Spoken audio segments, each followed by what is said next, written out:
You can achieve success in anything you do, and this book will show you how to do it.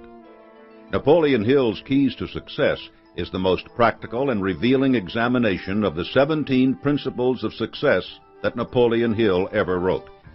These 17 principles are the essence of the action and attitudes of everyone who has ever had a lasting accomplishment. If you make them your actions and attitudes, you will realize every one of your worthwhile goals. The work of a lifetime.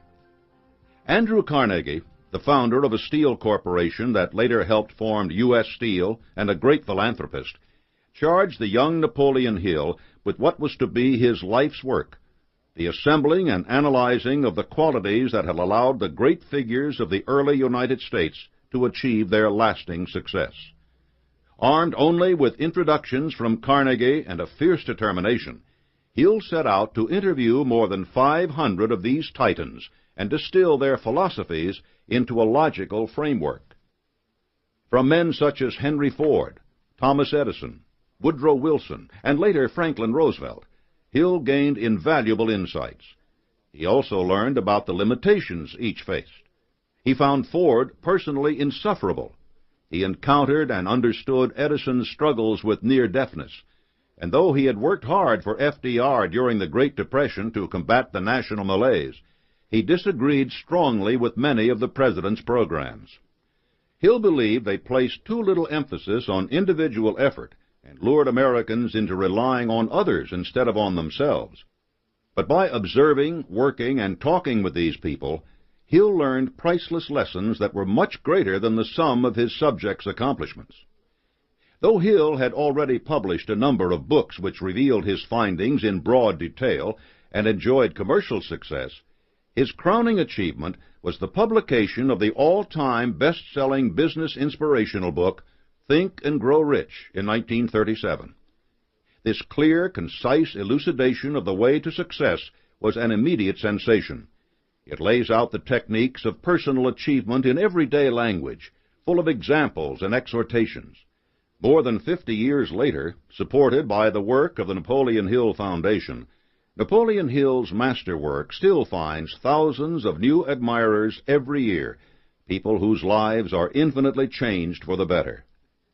Hill continued to refine his philosophy, sharpening his focus as his wisdom grew, and as he met even more people whose lives had been built on the ideas he had outlined. The major outlet for his new knowledge was a veritable whirlwind of speeches, lectures, and articles he prepared over the next 30 years. He spent his life spreading the gospel of success as directly and as personally as he could. Unfortunately, so much of the additional intelligence that Napoleon Hill developed was not published in book form. While he persisted in speaking all through his vigorous retirement, the hundreds of thousands of people who discovered Think and Grow Rich after Hill's death in 1970 have not had the advantage of his guidance on the many more practical points he pursued after the book was written. With this in mind, the trustees of the Napoleon Hill Foundation directed that the key elements of Hill's later inspiration be set forth in this book. A New Work. Napoleon Hill's Keys to Success gives you direct, simple, even brilliant advice on implementing the 17 principles of success, the major idea behind Think and Grow Rich, and the focus of Hill's lifetime of study. With it, you will see how to focus your ideas and enthusiasm into a coherent, comprehensive plan for prosperity. The techniques for applying the 17 principles, the methods by which you can develop them, and the practical insight into their influence on your life, all are here just as Napoleon Hill laid them out. The text of the book is Hill's own, compiled from manuscripts, lectures, and college course materials he wrote.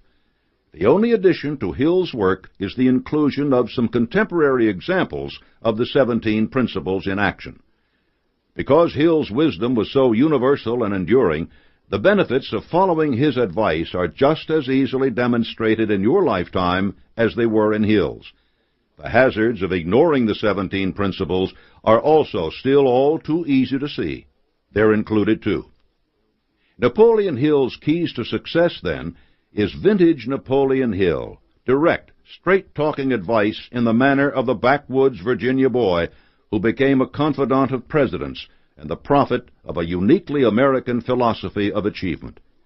It will offer you lucid instruction, keen insight, and a host of opportunities to improve your situation and become a better, more valuable person as you do so. As you read, keep ever in your mind Napoleon Hill's fundamental maxim, the keystone of all his thought, and you will experience the rewards of success as surely as millions have before you. Whatever your mind can conceive and believe, your mind can achieve. W. Clement Stone. Chapter 1. Develop Definiteness of Purpose. Your progress toward success begins with a fundamental question: where are you going? Definiteness of purpose is the starting point of all achievement, and its lack is the stumbling block for 98 out of every 100 people, simply because they never really define their goals and start toward them. Study every person you can think of who has achieved lasting success, and you will find that each one has had a definite major purpose. Each had a plan for reaching that goal, and each devoted the greatest part of his or her thoughts and efforts to that end. Andrew Carnegie was the man who led me to formulate my definite major purpose, assembling and publicizing the principles by which great individuals achieve enduring success. Carnegie started work as a laborer in a steel mill. Because of his definite major purpose to make and market better quality steel than anyone else, he became one of the wealthiest men in the country and was able to endow libraries in small towns all across America. His definite major goal was more than a wish. It was a burning desire. Only by finding your own burning desire will you achieve success. The difference between a wish and a burning desire is crucial. Everyone wants the better things in life: money, fame, respect. But most people never go beyond just wishing for them. If you know what you want from life, if you are determined to get it to the point that it becomes an obsession, and you back that obsession with continuous effort and sound planning, then you have awakened and developed definiteness of purpose. A valuable secret. The most important part of this book is not written on its pages, but is already in your own mind. Once you learn how to harness the tremendous potential of your mind, and how to organize the knowledge you already have, you can turn them into the power necessary for attaining your definite major purpose. There is a proverb which says, "If you would plant for days, plant flowers. If you would plant for years, plant trees. If you would plant for eternity, plant ideas." This book has been written to induce a flow of ideas through your mind. It will introduce you to your other self, the self which has a vision of your innate spiritual powers, and will not accept or recognize failure. It will arouse your determination to go forth and claim the things which are rightfully yours. As Ralph Waldo Emerson wrote, "One single idea may have greater weight than the labors of all the men, animals, and engines for a century." Put ideas and your definiteness of purpose to work. The advantages of definiteness of purpose. Definiteness of purpose develops self-reliance, personal initiative, imagination, enthusiasm, self-discipline, and concentrated effort. All these are required for success. Throughout this book you will learn in greater detail just what these qualities entail, and how they are acquired, developed, and incorporated into your plan for success. Definiteness of purpose also brings a host of other advantages. Specialization. Definiteness of purpose encourages you to specialize, and specialization leads to perfection. Your success in life will depend a great deal on your ability to know much about a specific area and to perform exceptionally within it. General education is important because by pursuing it, you will discover your basic aptitudes and desires. Once you have discerned them, however, you should immediately begin to acquire specialized knowledge in your major interest.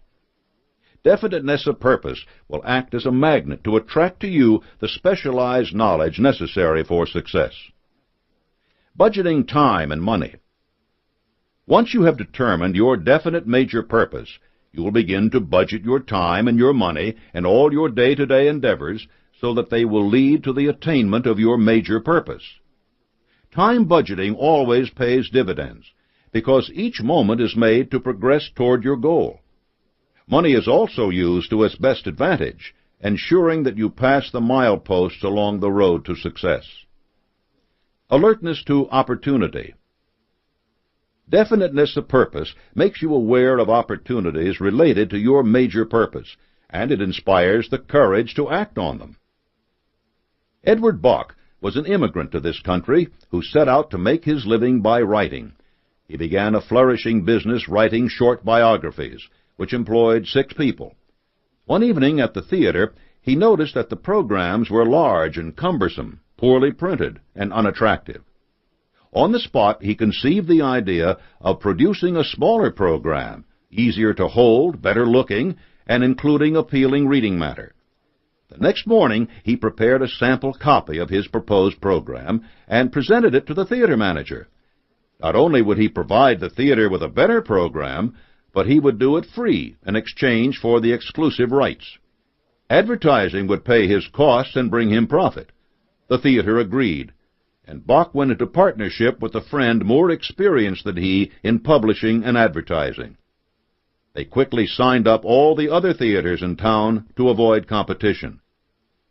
The business thrived and eventually expanded to create several other magazines, while Bok became the editor of the Ladies' Home Journal.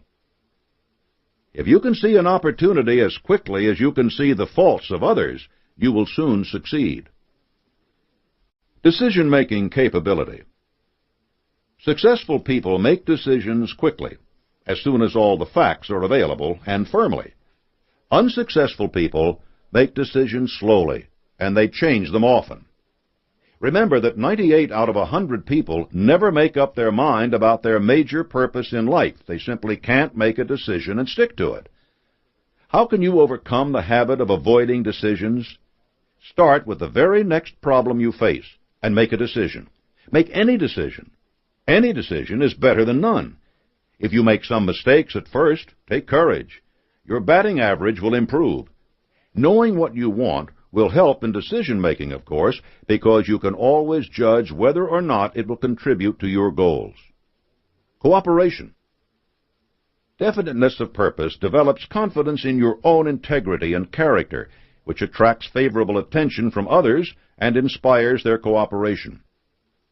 Those 98 folks who can't determine their major goal will be inspired by one who can, and those few who, like you, have embarked on their journey will recognize and want to aid a fellow traveler. Faith. The greatest benefit of definiteness of purpose is that it opens your mind to the quality known as faith. It makes your mind positive and frees it from the limitations of doubt, discouragement, indecision, and procrastination. These limitations are some of the greatest roadblocks you will face. Later chapters will specifically address overcoming them, but possessing faith in yourself and in the fact that the universe is constructed to allow you to achieve your greatest potential will help you starting now. Success consciousness. Closely related to faith is success consciousness. Your mind becomes sold on success and refuses to accept the possibility of failure. A young man lived in Salt Lake City many years ago. He was industrious, thrifty, and much admired. Then he did something which convinced his friends he had taken leave of his senses. He withdrew all his money from the bank, went to an automobile show in New York, and returned with a new car.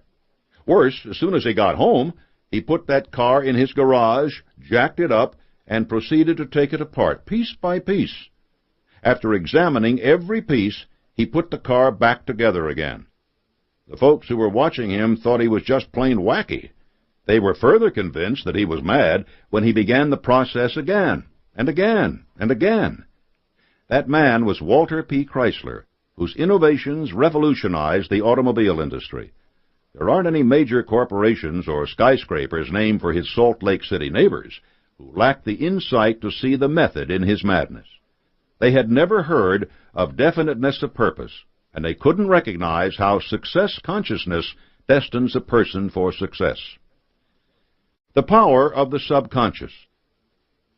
Any dominating idea, plan, or purpose held in your conscious mind through repeated effort and emotionalized by a burning desire for its realization is taken over by the subconscious and acted upon through whatever natural and logical means may be available.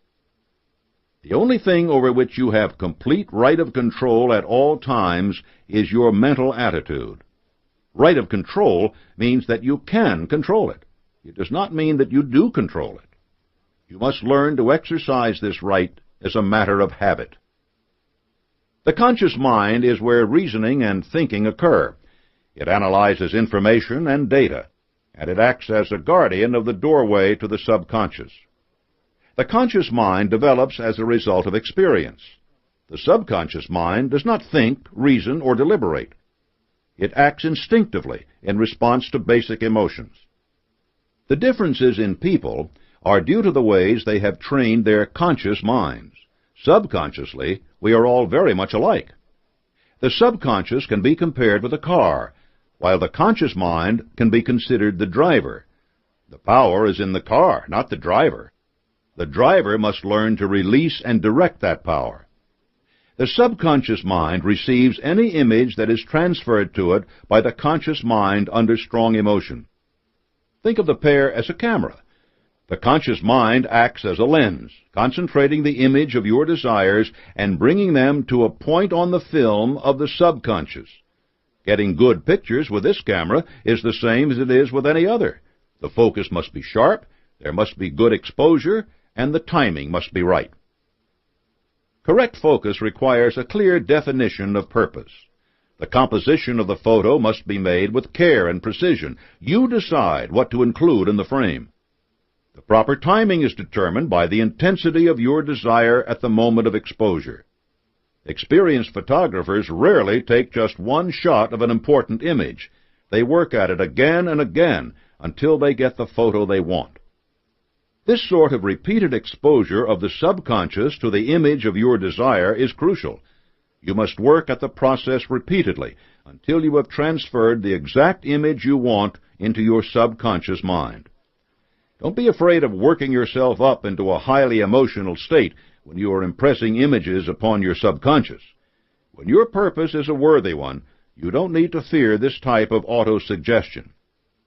The intensity with which you impress your subconscious with a picture of your plan directly affects the speed with which the subconscious will go to work and attract the picture's physical counterpart by inspiring you to take the right steps.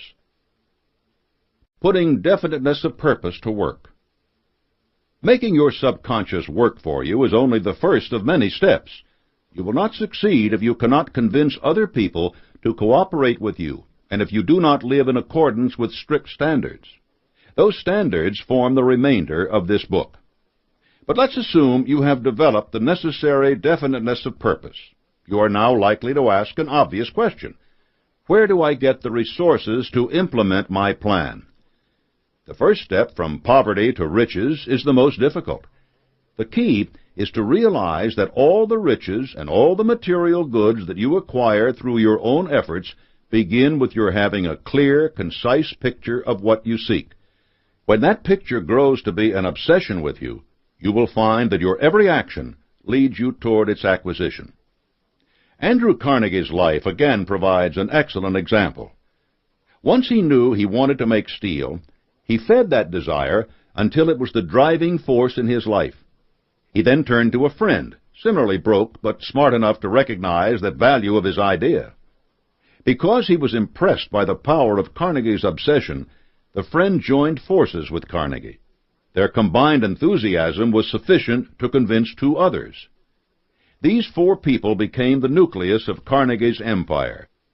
They formed a mastermind group, the subject of the next chapter. Together they were able to find the capital necessary to pursue Carnegie's obsession, and each of them made a vast fortune as a result. It was not sheer hard work that made these men successful. You probably know several people who work as hard as you do at anything they try, perhaps even harder than you. and are never successful. Education isn't the reason either. Sam Walton never won a Rhodes Scholarship, but he made more money than anyone who ever studied at Oxford. Great success is the result of one's understanding and using a positive mental attitude, PMA. Your mental attitude gives power to everything you do. Having a positive mental attitude means that your actions and thoughts further your ends. Having a negative mental attitude means that you are constantly undermining your own efforts. As you build your desire into an obsession and develop definiteness of purpose, you will also build and develop your positive mental attitude. It would be foolish to suppose that having developed your definiteness of purpose and PMA, you will immediately find that you have the resources you need.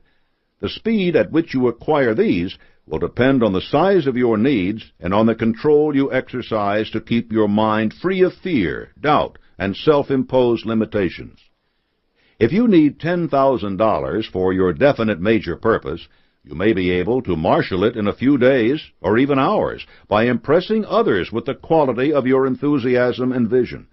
If you require $1 million, it's likely to take longer.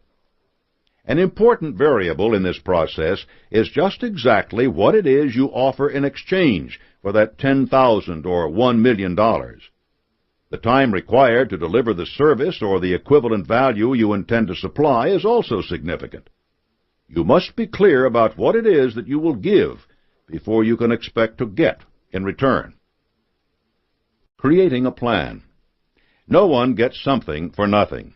People who have money to give will expect to receive something in return, a product, a service, an increase in their own capital. You will not be successful overnight. In fact, you will not be successful until you have returned to everyone who has aided you everything that he or she is due. Your definite major purpose must include provisions for doing this. You may be nodding your head in agreement with this and deciding you will surely make this happen. But unless you have an extraordinarily disciplined mind, it is not enough to envision this part and every other part of your plan. You must write them down. Writing out your definite major purpose forces you to be specific about it. It reminds you of its strengths and will expose its weaknesses. If you cannot put what it is you're going to do into words, it's probably because you are not as sure about it as you think. Once you have written your plan, read it aloud to yourself at least once every day. This fuels your obsession and reinforces its nature in your mind. When you face a choice about how to proceed, having your written definite major purpose to read will clarify your goals and make sure that you continue to progress toward them. Even better, once you have assembled your mastermind group, you ensure that everyone stays focused on the same ends by use of a written plan. No single mind is complete. No one person can answer every question. But two or more minds, united behind a definite major purpose and working in harmony to achieve it, will accomplish great things. There are numerous examples of this power. Christ himself made an alliance with his disciples to carry out his work. The plan was his own, but it survived betrayal and his absence to achieve a success beyond human comprehension. Success is a worthy goal. Striving for success has its detractors. Some people will argue that those who acquire wealth do so at the expense of the people who work for them. But if you are going to achieve success, you will do so only by extraordinary effort that most people are not willing to make. People seldom profit by having money unless they earn it.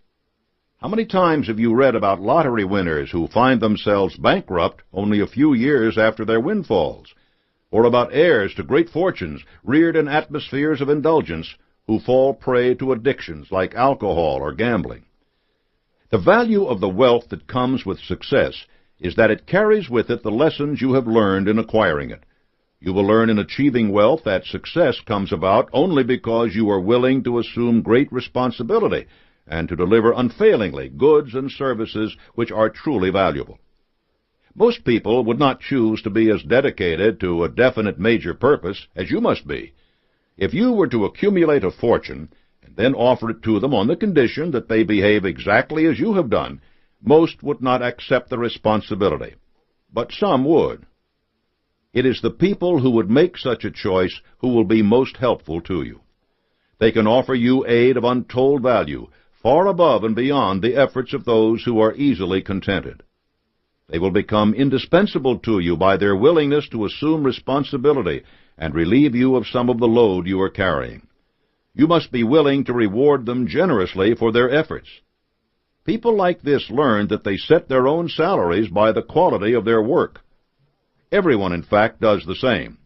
A person's salary is determined by the sort of service he or she renders, the quantity and quality of that service, plus the mental attitude under which it is rendered. If millions of people are struggling to get by on the salaries they earn, it is because their highest aim is only to hold the jobs that they currently have. They are where they are, and they are making what they make solely because of the limitations they have set up in their own minds. Creating opportunity.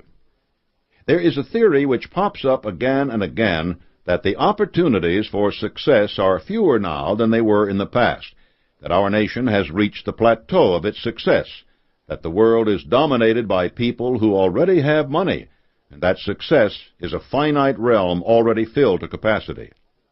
This is nothing more than a theory. There is no scarcity of opportunity. There is only a shortage of imagination. Countless people gain new wealth every year, whether the economy is prospering or ailing. The only limits they recognize are those within their own minds.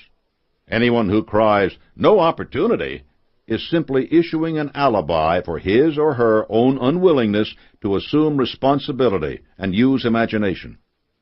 Offering a useful good or service is just as valuable now as it ever was, and new areas in which to do so open up every day. Consider Home Depot, which stood the idea of the corner hardware store on its head by offering a huge selection of items at low prices. Bed Bath & Beyond has done the same thing in its market. Robert Johnson founded Black Entertainment Television, targeting a market that the major networks only served part of the time. All these were unusual ideas in their time, yet they have been enormously successful in areas no one would have imagined a decade before. There's a story about a congressman around the turn of the century who wanted to introduce a bill to close the patent office on the ground that there was nothing else to be patented. Everything worthwhile had already been invented. If you laugh at that idea, then laugh again at anyone who tells you that the days of opportunity are over. The pursuit of opportunity has given this country its strength. If you lose yourself in an obsessional desire to make yourself useful to others, you will find yourself through the recognition of the good you are doing. If you forget that you must make yourself useful to others, you will stray from the path to success, no matter how long you have already walked it. Consider for a moment those great blue-chip companies such as IBM, which have learned such a lesson at their peril. For years, IBM made itself indispensable to business operators, large and small, by producing high-quality machines to run their offices. And then IBM turned its eyes only to making big, powerful computers, while its customers were looking for small, personal units for each employee. Profits plummeted. Employees were laid off for the first time in company history, and IBM was faced with completely remaking itself in an industry it had once dominated. What IBM lost was the desire for knowledge and the willingness to earn it. Its people had stopped wondering what it was their customers wanted, and they didn't bother to find out. Dozens of smaller computer manufacturers possessed of that quality stepped in and made fortunes. Write that quality into your definite major purpose, and never overlook its value. Your achievements, like a company's, correspond unerringly to the philosophy with which you relate to others. If you follow through on your willingness to deliver something useful in return for what you seek, the world will be compelled to reward you on your own terms. Recognition of this fact is at the heart of what has made America great. Our most precious natural resource is not our mineral deposits or our beautiful forests. It is the mental attitude and the imagination of the people of every generation who have mixed experience with education to deliver goods and services that improve the lives of both Americans and people around the world. Our real wealth is the intangible power of thought. This is why definiteness of purpose heads the list of the 17 principles you must master to achieve success.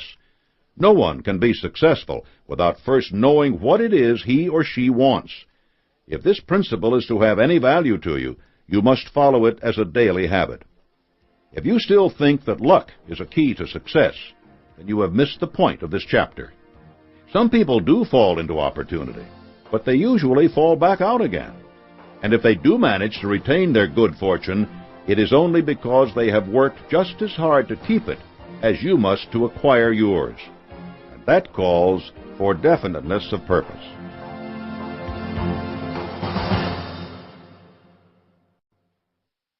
Chapter 2. Establish a Mastermind Alliance. A mastermind alliance is built of two or more minds working actively together in perfect harmony toward a common definite object.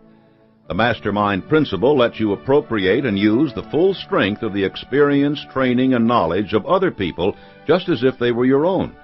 You can overcome almost any obstacle you face, no matter what your own education or talents, if you use the mastermind principle effectively. No one has ever attained outstanding success in anything without applying the mastermind principle. No one mind is complete by itself. All truly great minds have been reinforced through contact with others that allowed them to grow and expand. Forming a mastermind alliance. For a model of a mastermind alliance at work, consider a train crew. The conductor, you, can take the train to its destination only because all the other members of the train crew recognize and respect your authority. What would happen if the conductor failed to signal the engineer that it was time to start? Passengers would abandon the train and find some other way to get where they wanted to go. If the engineer didn't bother to heed the signals along the track, the resulting crash could cost lives. For your mastermind alliance to function properly, you must give clear, unmistakable signals to your crew. They, in turn, need to be willing to cooperate fully with you. There are 4 simple steps to making sure this is the case. Step 1. Determine your purpose. The first step in putting together a mastermind alliance is to adopt a definite purpose for it to attain. Who would board a train without knowing where it went? Obviously, you cannot do this if you have not yet selected your own definite major purpose. You must be certain that the purpose of the alliance is either the same as yours or very closely aligned. If you have already written out your own definite major purpose and the means you will use to attain it, this step will be familiar for you. Writing out the plan for your alliance's success will make you aware of every one of the links of the chain you must forge. Inevitably, there will be links you have neither the skill nor the resources to join yourself, just as the conductor cannot simultaneously collect fares, work the dining car, and keep a hand on the throttle. This brings you to your second step. Step 2. Select the members of your alliance. Choosing the people who will help you attain your goal must be done carefully.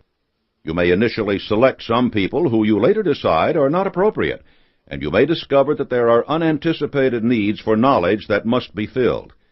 Trial and error will be a part of the process, but there are 2 qualities to keep foremost in your mind that will help you to avoid too many surprises. The first is ability to do the job. Do not select people for your alliance merely because you like and know them. Such people are valuable to you because they improve the quality of your life, but they are not necessarily suited to be a mastermind alliance. Your best friend may not be the most knowledgeable marketing professional in your area, but perhaps he can introduce you to someone who is.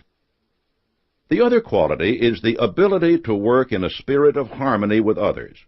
Without harmony, your alliance will falter, perhaps not right away, but at some crucial moment when everything is about to be won or lost. Andrew Carnegie once told me of a worldwide search he conducted for his chief chemist. His scouts found a brilliant man working for a German firm.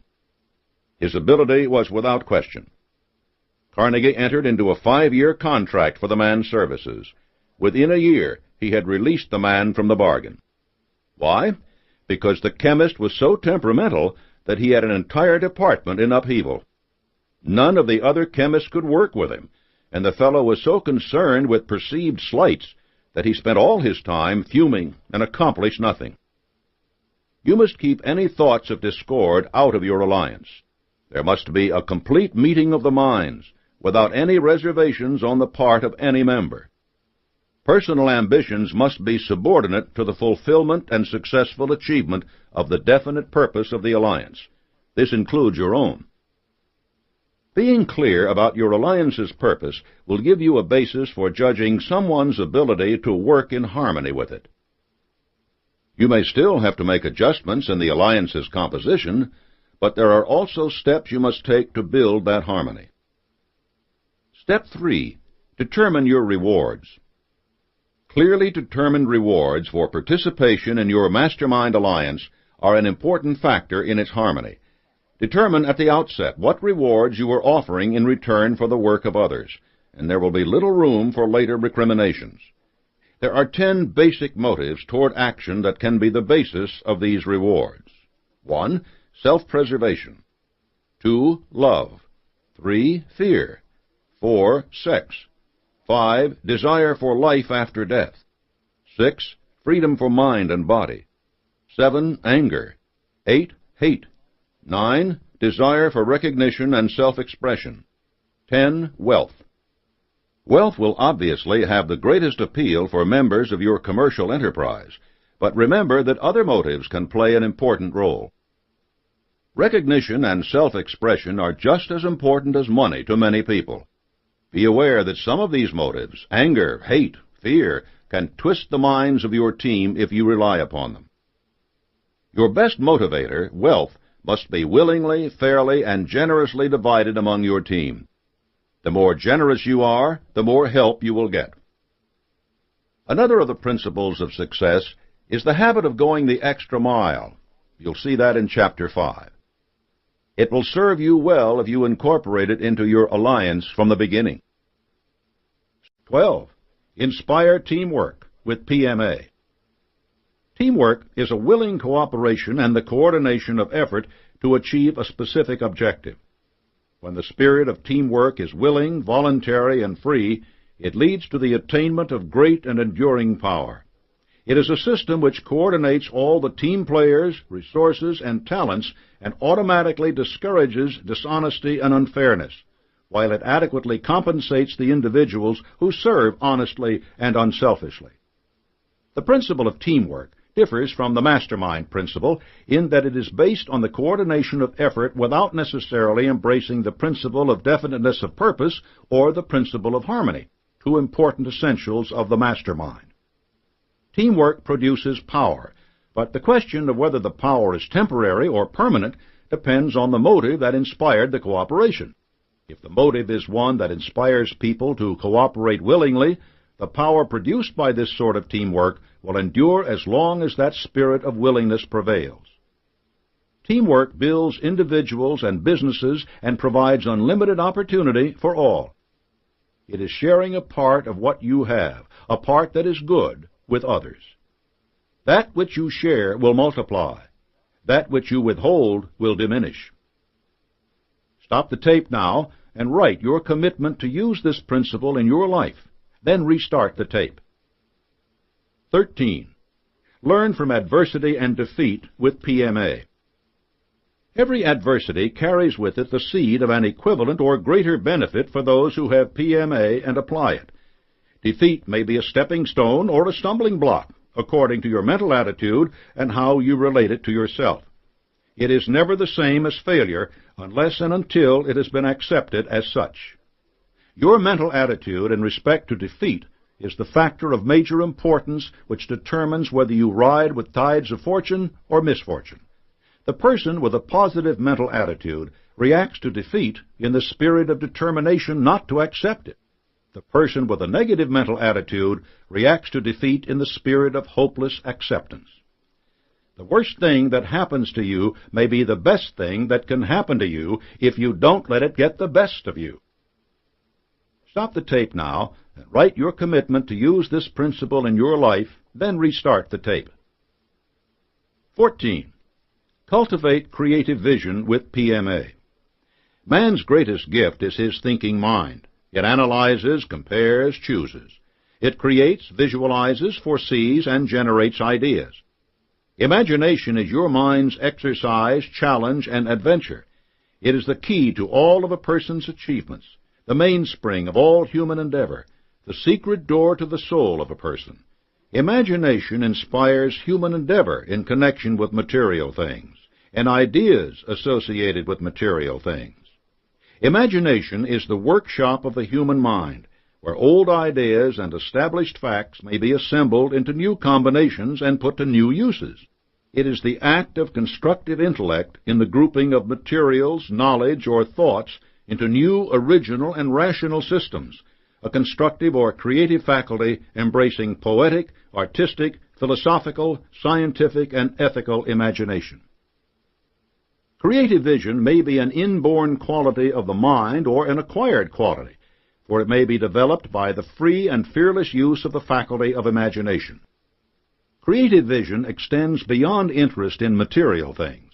It judges the future by the past, and concerns itself with the future more than with the past.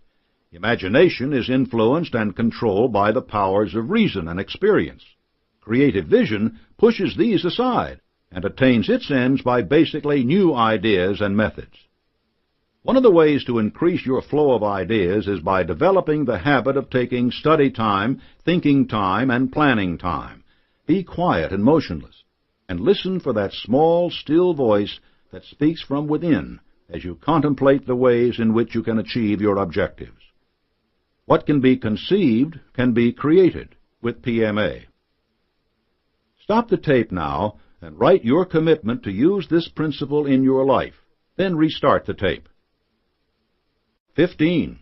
Maintain sound health with PMA. You are a mind with a body. Inasmuch as your brain controls your body, recognize that sound physical health demands a positive mental attitude, a health consciousness. Establish good, well-balanced health habits in work, play, rest, nourishment, and study. To maintain a health consciousness, think in terms of good physical health, not in terms of illness or disease. Remember, what your mind focuses upon, your mind brings into existence, whether it is financial success or physical health. To maintain a positive attitude for the development and maintenance of a sound health consciousness, use self-discipline. Keep your mind free of negative thoughts and influence, and create and maintain a well-balanced life. Follow work with play, mental effort with physical effort, seriousness with humor, and you will be on the road to good health and happiness. A sound mind and a sound body are attainable if you will put PMA to work for you. Remember, you can enjoy good health and live longer with PMA. I feel healthy. I feel happy. I feel terrific. Stop the tape and write your commitment to use this principle in your life, then restart the tape. 16. Budget your time and money with PMA. Intelligently balance your use of time and resources, both business and personal. Take inventory of yourself and your activities so that you discover where and how you are spending your time and your money. Engage in study, thinking, and planning time. Don't waste your time or your money. 10% of all you earn is yours to keep and invest. Like any good business, budget your money. Use your time wisely toward attainment of your objectives. Develop a plan for the use of your income for expenses, savings, and investments. You don't always get what you expect unless you inspect with PMA. Stop the tape now and write your commitment to use this principle in your life. Then restart the tape. 17. Use cosmic habit force with PMA. Cosmic habit force pertains to the entire universe and is the law by which the equilibrium of the universe is maintained through established patterns or habits. It is the law which forces every living creature and every particle of matter to come under the dominating influence of its environment, including the physical habits and thought habits of humankind. Cosmic habit forces are the powers which you apply with PMA when you use the universal laws or principles. Cosmic habit forces are employed when you use your mind powers, whether they pertain to your conscious or subconscious mind. That is how you think and grow richer, or achieve anything in life you desire, in principle, that doesn't violate the laws of God or the rights of your fellow man. All of us are ruled by habits. These are fastened upon us by repeated thoughts and experiences. You have complete right of control over your thoughts. We create patterns of thought by repeating certain ideas or behavior until the law of cosmic habit force takes over those patterns and makes them more or less permanent, unless or until you consciously rearrange them. Habits. You have them, some good, perhaps others bad. Many you are aware of, but some that are undesirable you are blinded to. Each begins in your mind consciously or subconsciously, and each can be developed and neutralized or changed at will through the proper use of your mind. You have this power. You are ruled by your habits. It takes a habit to replace a habit. Develop positive habits that will be in harmony with the achievement of your definite purpose or goal. Sow an act, and you reap a habit. Sow a habit, and you reap a character. Sow a character, and you reap a destiny.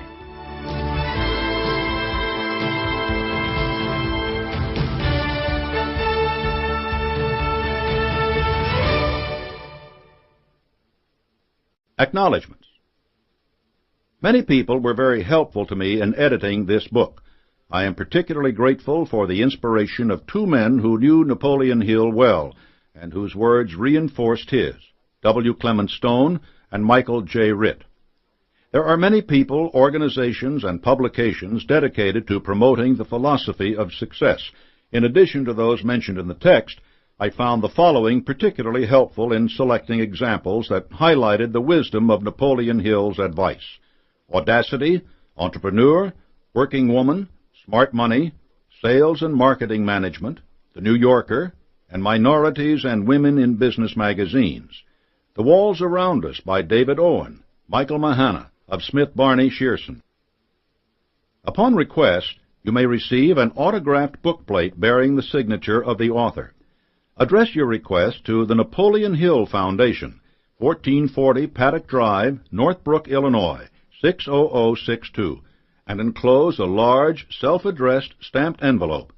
With this bookplate, you will receive a copy of one of Dr. Hill's famous success essays.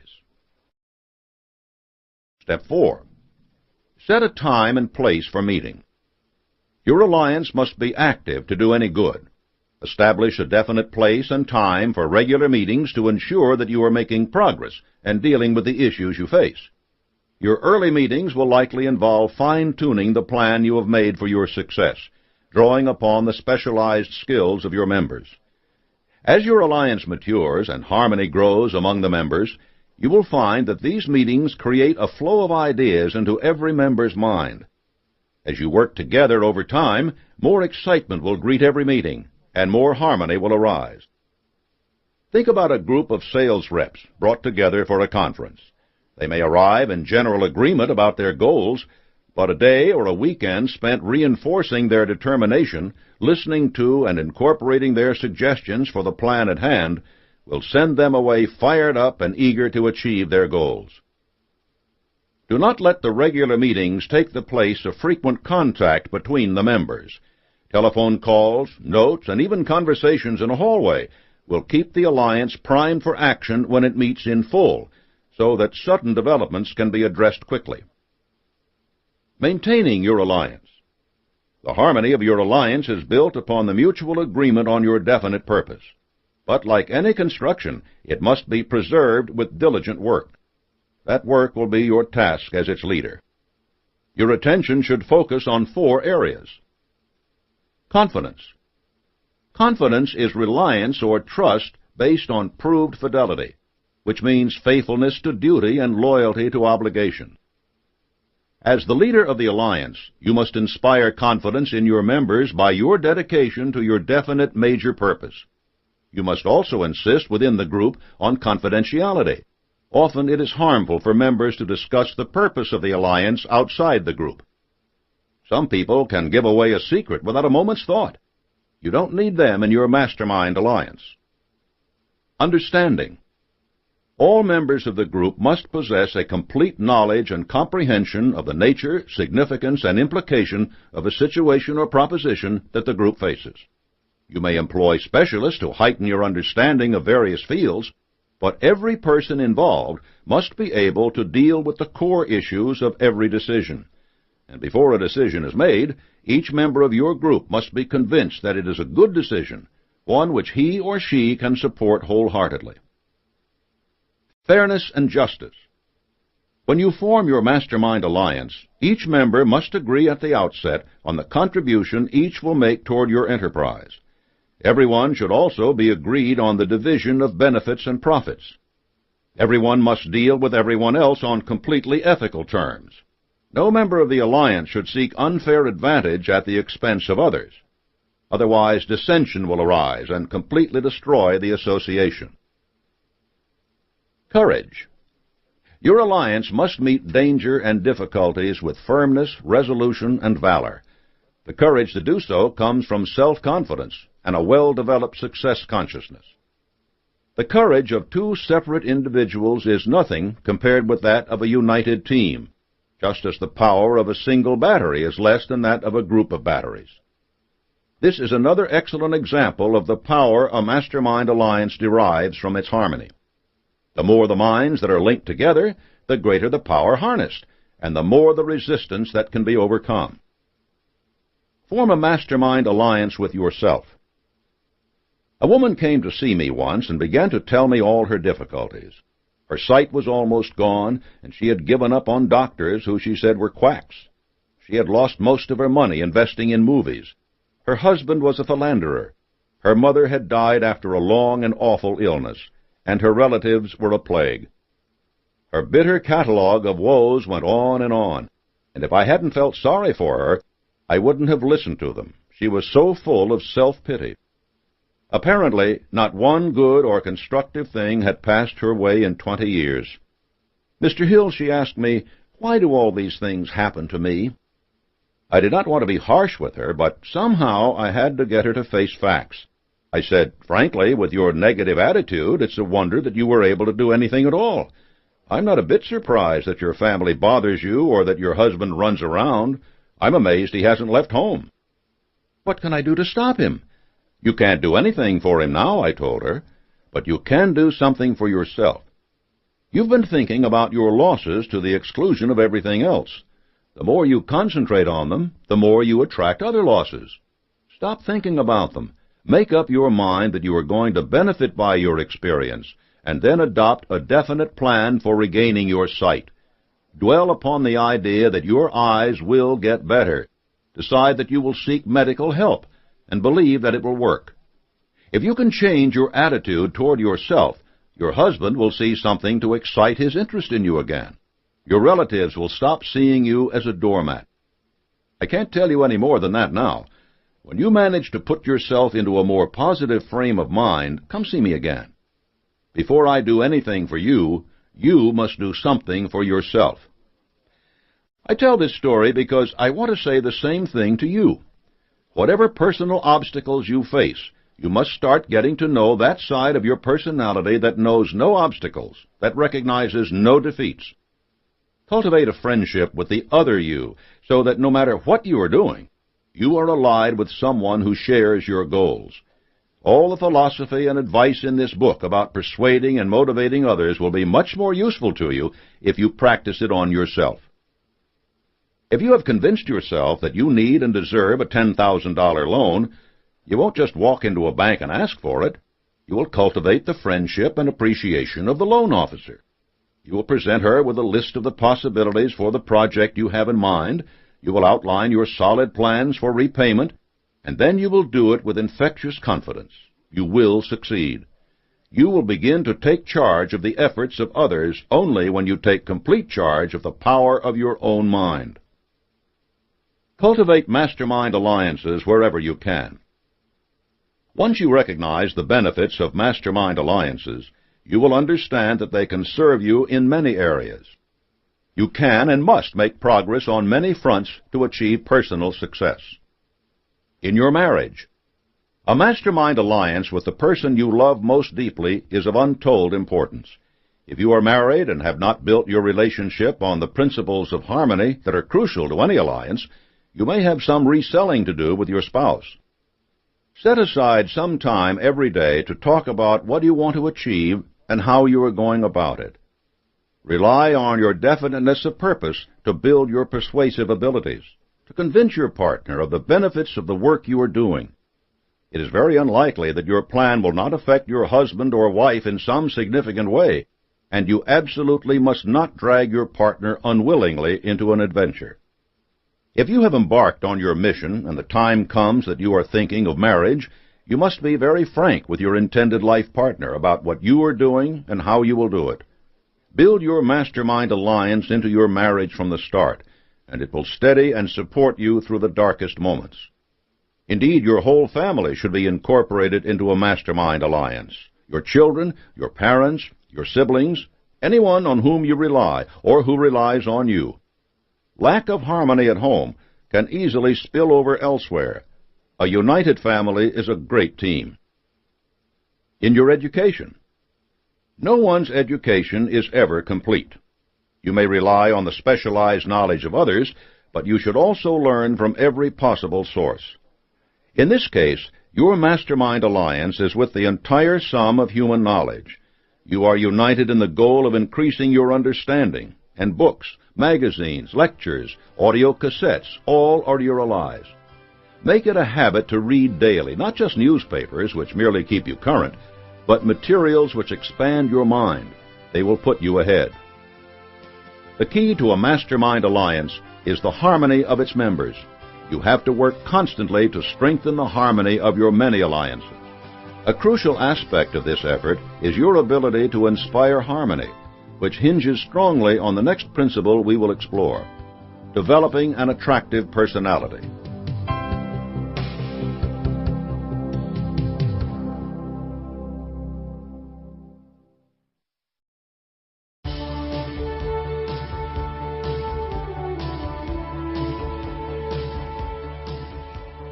Chapter number 3.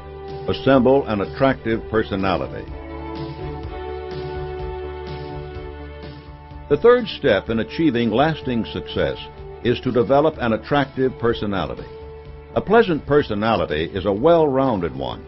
Accordingly, there are 25 different aspects of your personality which you must strive to improve. Don't be intimidated by that number. You'll find that many of the aspects are closely related. Working to bolster one will help you strengthen many others. Positive mental attitude, PMA. A positive mental attitude is the right mental attitude in any given situation, and is most often composed of the plus characteristics symbolized by such words as faith, integrity, hope, optimism, courage, initiative, generosity, tolerance, tact, kindliness, and good common sense. PMA is the most important aspect of any attractive personality. Indeed, it is crucial to many of the 17 principles of success. PMA influences your tone of voice, your posture, your facial expressions. It modifies every word you say and determines the nature of the emotions you feel. It affects every thought you have and the results your thoughts bring you. For the sake of contrast, let's examine the effects of a negative mental attitude. It dampens your enthusiasm, curtails your imagination, undermines your desire to be cooperative, overthrows your self-control, makes you sullen and intolerant, and, as if these weren't enough, throws your reasoning out of gear. A negative mental attitude is so detrimental to your efforts that you are better off staying at home than venturing out into the world with it. It will only make you enemies and corrupt your good works and alliances. A lawyer who goes into court with the best case in the world will convince neither judge nor jury if her attitude is negative. What kind of confidence would you have in a sullen, pessimistic doctor, no matter how many degrees hang on the wall? None. People simply will not tolerate a bad mental attitude. In contrast, a positive mental attitude opens doors and allows you to display your skills and ambitions. Imagine that lawyer presenting her case with confidence, gaining the ear of judge and jury because she is distinctively self-assured. Wouldn't you rather be treated by a physician who sets you at ease, answers your questions plainly, and demonstrates a knowledge of his field? Building a positive mental attitude is part of the other aspects of an attractive personality. As you read on, you'll see how understanding and applying each of these points reinforces your PMA. Flexibility. Being able to adapt yourself quickly to changing circumstances and emergencies without panic or loss of temper is a significant skill as you struggle toward success. Having a flexible disposition means you must be like a chameleon, quickly harmonizing with your environment. This does not mean shedding your principles or altering your goals. A chameleon is still a chameleon, regardless of whether it is brown or green. Flexibility means recognizing that your own mental attitude toward a situation determines if it is a disaster or a boon. If your product fails the first time out, is that good or bad? If you have flexibility, it's great. You have the opportunity to recognize flaws, to improve your product or its marketing early in the game. And because you have PMA as well, you are in an even better position to seize that opportunity.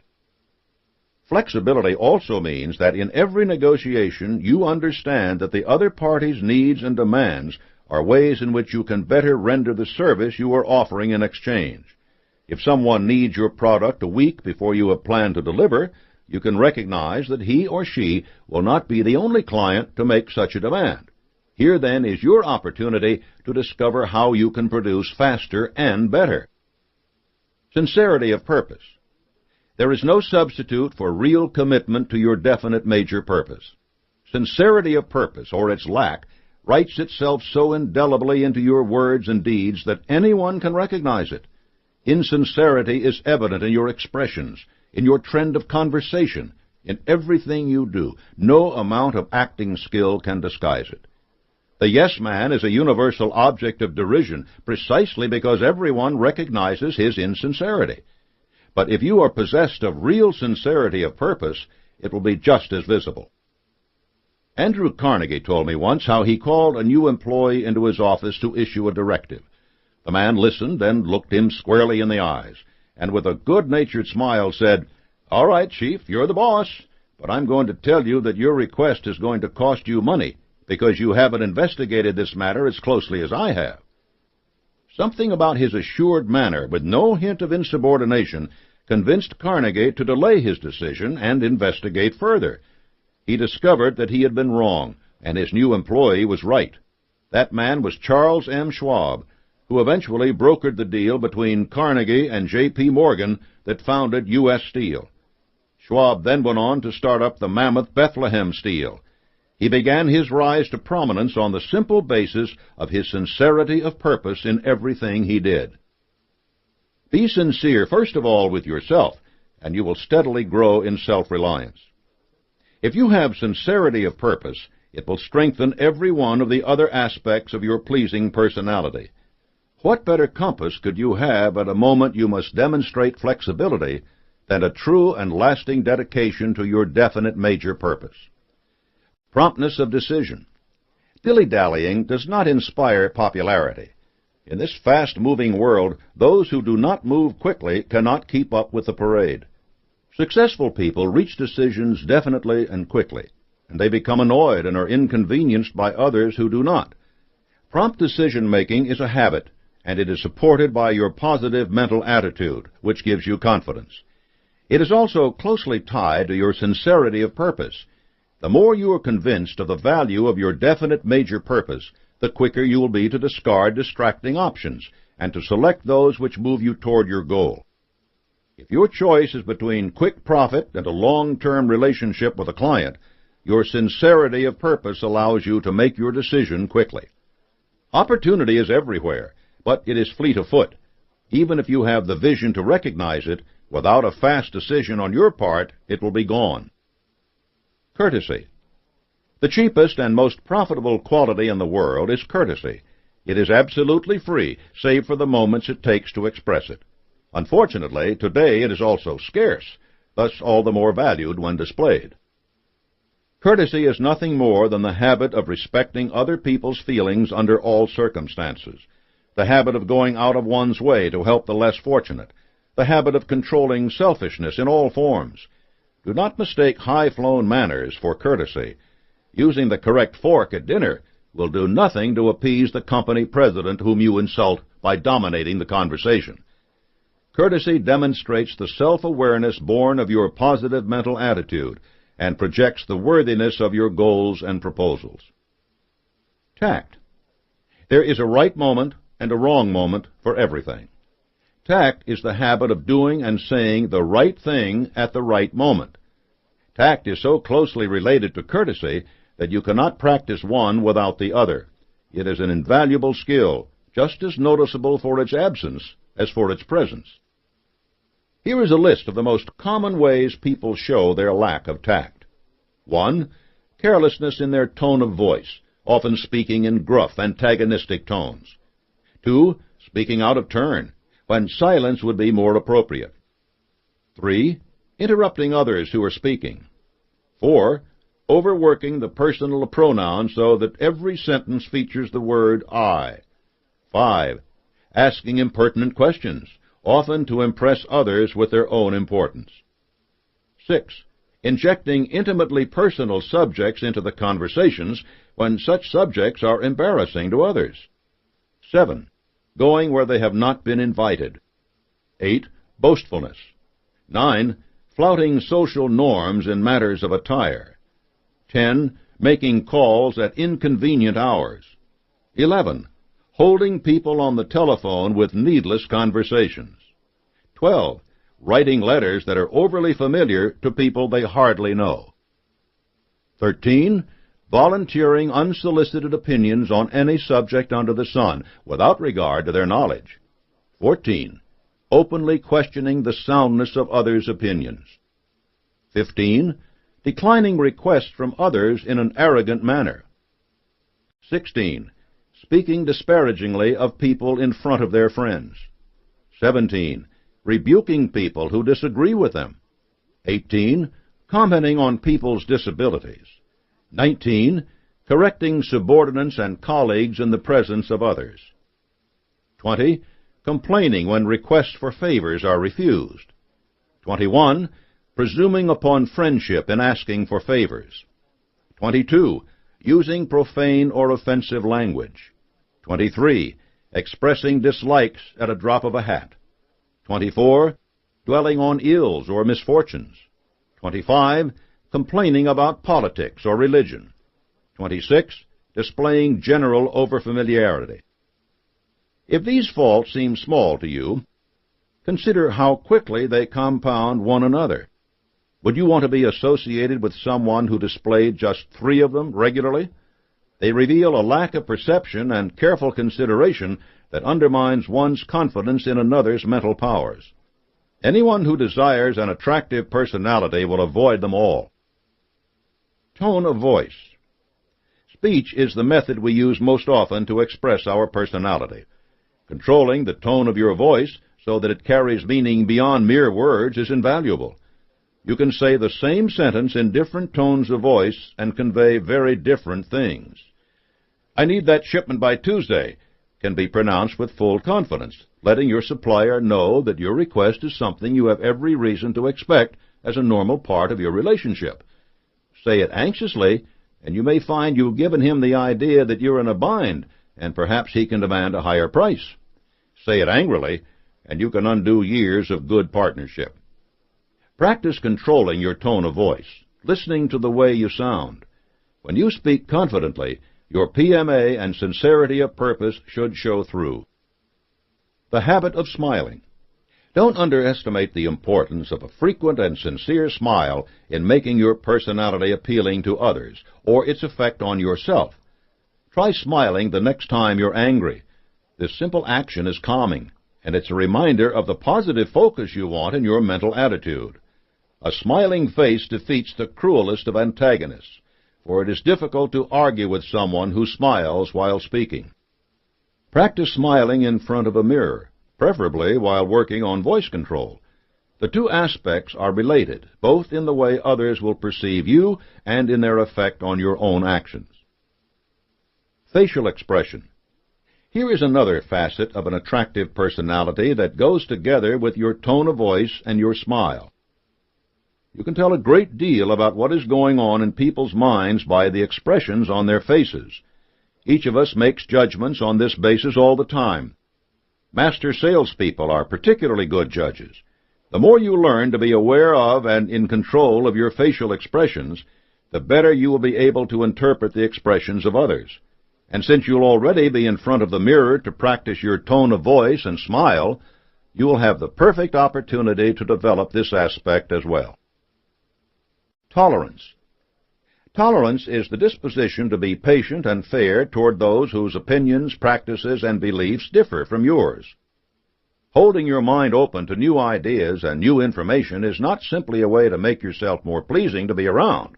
Though it is closely related to tact as a social skill, tolerance makes you better able to identify and seize advantages. You may not make every new idea you encounter your own, but you will examine and try to understand it.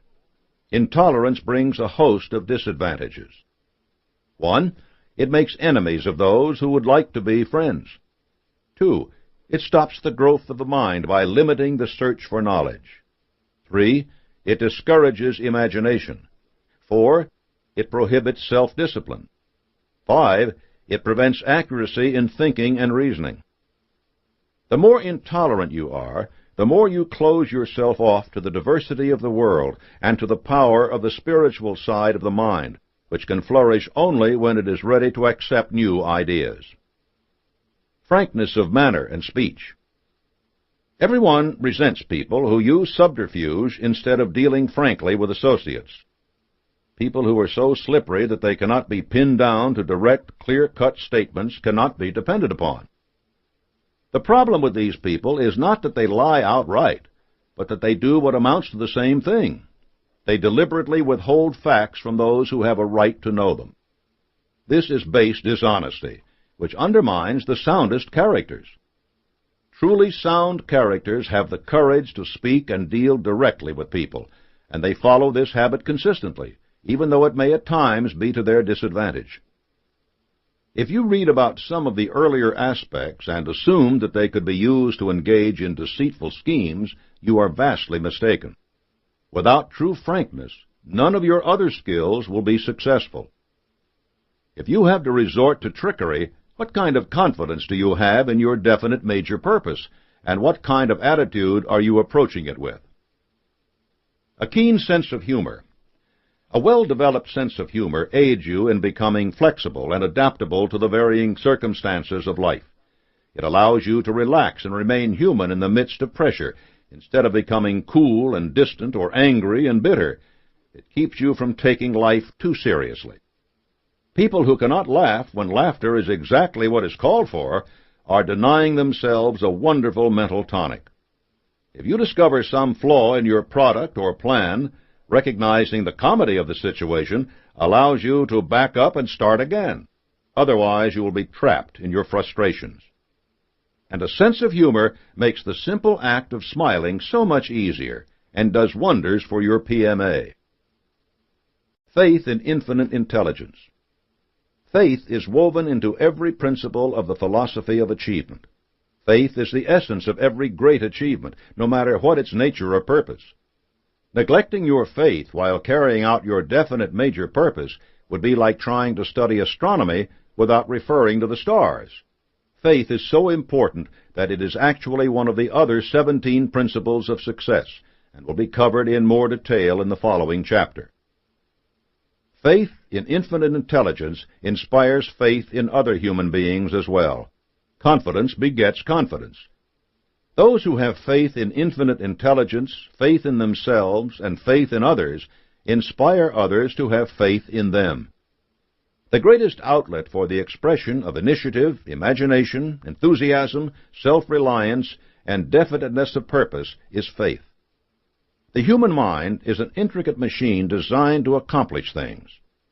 The power that operates this machine comes from outside the mind, and faith is the master gate through which we gain full and free access to that tremendous power.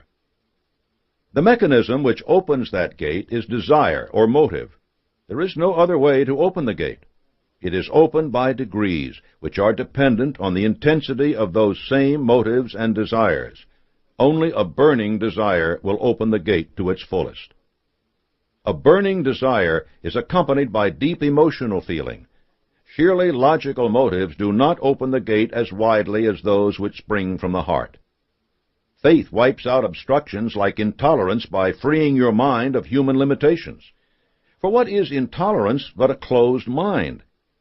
Just as darkness is dispelled by a simple light, so intolerance is eliminated by opening the mind to the influx of power that gives the brain the vision to encompass all of life's realities instead of just a few of them. Faith provides us with the widest perspective on the world about us and the people who live in it. That perspective paves the way for a better understanding of all human relationships. Thus, faith supports all the traits of an attractive personality. It also gives us the power to see past worldly obstacles, to envision new solutions and new ideas on our paths to individual achievement. As one man has aptly stated, where faith is the guide, the individual cannot lose his way. The power of faith is inexhaustible.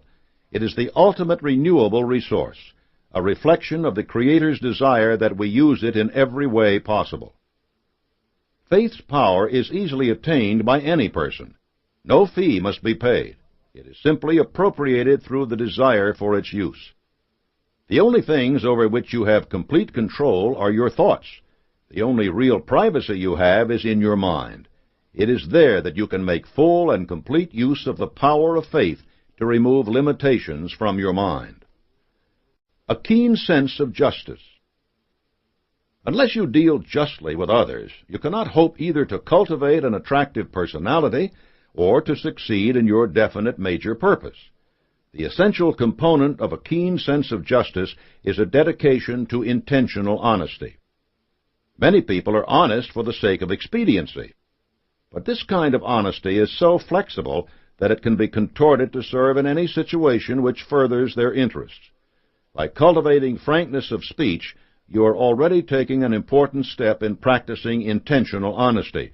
You must adhere to that honesty so closely that you practice it under any circumstance, whether or not it promises you any immediate gain.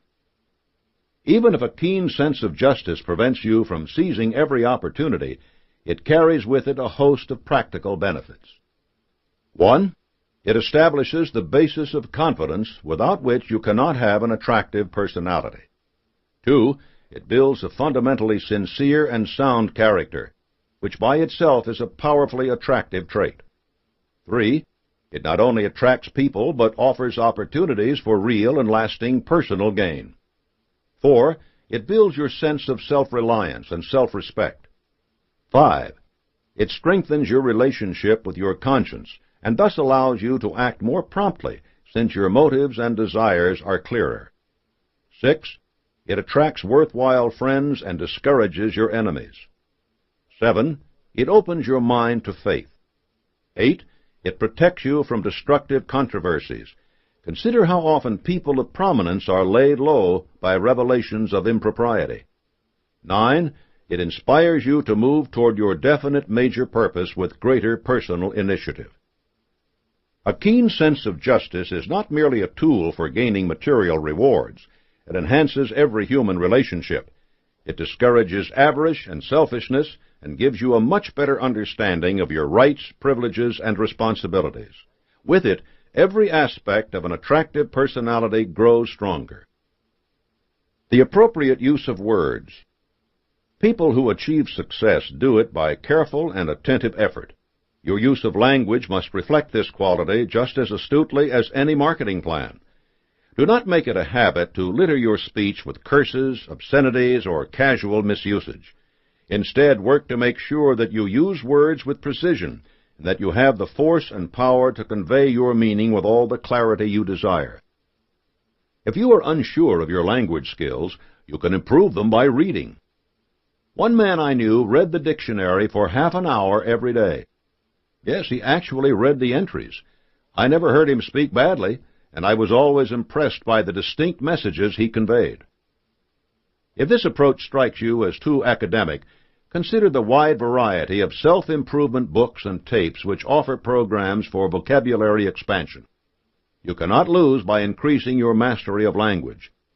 Doing this will also rid your speech of cliches and other overused words which make your conversation leaden and induce sleep, not excitement, when you talk. This skill is so important because people make many assumptions about you based on the way you speak and write.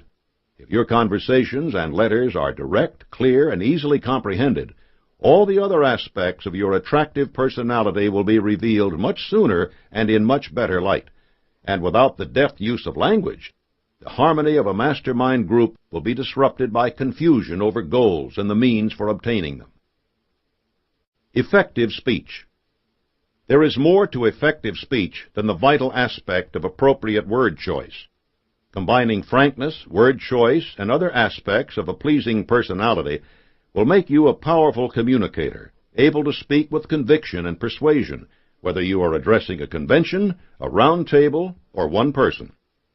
Dramatic, inspiring speech has had incredible influence on the course of civilization. The destiny of nations has been changed and defined by the power of those who know how to speak effectively. And those people have earned a permanent place in history. Your ambition may not be so grand, though why shouldn't it? To master dramatic technique, you must learn to speak forcefully in ordinary conversation. If you practice putting the necessary feeling behind every word you utter in every conversation you have, you will be much more effective in formal presentations. No amount of dramatic technique, however, will bring an audience back from the dead.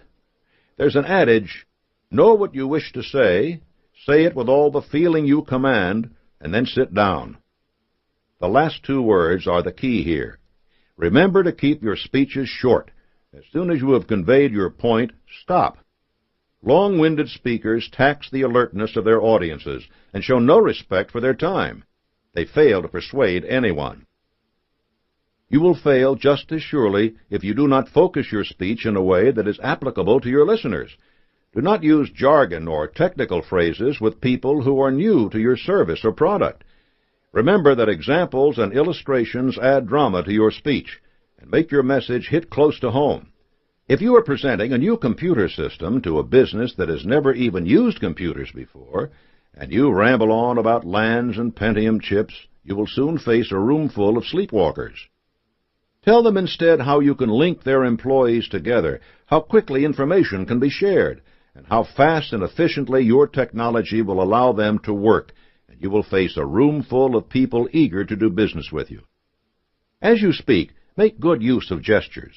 Avoid running your hands through your hair or shoving them in your pockets. Watch public speakers at every opportunity to learn how they employ their hands for emphasis, and practice this in front of a mirror, just as you practice your smile and facial expressions. The effort you have devoted to controlling your tone of voice will pay off handsomely in your public speaking. You will convey enthusiasm, confidence, and importance through your tone of voice. Enthusiasm is the core element of any speech, for it underlies your ability to bring all the above aspects of good public speaking into a harmonious whole. It is very hard for listeners not to be affected by genuine enthusiasm. It's contagious. If you have sincerity and true confidence in your definite major purpose, you will have no trouble giving demonstrable feeling to what you are saying, and that is the essence of effective speaking. Emotional control. Much of what we do is directed by our feelings. Since our feelings can lift us to great achievements or hurl us down to defeat, we owe it to ourselves to understand and control them. The first step is to identify the feelings which motivate us. There are 7 negative emotions and 7 positive. The 7 negative emotions are 1. Fear, discussed in the next chapter. 2. Hatred. 3. Anger. 4. Greed. 5. Jealousy. 6. Revenge. 7. Superstition. The 7 positive emotions are 1. Love.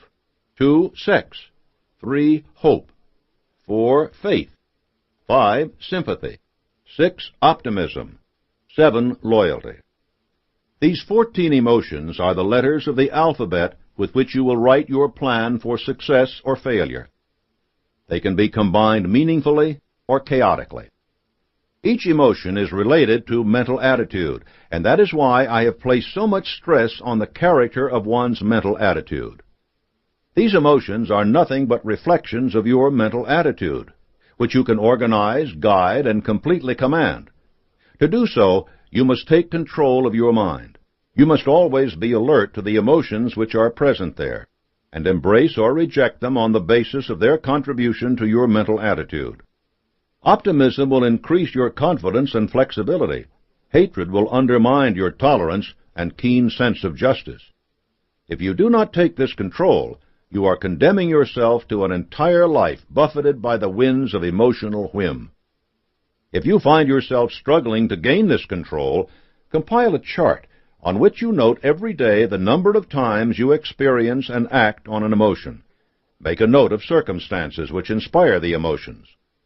This will give you tremendous insight into the frequency and power of your emotions. Once you know which forces trigger your emotions, you can act to eliminate them or to seek them out and use them. Building your desire for success into a burning obsession and embarking on your definite major purpose are the cornerstones of your efforts to gain emotional control. Each strengthens the other, and progress with one will mean progress everywhere. Alertness of interest. You must be able to fix your interest on any person, place, or thing and hold it there for as long as the situation requires. If you cannot, the other aspects of your attractive personality will be useless. You can pay other people no greater compliment than to concentrate your attention on them when they want it. Listening well is an even greater accomplishment than speaking well. If your interest is focused, you will gain the greatest possible advantage from any encounter. If you fidget with something in your pocket, look at your watch, or frequently glance away, you will insult the person who is speaking with you. Not only will you miss the importance of what you are being told, but the other person will instantly recognize your uninterest and begin to withdraw from the conversation. Failure to notice the details of our own actions and of the happenings around us is an all-too-common weakness. Did you miss that moment of hesitation before your prospect agreed to your proposal? Recognizing it could lead you to discover some better way to offer your service.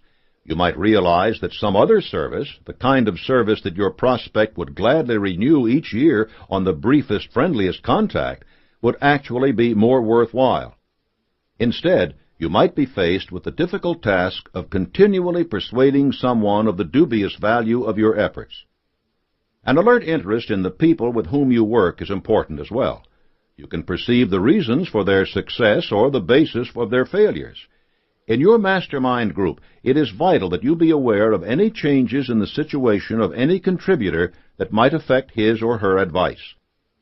Your memory will also be enhanced by an alert interest.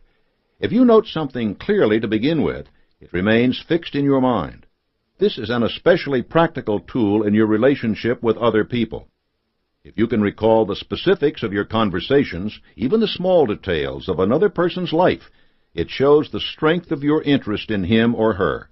Everyone has been embarrassed by being introduced to someone for a second time, while that person shows no sign of recognition.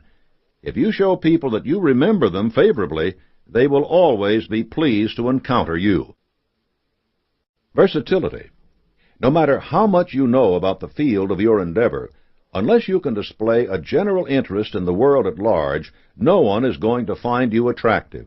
You and your associates may thrive on speaking for hours without end about the work you are doing, but you will be as unwelcome as a dentist among other people in a candy shop. Keep yourself acquainted with the issues of the day, and maintain a few pursuits other than your business. They will broaden your character and deepen your knowledge of yourself as well. If you understand yourself, you will be better able to understand others, and they will appreciate you more for it. Fondness for people. Just as a dog can sense those who do or do not like dogs, people recognize very quickly whether they are dealing with someone who likes other people. They resent those people with a natural dislike for their fellows, and they are attracted to those who possess genuine enthusiasm. Even if you think you can cloak your dislike with appealing mannerisms, others will sense your lack of human affection. Guard your thoughts against uncharitable impulses, and pay particular attention to your temper. Temper is nothing but uncontrolled emotion, and when your emotions are out of control, you may suddenly say and do things which will cause you and others great injury. A person with an uncontrolled temper has a tongue that is mounted on ball bearings and swings widely and freely, with an edge as sharp as a razor blade. Impatience with others is a visible expression of selfishness and lack of self-discipline. So, too, is a constant display of defeatism. You do no one any favors by harping on your recent misfortunes or your feelings of aimlessness. People will forgive those who aim high and miss. A person who not only lacks the get-go to make an effort, but reminds others of it endlessly, shows no fondness for the humor of other people. Show an alert interest, tolerance, and respect for others, and they will instinctively do the same for you. Humility.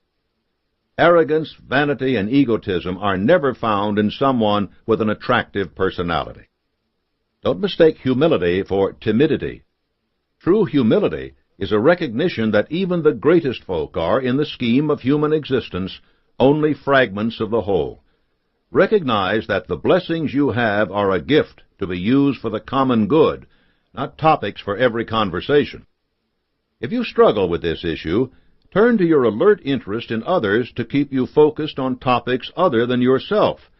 As your faith grows, so will your recognition of the importance of the greater world and its value. People who are strong in faith are always humble of heart, and these qualities are always much admired.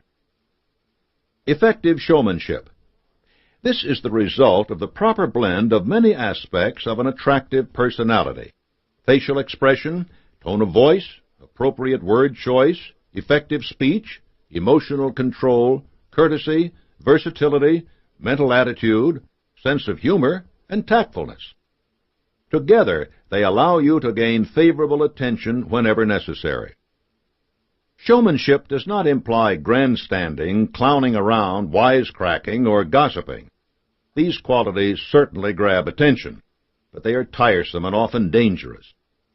Effective, positive use of the traits which combine to form good showmanship will serve you well whether you are dealing with one person or 1,000.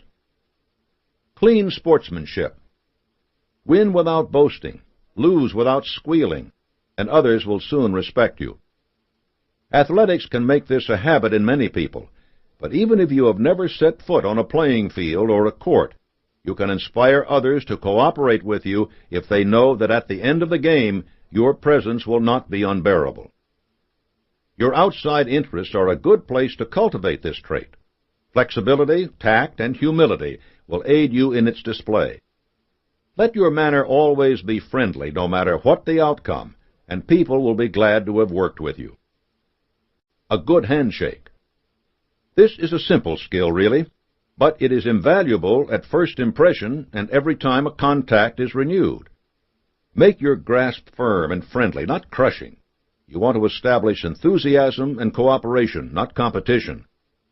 A limp handshake will display disdain or weakness. Coordinate your handshake with a greeting and grip the other person's hand for emphasis on key phrases. Maintain your grip as long as you speak your greeting in order to strengthen the impression you are making. Be direct and assertive in your greeting, and people will associate those qualities with the whole of your personality. Personal magnetism. This last trait is a polite way to describe sexual energy. Of all the aspects of an attractive personality, this is the only one which is innate and cannot truly be developed by personal effort. You have what you are born with, and you cannot increase it, but you can use it. Sexual energy is a driving universal force. If you project it, it will aid you only if you use it properly. Proper use does not mean the physical seduction of your associates and business prospects.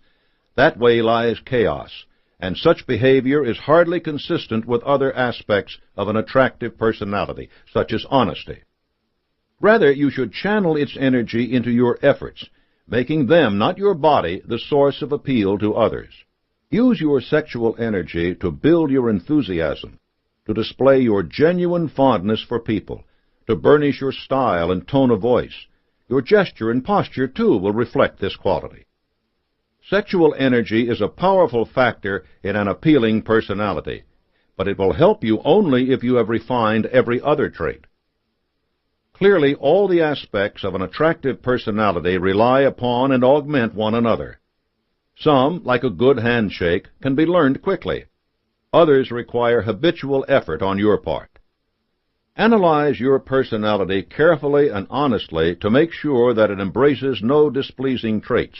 Even your best friends will not tell you of these aspects of your personality which may be attracting misery, opposition, and defeat.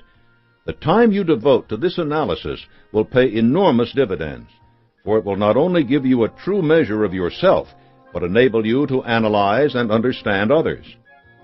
Never make the mistake of thinking that you have done all the work you can do toward generating an attractive personality.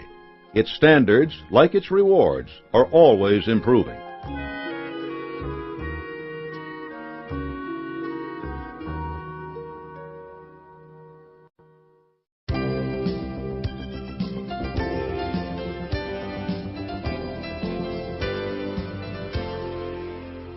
Chapter 4.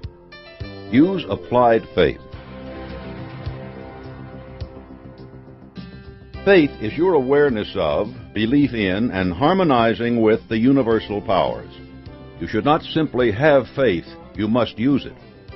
No doubt you have heard and read numerous definitions of faith, many of which involve religious convictions. For the purpose of this chapter, your own spiritual beliefs are not important, except that you will learn to put them and much more into daily practice. Faith is a state of mind. For it to be useful to you in achieving lasting success, it must be an active, not a passive faith.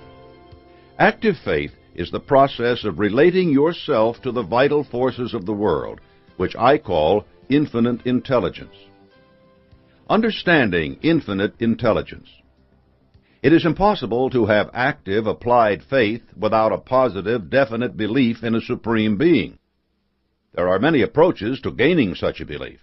Observation, experimentation, feeling, prayer, meditation, and thought all are legitimate paths.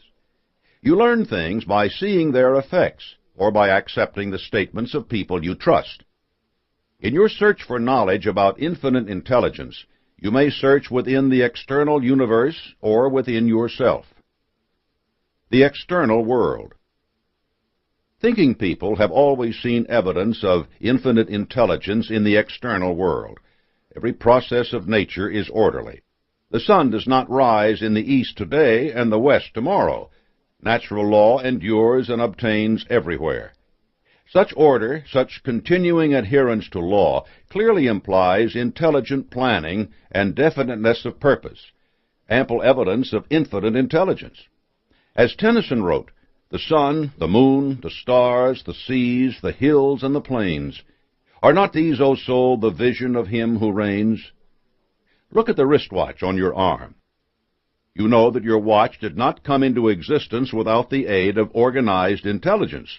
And you know that in this case the particular intelligence was a human one. You know equally well that this human intelligence did not originate in that single mind, but that it was merely an instrument expressing the force of the natural order of the universe. You could take that watch apart, put the pieces in a hat, and shake them about. Never in a million years would they, or could they, reassemble themselves into the smoothly functioning machine called a watch. That process requires deliberate, organized intelligence with a definite plan. Like a watch, the universe simply could not exist as it does without being the product of an infinite intelligence. The internal world. You have many senses which allow you to evaluate the external world: touch, sight, hearing, taste, smell. But you also have senses which put you in touch with another reality. The beauty of a mastermind alliance is that it puts you in touch with the creative powers of others, connecting mind to mind, opening the subconscious of each member to the power of infinite intelligence. Your conscience is a tool which puts you in touch with these forces. Similarly, when you engage in prayer, you explore this internal world. The power of these experiences have shaped human history again and again. The still small voice that whispered to Saul of Tarsus changed the shape and direction of Christianity. The spiritual convictions that drove Mahatma Gandhi affected not only India, but the approach to social and political changes across the globe. This ability of the human mind to discover, embrace, and disseminate fundamental ideas and concepts is further proof of our ability to enter into a definite, positive relationship with infinite intelligence. You can enter this relationship and adapt it to your purposes in life. This is accomplished by applied faith. Overcoming disbelief. Remember, faith is a state of mind which develops by conditioning your mind to receive infinite intelligence. Applied faith is the adaptation of the power of infinite intelligence to your definite major purpose. Applied faith is the dynamo of the science of personal achievement, the source of the energy to put your thoughts into action. In faith, you temporarily relax your own reason and willpower and open your mind completely to the inflow of infinite intelligence. The chapter on definiteness of purpose teaches that your mind is the only thing over which you have the right to complete control. You must control your mind so that it is regularly open to the power of infinite intelligence. Whatever your mind can conceive and believe, it can achieve. Therefore, do not allow self-imposed limitations and restrictions to block the flow of infinite intelligence. As sunlight passing through a prism is broken up into its component rays, so infinite intelligence passing through your mind is broken up into a variety of forms. The belief that you cannot succeed, that you are not worthy, that others stand in your way, that some things cannot be done, each of these will act as an imperfection in the prism of your mind, distorting and scattering the power of infinite intelligence. And if you close the window of your mind to the power of infinite intelligence through disbelief, you will never experience its benefits. You cannot simply announce to yourself that you have faith and expect instant results. Faith is a state of mind which must be cultivated. Set aside at least an hour a day to contemplate your relationship to infinite intelligence. Look for the ways in which it is manifested in your life and for places where its power can be applied. Clear your mind of all negative thoughts of want, poverty, fear, ill health, and disharmony. And then take these 3 easy steps to build your faith. 1. Express a definite desire for the achievement of a purpose, and relate it to one or more of the basic human motives. 2. Create a definite and specific plan for attaining that desire. 3. Start acting on that plan, putting every conscious effort behind it. The more you act on faith and infinite intelligence, the more your mind will open to its power, and the more you see that power working in your life, the easier it will be for you to act on faith. The process is a wonderful cycle. When you face a problem or question, you can put this fledgling faith into action. Your subconscious has already been conditioned by your acting on faith to believe that you will succeed. Relax your reason so that it does not interfere with listening to the ideas, hunches, and intuitions that your subconscious conceives on the basis of this faith in your success. Look among these suggestions from your subconscious for the solution to your problem. You will recognize this solution by the soundness of the plan that occurs to you and by the feeling of enthusiasm which accompanies its recognition. As soon as you do recognize the plan, act on it at once. Do not hesitate, argue, challenge, worry, or fret about it. Act on it. If your plan does not work out exactly as you had expected, repeat this procedure. It takes time to build faith, to open your mind to its application. But remember, you cannot expect infinite intelligence to do your work. That's what applied faith means. If the plan you conceive through faith requires the cooperation of other people, you must work to gain it. It will not just happen.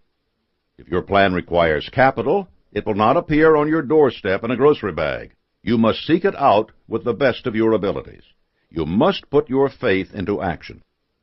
A final word. If you make your prayers an expression of gratitude and thanksgiving for the blessings you already have, instead of requests for things you do not have, You will obtain results much faster. Overcoming fear. An important part of opening your mind to faith is ridding your mind of the fears which limit your belief. There are 7 basic fears. Nearly everyone suffers from at least one. Some of us must conquer them all. Here are the 7 fears, how you can recognize their presence in your life, and how you can banish them. The first fear, poverty. This is the most destructive of the 7 basic fears, and the hardest to master, because it brings so much suffering and misery. Much of the fear of poverty comes from our bitter experiences in dealing with others who have proved untrustworthy and willing to exploit us for their own benefit. If you resent poverty and are determined to be rid of it, analyze yourself fully for signs of this fear. Then fasten your mind on substitutes for the negative habits which this fear inspires. Lack of ambition. Do you accept whatever life hands out without challenging it? Are you mentally and physically lazy? Then adopt a positive, driving ambition to vanquish the symptom of the fear of poverty. Failure to make your own decisions. Do others determine everything that happens in your life? Do not surrender the most precious gift of your Creator. Make your own decisions and become self-determining. Making excuses for your failures. Do you offer alibis for your lack of achievements? Do you envy and criticize the success of others? Accept that only you are responsible for what happens to you. A negative mental attitude. This is the greatest limitation the fear of poverty imposes, and it can encompass all the others. Discard pessimism. Expect that things will go your way and act accordingly. Do not put things off, avoid responsibility, or live beyond your means. Instead, work to make your life better, and it will be. Developing definiteness of purpose is the first step toward replacing a negative mental attitude with a positive one. Find out what you want and look for it all the time. Demand much. Set a high goal. Believe that you will attain it with the aid of infinite intelligence, and you will leave the fear of poverty far behind. The second fear, criticism. Fear of criticism can affect you in ways both trivial and serious. It can lead you to buy the latest fashions, the fanciest cars, the most sophisticated stereo audio systems, because you fear being left behind the times, out of step with what everyone is doing. More insidiously, it can prevent you from presenting and acting on ideas that are revolutionary, ideas that would give you independence. It robs you of your individuality and your faith in yourself. Following are the most obvious symptoms of a fear of criticism and the steps you can take to eliminate them. Keeping up with the Joneses. Trying to maintain the front of being the most current, most affluent person on the block can cripple you, both financially and emotionally. Buy what you need and put your fiscal and mental resources to work elsewhere. Bragging about your achievements. You do this to cover up feelings of inferiority. You imitate success rather than attain it. It's fine if your definite major purpose includes community recognition, but if you gain a false recognition, you will be constantly haunted by the prospect of exposure as a fraud.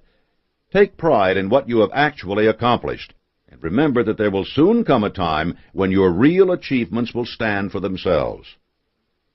Being easily embarrassed. This causes you to be unable to make firm decisions, to fear meeting people, and to lack self-confidence. Determine that whatever you do in pursuit of an honorable, definite purpose is worthy. Remember how the neighbors laughed at Walter P. Chrysler, and how short and hollow that laughter was. Fear of criticism is a common fear. If you let it, it will sap your initiative and imagination. But for every step you take away from it, it will take 2 steps away from you. Once you begin your journey, it will grow easier by the day. The third fear, ill health. This fear is closely related to a later one, the fear of death, but it is much more dependent on habits for its growth. You may very well have acquired it simply by growing up around others who shared it. It, too, can prevent you from taking risks, and its simple presence can actually bring about the very situation you so fear. Remember that whatever your mind can conceive and believe, it can achieve. This works just as effectively in creating illness as in maintaining health. Norman Cousins effectively demonstrated the power of laughter in healing the sick, himself included. You want the power of your mind focused on maintaining your health, but certain habits demonstrate your enslavement to the fear of ill health. You must break them. The drugstore habit. Do you run to the pharmacist every time some new cure-all is advertised? Have you consumed mountains of garlic, ginseng, and oat bran? Taking care of yourself is important, but looking to pills diverts your attention from recognizing that your own mental attitude toward your health is the most important factor in your good health. The habit of self-pity. Do the slightest pains and discomforts keep you in bed? Is some condition your excuse for not acting? Dwell on that condition, surrender to it, and you are finished. It is an obstacle to be overcome, and it may take effort to overcome it. But every skill you develop in overcoming your condition will serve you throughout your plan for achieving success. The habit of substance abuse. It may be drink, it may be drugs, but it's there only to cover up your fear of some mental or physical pain. You must seek out the source of that pain and address it. This process will take time, but every step of progress you make on that path will not only bring progress in overcoming your other fears, but also free your time, money, and energy for achieving success. Overcoming your fear of ill health can bring you wonderfully concrete results in so many ways. You, your family, your friends, and your ambitions will all be better off. The fourth fear, loss of love. I knew a man once who lost everything he had, money, social position, the love of his family, when it was discovered that for years he had been cheating his business partners and evading taxes. His only explanation was that he had lavished all his ill-gotten gains upon his wife, out of fear that otherwise he would have been unable to hold on to her affections. The bitterest irony was that since he had so long focused all his efforts on the single aim of satisfying her every want, his wife had come to see him only in that light. As soon as he was no longer able to provide for her, she left him. Once she had truly loved him, but out of fear he had cultivated only one aspect of the relationship, and her affections naturally withered. What had he offered her to love but his money? The fear of the loss of love is so intimate and so easily understood that it isn't necessary to elaborate on its symptoms. Simply cultivate your relationships with a positive mental attitude. Give them your all, and instead of being a source of fear to you, they will be a bastion of strength and courage. The fifth fear, old age. The fear of old age causes you to slow down and develop a feeling of inferiority. When you're 30, 40, 60, or 70, you become convinced that you have let opportunities slip by and that your best years are behind you. Nothing could be further from the truth. Every moment of your life that has passed by has taught you invaluable lessons that you can apply today. You should have a positive appreciation for the wisdom and understanding you have gained. Most of the great achievements in human history have come from people who have blown out more than a few birthday candles. The best way to confront this fear is to jump on it with both feet and laugh about it. Whenever you have a birthday, subtract a year from your age instead of adding one. Don't make the mistake of trying to act like a teenager, adopting the dress and speech you see on TV. That will only make you feel and look foolish. And don't ever say to yourself, if only I were younger, I would do something that you know you must.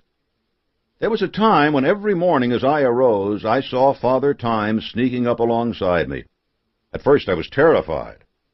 But one day I looked him in the eye and shouted, "Get out of here, old man, and stay out. I don't need you. Get out." Try this yourself whenever the idea occurs to you that you are too old to do something, and you will find that this response is quickly retrieved from your subconscious, ready to defend you whenever the fear of old age threatens. The sixth fear, loss of liberty. No matter where you live in any country, the fear of the loss of freedom is present. For those suffering in police states rather than enjoying the liberty that Americans possess, the fear is great. But many other forces can work to limit your freedom. the political ambitions of your neighbors, the demands of your daily life. And this fear can paralyze you and distract you from your definite major purpose. The only way to fight this fear is to take an active role in defending the institutions that preserve your liberty. The rights we enjoy in this country were won through bitter years of struggle, and they can be maintained only by constant vigilance. You must be aware of the struggles that are taking place. You must take an active role in them. And you must also be sure that you are doing nothing that encroaches upon the liberties of others. If you become a tyrant in the pursuit of your definite major purpose, seeking to dominate your family, your mastermind alliance, and your employees, you will be rolling back the cause of freedom just as certainly as does any revolutionary extremist.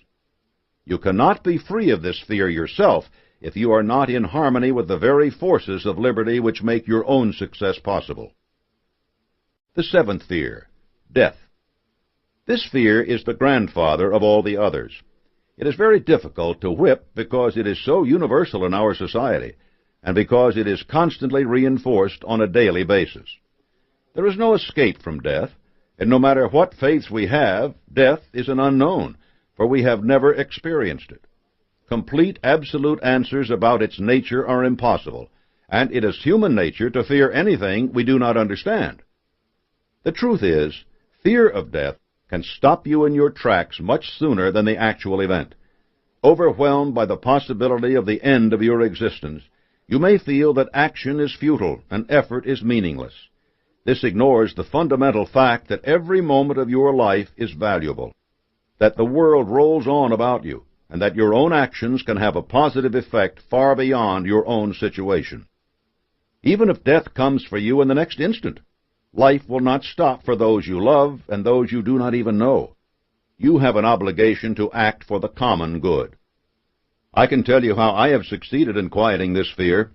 I have looked at life and death and the nature of the world.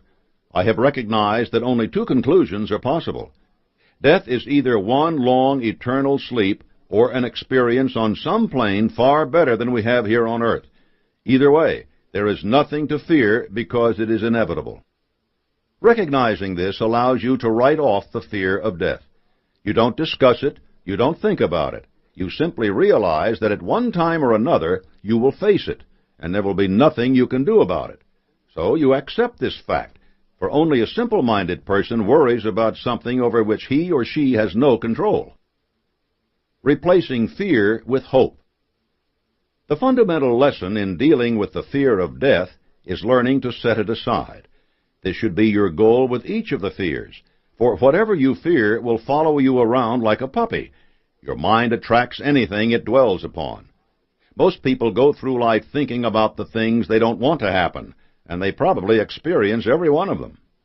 Wouldn't it be a better idea, then, to refuse to think about the things you don't want and to feed your mind with pictures of the things you do want? There is nothing more important than learning the art of keeping your mind focused upon the things, conditions, and circumstances you really want. This is the greatest application of applied faith you can make. When your mind has definiteness of purpose, you are in a condition to start having faith. And when you have faith, you can call upon infinite intelligence to apply it. Faith exists only so long as it is used. You cannot develop muscles by not using them. You cannot increase your capital by not investing it. Persistent action backed by definiteness of purpose will pump up your faith. Demonstrating the power of your faith.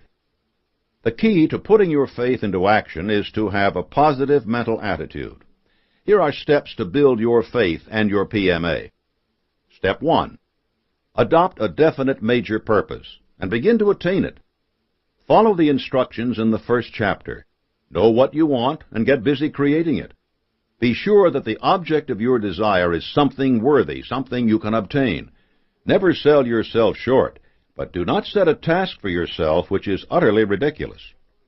Step 2. Affirm the subject of your desire through prayer, morning and night. Inspire your imagination to see yourself already in possession of it. When you attain one goal, set a new one. Do not let complacency set in. Bill Gates founded Microsoft, the software company that supplies the operating systems for more than 70% of the computers in the world. By the time he was 35, his company was bigger than McDonald's, Disney, and CBS. Did he stop there? No. He continued to dream of new roles for himself and his corporation. By the time he was 37, he had embarked on a new path to provide systems to link every machine in an office, telephone, fax machines, computers, all working together seamlessly. And he managed to bind such giants as AT&T and IBM to his vision, enlisting them in a consortium to develop and deliver that magnificent system. You will achieve precisely the success you can envision for yourself. Cultivate that vision every day, in every way you can. Step 3. Associate as many as possible of the 10 basic human motives mentioned on page 18 with your definite major purpose. Give yourself a compelling motive for doing what you want to do. Then renew that motive by bringing it up in your mind as often as possible on a daily basis. If your motives include a fine home, a nice car, and a good wardrobe, visualize those things around you. Go through the motions of driving that car or wandering about that house. Do not hesitate to use your imagination to fuel your burning desire. Step 4. Write out a list of all the advantages of your definite major purpose and call them into your mind as often as you can. This will make you success-conscious by the power of self-suggestion. It will steady your resolve when things do not appear to be going well. If you're caught in an impossible job, you can keep yourself smiling by thinking of what you'll be doing once you're free. Step 5. Associate with people who are in sympathy with you and your major purpose. Get their encouragement. They can be colleagues, friends, or family. One realtor I know occasionally comes home discouraged, but she has an agreement with her husband that covers this circumstance. The instant she lets go a defeatist sigh, he pulls out her certificate from the $1 Million Club and a list of previous sales she's made. Whose name do you see here? Who sold all those houses? Who sold that place down by the lake that had been on the market for 2 years? Who saw what a dream house it could be? Isn't this latest offering just as good? That's all it takes, and she's out the door or on the phone again. And her husband, don't think that he isn't inspired by his wife's determination, that his own work isn't better after he's seen what a little encouragement can do. We all need people to give us a boost, and we all benefit from doing the same for others. Step 6. Don't let a day pass without making at least one definite move toward attaining your major purpose. Keep up that persistent action.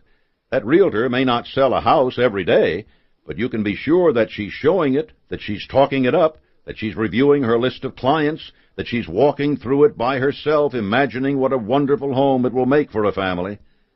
Each of these steps may not be the actual sale, but they're as much a part of it as the actual closing. Step 7. Choose a pace setter.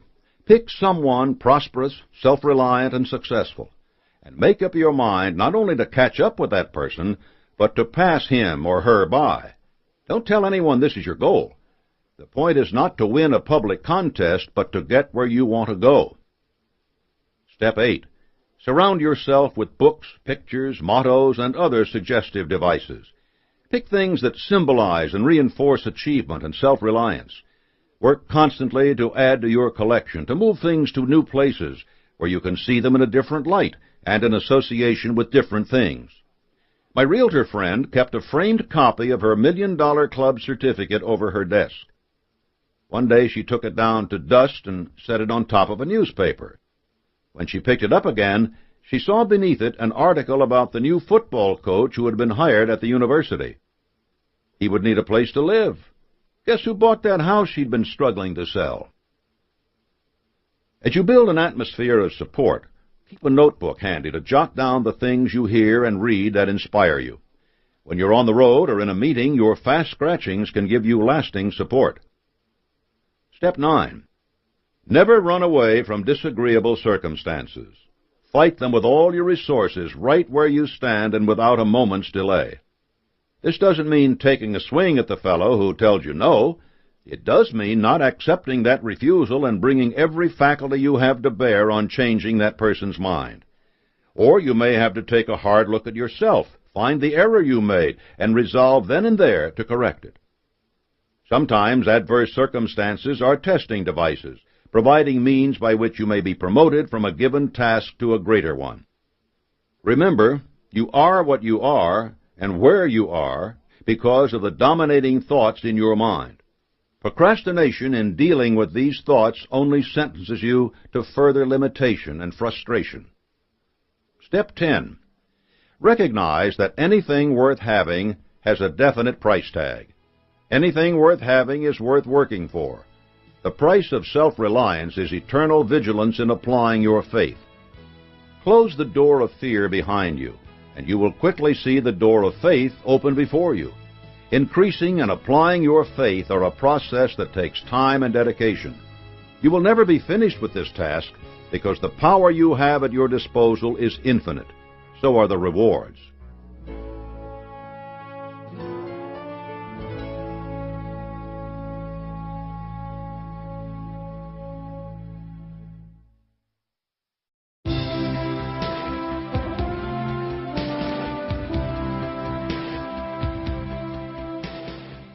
Chapter 5. Go the Extra Mile. Render more and better service than you are paid for, and sooner or later you will receive compound interest from your investment. It is inevitable that every seed of useful service you sow will sprout and reward you with an abundant harvest. Going the extra mile is not the sort of principle that can be put into practice in a few easy steps. Instead, it is a state of mind that you must develop, so that it is a part of everything you do. There is a subtle but powerful mental attitude connected with it. The stories that follow will demonstrate that attitude and show you the concrete benefits it brings. Remember, your best recommendation is the one you give yourself by rendering superior service in the right mental attitude. Thomas Edison's only partner. Edward C. Barnes was a man of much determination but few resources. He was determined to ally himself with the greatest mind of his day, Thomas Edison. When he arrived in Edison's office unannounced, his poor appearance made the clerks laugh, especially when he revealed that he had come to be Mr. Edison's partner. Edison had never had a partner, but his persistence got him an interview with Edison, and that interview got him a job as a handyman. Edison was impressed with Barnes' determination, but that alone was insufficient to convince him to take the extraordinary step of making him a partner. Instead, Barnes spent years cleaning and repairing equipment, until one day he heard Edison's sales force laughing over the latest invention, the dictaphone. They said it would never sell. Why replace a secretary with a machine? But Barnes, the handyman, jumped up and cried, "I can sell it." He got the job. For a month, Barnes pounded the New York City pavement on a handyman's salary. At the end of that month, he had sold 7 machines. When he returned to Edison, full of ideas for selling more machines all across the country, Edison made him his partner in the dictaphone business, the only partner Edison ever had. What made Barnes so important to Edison? The inventor had thousands of people working for him, but only Barnes was willing to display his faith in Edison's work and to put that faith into action. He didn't demand a fancy expense account and a big salary to do it either. Barnes focused favorable attention on himself by rendering service far beyond a handyman's responsibility.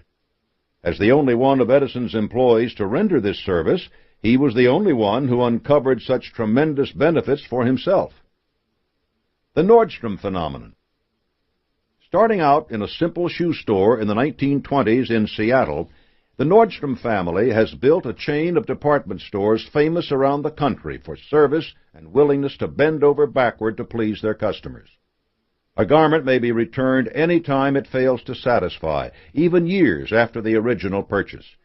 Sales associates will call branches all across the country to find an item in the size and color a customer wants. One woman even sent a Mother's Day card on behalf of a customer who mentioned that she had forgotten to do so. Store executives acknowledge that a policy of such dedication to the customer leaves them open to abuse. People buy clothes to wear once and then return them. Items are special ordered and never picked up. A few folks seem to regard Nordstrom sales associates as their personal gophers. It doesn't matter. By delivering service that is so far and above that of any department store in the country, Nordstrom has developed tremendous customer loyalty. In an economic climate that saw giants like Macy's, Bloomingdale's, Marshall Field, Sears, and J.C. Penney closing stores or laying off employees, Nordstrom continued a slow and steady expansion coast to coast, never opening a new store until it was sure it had assembled a crew of employees dedicated to its own brand of going the extra mile service. My own journey. I accepted Andrew Carnegie's commission to organize and publish the Principles of Success when I was a law student at Georgetown University. Other than reimbursement for some traveling expenses, I got no compensation from Carnegie for my efforts. My dedication to my task placed strains on my life. I had a family to support, and many of my relatives ridiculed me for my goal. In spite of this opposition, I worked for 20 years, interviewing presidents, inventors, founders of great companies, and famous philanthropists. Because these people were often unaware of the principles they employed, they just did it. It took a great deal of time for me to observe them and determine whether the forces I supposed were operating actually were. Instead of making money for myself, I had a job to do for others. Believe me, there were times when between the needling of my relatives and the hardships I endured, it was not easy to maintain a positive mental attitude and persevere.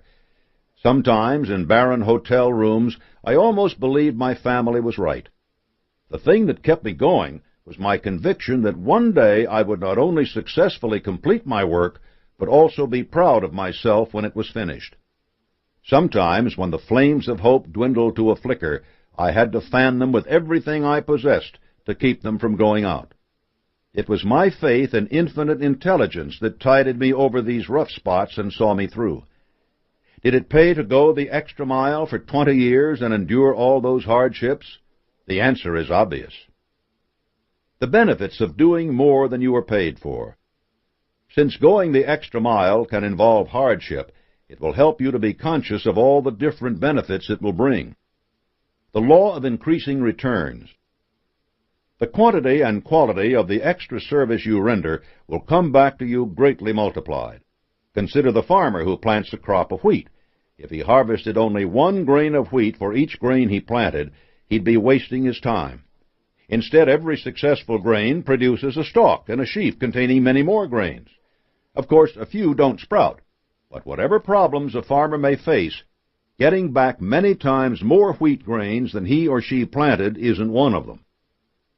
And so it is with everything you do in the service you render. If you render service worth $100, chances are you will get back not only that $100, but perhaps 10 times that, provided you have done so with the right mental attitude. If you render extra service unwillingly or resentfully, you will probably get nothing back.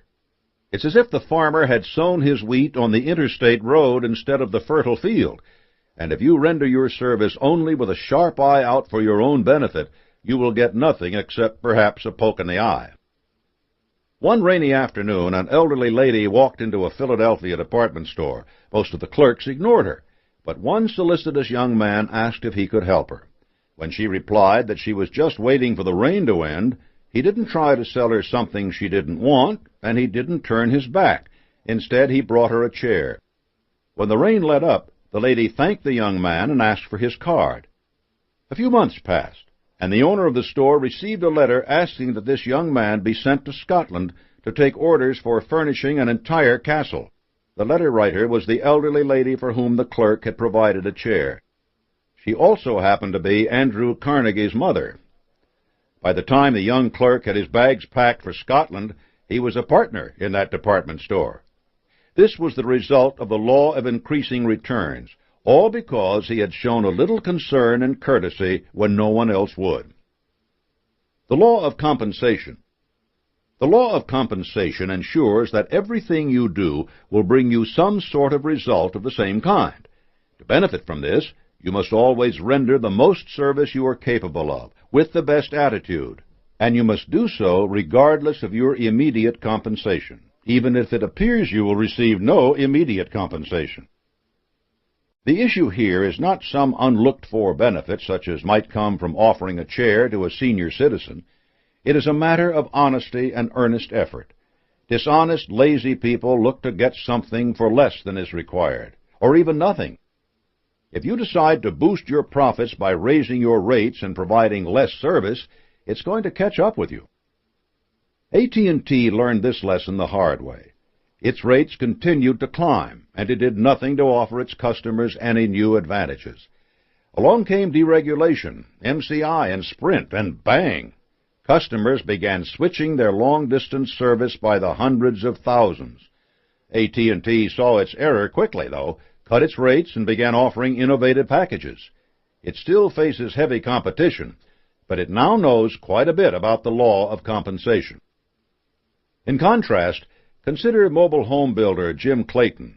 His company, Clayton Homes, was already growing rapidly when Hurricane Andrew decimated South Florida.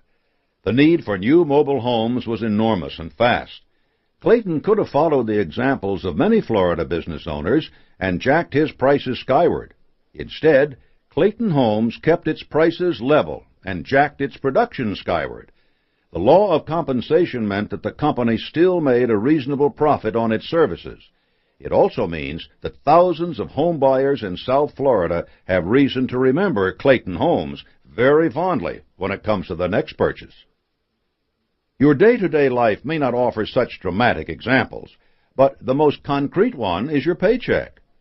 If you are dissatisfied with its size, remember, until you begin to render more service than you are already being paid for, you are not entitled to any more pay. If you are convinced that you are already doing more work than you are being paid for, ask yourself why the law of compensation doesn't seem to be working.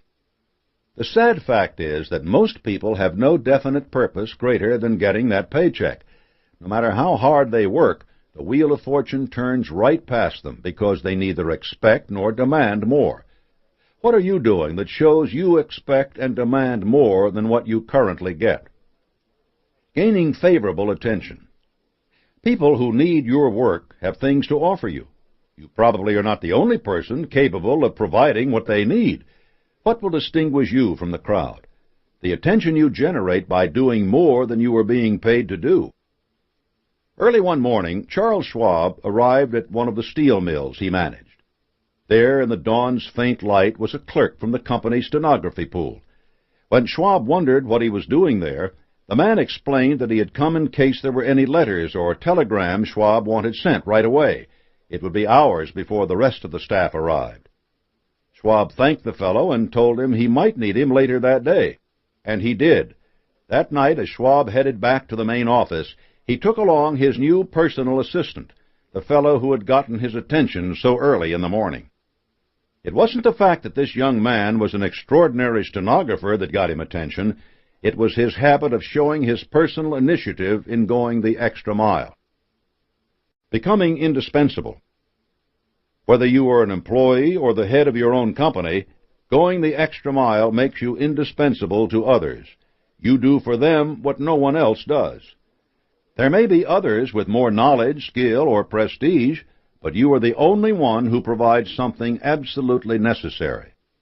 There may be 7 other companies providing public relations expertise, but if you are the one who can be called upon at 2 in the morning with a can-do attitude when a disaster strikes, people will remember and value that. One young man working for a movie talent agency was the only person willing to listen to a cantankerous star complain about her problems hour after hour, day after day. No one else took the time. When she threw a tantrum on the set one day, he, not the director, the producer, the heads of the studio, or her agent, was the only one to persuade her to go back to work. The movie went back on schedule and millions of dollars were saved. He had made himself indispensable by befriending that important client. You will never command more than average compensation until you become indispensable to somebody or some group. Make yourself so useful that it would be extremely difficult, if not impossible, to replace you. People who have pulled themselves out of the crowd and have included the priceless ingredients of going the extra mile and personal initiative in their service virtually write their own paychecks. Self-improvement. Going the extra mile means that you strengthen your ability to do your job and to do it well. Carrying out your tasks in a state of mind focused on providing the best service possible in the best possible attitude reinforces your skills. By imposing systematic self-discipline, you understand the process better every time, and you impress upon your subconscious the need for quality work. Remember the adage, strength and struggle go hand in hand. You should never make a presentation, design a software program, or do anything at all connected with your definite major purpose without the deliberate intention of doing it better than you have ever done it before. True, you may sometimes fail or not meet your previous standards, but the very intention of surpassing your previous best is a healthy habit that will ultimately cause you to excel. Doing a job just to get it done, complaining about the tasks before you, and grumbling about your pay are not ways to make yourself excel. Always stay focused on doing your best possible work. Opportunity. When you have made yourself indispensable, you will gain not only security in the job you have, but the ability to select the work that you do. Perhaps this will mean a promotion, a job at another company, or your choice of clients. Going the extra mile is a way of writing yourself an insurance policy against the fear of poverty, against the fear of want, and against competition from those who only go halfway. Consider William Novak. After years of rewarding but not particularly lucrative work as a writer, he was hired to be the co-author of Chrysler's CEO Lee Iacocca's autobiography. Working with the fascinating details of Iacocca's life, Novak wrote an utterly compelling book that was a national bestseller for well over a year. Iacocca's life story probably would have made a successful book without much effort, but Novak delivered something so readable and inspiring that the book became a phenomenon. Now Novak's name as co-writer on any project opens every door in the publishing world and commands advances much higher than those written by other people. He can choose his subjects, and he can pick from among the best. By going the extra mile, he made certain that he would always have the work he wanted. Favorable contrast. Going the extra mile turns a spotlight on you and gives you the important benefit of favorable contrast with others. An inspired window designer at Marshall Field's once filled a display with handsome ties. In the center was a full-length mirror. Businessmen who stopped to look at the display admired the ties and then saw themselves in the mirror. By contrast, their ties looked dull and shabby. Many were tempted to go in and pick up a snappy new tie, which looked so much better than their own. That's the power of contrast. People are always making comparisons, and we notice the things that are different. If you render more and better service than others, you will naturally stand out in bold contrast. Wise employers are very alert to the power of contrast, and they reward the employees it highlights. Some do decide to ignore that contrast and reap the benefits of extra service from their workers without compensating their workers. But the spotlight of contrast is bright enough that their competitors will sooner or later see the person standing in it. There are so few people who step into the spotlight that if it shines on you, others will notice soon. Pleasing attitude. When you do more than you are immediately paid to do in a willing and cheerful manner, you develop a positive, pleasing attitude, the cornerstone of an attractive personality. When you have an attractive personality, you can get almost anyone to behave toward you exactly as you wish. That's something worthwhile, isn't it? Treat other people precisely as you wish them to treat you. Apply the golden rule. If they don't respond at once, keep at it, again and again and again. If it never works, then you need to decide whether you want to keep working with these people. It may be the time to fire your employer. Personal initiative. Personal initiative means doing what needs to be done without being told. It is the most outstanding trait of the American personality, yet sadly, it is a quality missing in many people. Going the extra mile develops personal initiative because you don't wait for things to happen, but make them happen. When your mind is always focused on doing the best job possible, you are forced to look at every situation thoroughly. No doubt something will have to be done that is out of the ordinary. Part of your service is getting this thing accomplished, and that means putting personal initiative to work. There are people who go through life rendering extra service, yet wind up in the poorhouse. They are honest and dependable, adjectives for traits that give others the chance to cheat and exploit them, and they never do a thing about it because they lack personal initiative. It's one thing to cast your bread upon the waters. It's another to pretend not to notice when it just comes back wet and soggy. You must use personal initiative to see that your efforts are expanded in the right areas. Investigate to make sure that the people you work for are honest and trustworthy, that they aren't about to go belly up and be unable to pay you. And if you find yourself deceived, find yourself someone else to work for. Personal initiative is not simply for the benefit of others. Self-confidence. Going the extra mile builds your conviction that you are doing what is good and right.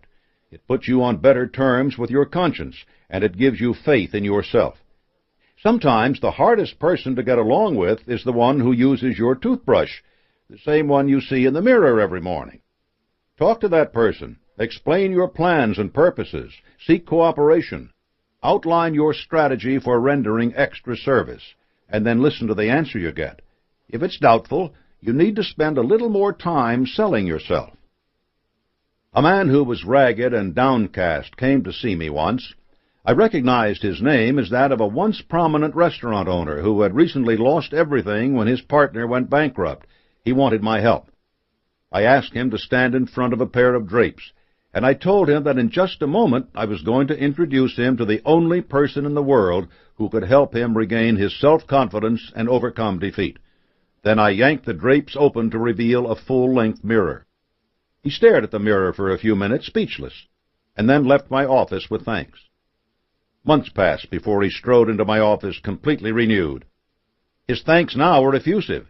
He had reminded himself of his skill in business, found new backers similarly convinced of his abilities, and was currently running one of the most popular spots in Chicago. When you build your self-confidence through the knowledge that you are giving the best possible service, you develop the reserves of determination to see you through dramatic setbacks without the kinds of theatrics I had to employ with this fellow. Trust yourself, and you will always have someone to rely on. Overcoming procrastination. When you are doing your work eagerly and cheerfully, you avoid the temptation to do it this afternoon instead, or maybe tomorrow. In fact, you probably won't be able to wait to get started. Have you ever wondered at the stories about famous people who get up at some seemingly ungodly hour to begin their work? They do it because they're eager to do what they are doing, and they have gained their fame because of that eagerness. When you act as soon as you must, the habit of procrastination dies from not being fed, and no one laments its passing. The extra mile formula. To help you keep your mind fixed on going the extra mile, I have developed the following formula, the only one in this book. It's very simple. Q1 plus Q2 plus MA equals C. Q1 is the quality of service rendered. Q2 is the quantity of service rendered. MA is the mental attitude in which it is rendered. C is your compensation. Compensation here means all the things that come into your life: money, joy, harmony with others, spiritual enlightenment, faith, an open mind, a sense of tolerance, or anything else worthwhile that you seek. Always be aware of the diverse nature of compensation. Money is nice, but it certainly will not be the only thing that makes you successful, or allows you to enjoy success. Do not cut off relationships which are poor in financial rewards, but rich in other qualities. For no matter how much service you render, others will recognize your one-sided approach. The spotlight of contrast will shine on you unfavorably then, and will seek out those who remain true to the spirit of going the extra mile. Chapter 6. Create Personal Initiative. One of the biggest benefits from going the extra mile is the emphasis it requires you to place on personal initiative. This chapter will round out your understanding of personal initiative, and through example, it will show you how to multiply that quality in yourself. Andrew Carnegie once told me, "There are two types of people who never amount to anything. There are those who never do anything except what they are told to do, and there are those who cannot even do what they are told to do. The people who get ahead do the things that should be done without being told, and they don't stop there. They go the extra mile and do much more than is expected of them. Personal initiative is absolutely necessary if you are going to realize your goal. It will bring you advancement, attention, and opportunity. The major attributes of personal initiative. In the years I spent formulating these principles of success, I observed many extraordinary people. What follows is a list of qualities that constantly appeared in my observations. Some of them will be things that have already been covered in this book. Others come later. The important thing for you to do here is to identify these characteristics in yourself as you are now, and to think about how you can increase and strengthen them. The adoption of a definite major purpose. The motivation to act continuously in pursuit of that purpose. A mastermind alliance to acquire the power to attain that purpose. Self-reliance, self-discipline, persistence based upon the will to win. Well-developed imagination, controlled and directed. The habit of prompt, definite decision-making. The habit of basing opinions on known facts, not guesswork. The habit of going the extra mile. The capacity to generate enthusiasm at will and control it. A well-developed sense of details. The capacity to listen to criticism without resentment. Familiarity with the 10 basic human motives. The capacity to concentrate attention on one task at a time. Assuming full responsibility for one's own actions. Willingness to accept full responsibility for the mistakes of subordinates. Patience with subordinates and associates. Recognizing the merits and abilities of others. A positive mental attitude at all times. The capacity for applied faith. The habit of following through. The habit of emphasizing thoroughness instead of speed. Dependability. No doubt many of these qualities are already familiar to you. You may think, I've already got that. But it is the nature of the 17 principles of success that each depends upon the others, and you can't develop one without relying upon and developing others at the same time. How can you develop faith without applying it through personal initiative? And how can you have personal initiative without a definite purpose to carry out? You can't. Personal initiative is contagious.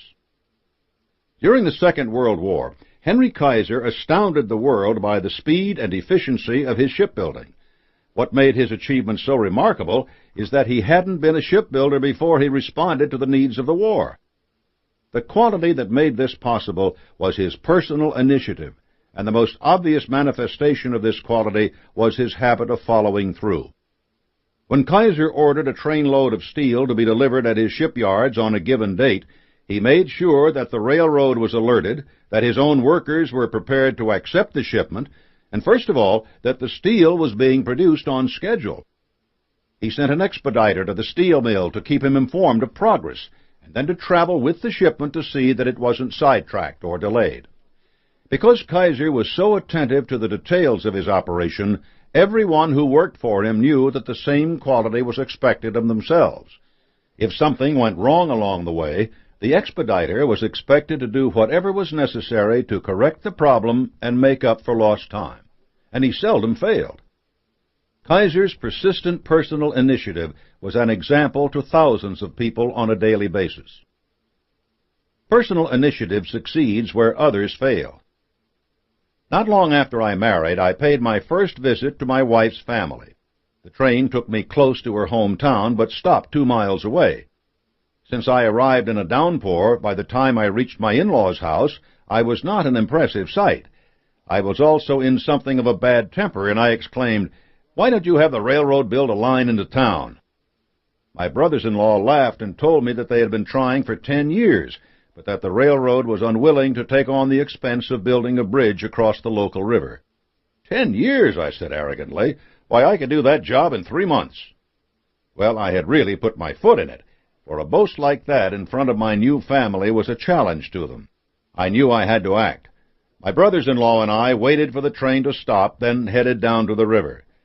There we saw a creaky old wooden bridge across which ran the county road. A freight railroad terminated at the far side of the river, its tracks crossing the road. As the freight trains came and went, they halted traffic on the road, slowing travel for all the local people. And there was my idea. Look, I said, it's simple. The passenger railroad pays for a third of the cost of a bridge so that it can offer better service to the town. The county pays for a third of the bridge because it will need to replace that wooden one soon anyway. And the freight railroad pays the final third so it gets the traffic off its tracks and prevents the inevitable accident from having all those people lined up waiting to cross. It was that simple. In a week, my brothers-in-law and I had all three parties agreed to the plan, and in 3 months the new bridge was up and the town had passenger rail service. Now, I hope that your personal initiative won't have to get you out of the kind of trap I set for myself, but if you apply it at every opportunity, especially after you have made a foolish mistake, then it will benefit both you and your community. Personal initiative creates work. I once knew a rather plain fellow who didn't seem suited for much. He had been apprenticed to a plumber, but because he showed no real aptitude for plumbing, his boss tried him out as a sales rep. He didn't show an aptitude there either. Since his handwriting was neat, the boss made him a bookkeeper next. Again, the results were discouraging. But the bookkeeping experience taught him something: the importance of accurate inventory. So he sat down to take an inventory of himself. He decided he had these positive qualities. 1, the habit of saving money. 2, the ability to figure accurately the costs of a plumbing job. 3, the ability to recognize superior skills in others that he lacked himself. 4, persistence.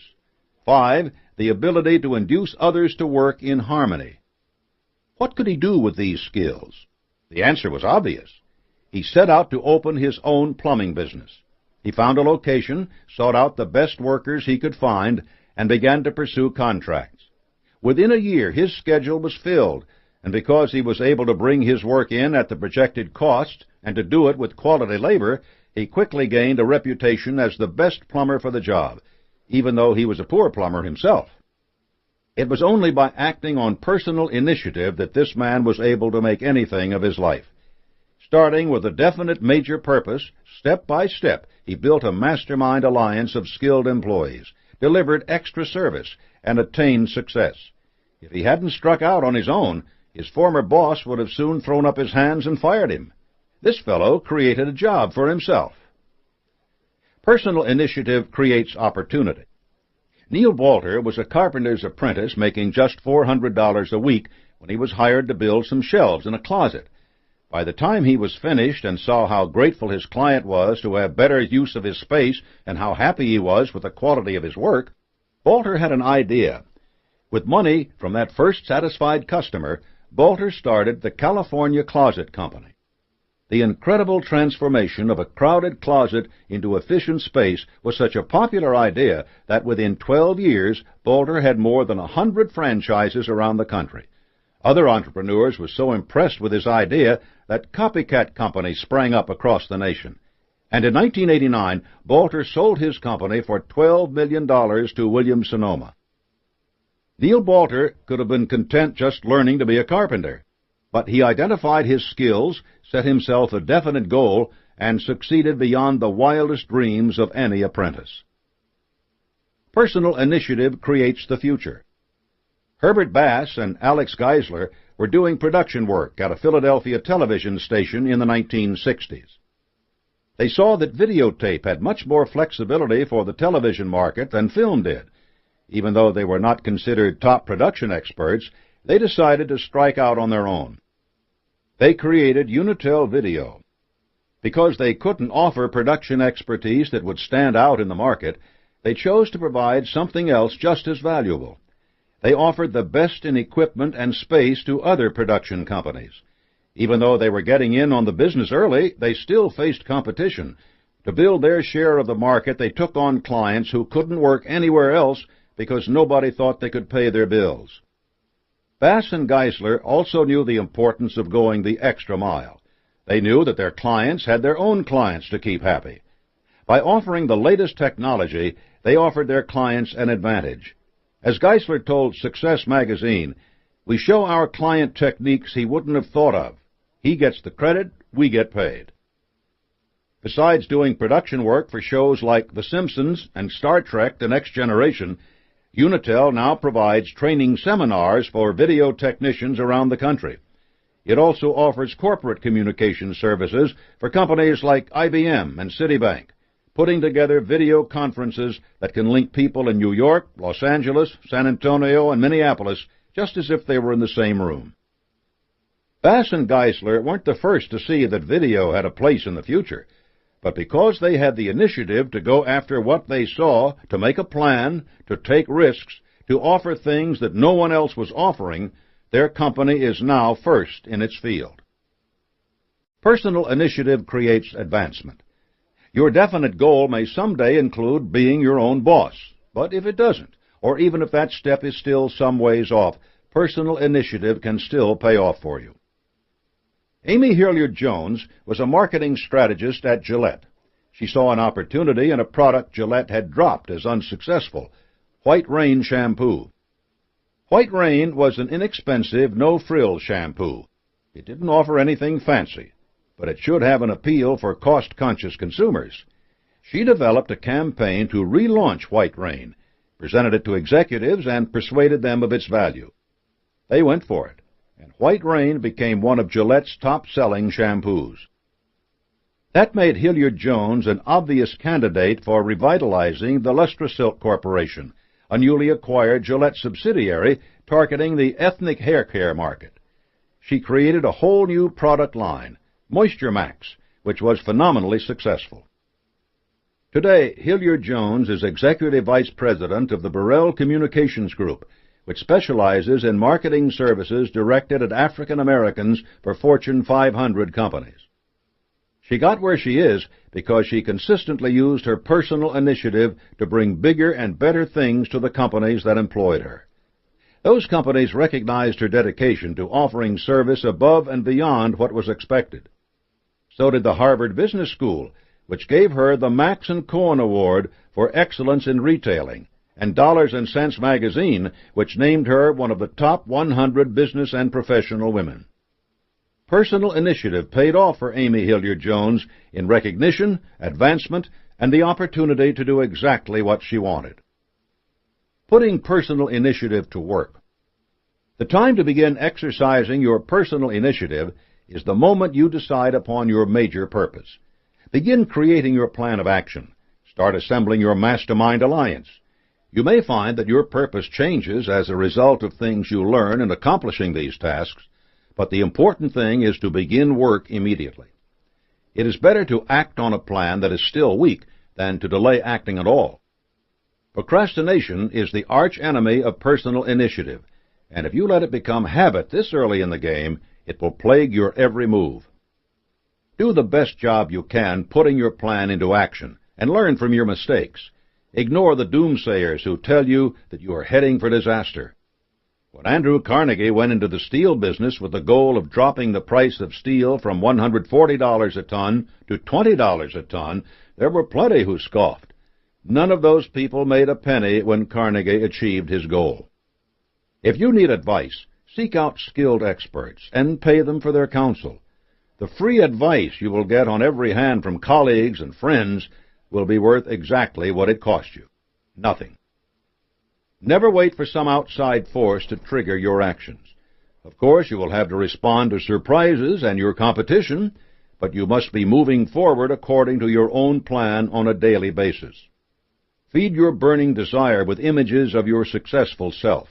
Stoke its flames so high that they burn your seat, so that you won't be able to sit back in your chair and take it easy when you ought to be following up on your work of the day before. When a task is completed, examine it. Is it the best job you could have done? What might have made it better? Why don't you take that step right now? Personal initiative depends on your being alert to every opportunity and acting on that opportunity as soon as you discover it. Clearly, personal initiative is a demanding quality, and its practice requires a good deal of mental resources. When your initiative is flagging, you can turn to the principle which breathes life into and restores every one of the others. positive mental attitude.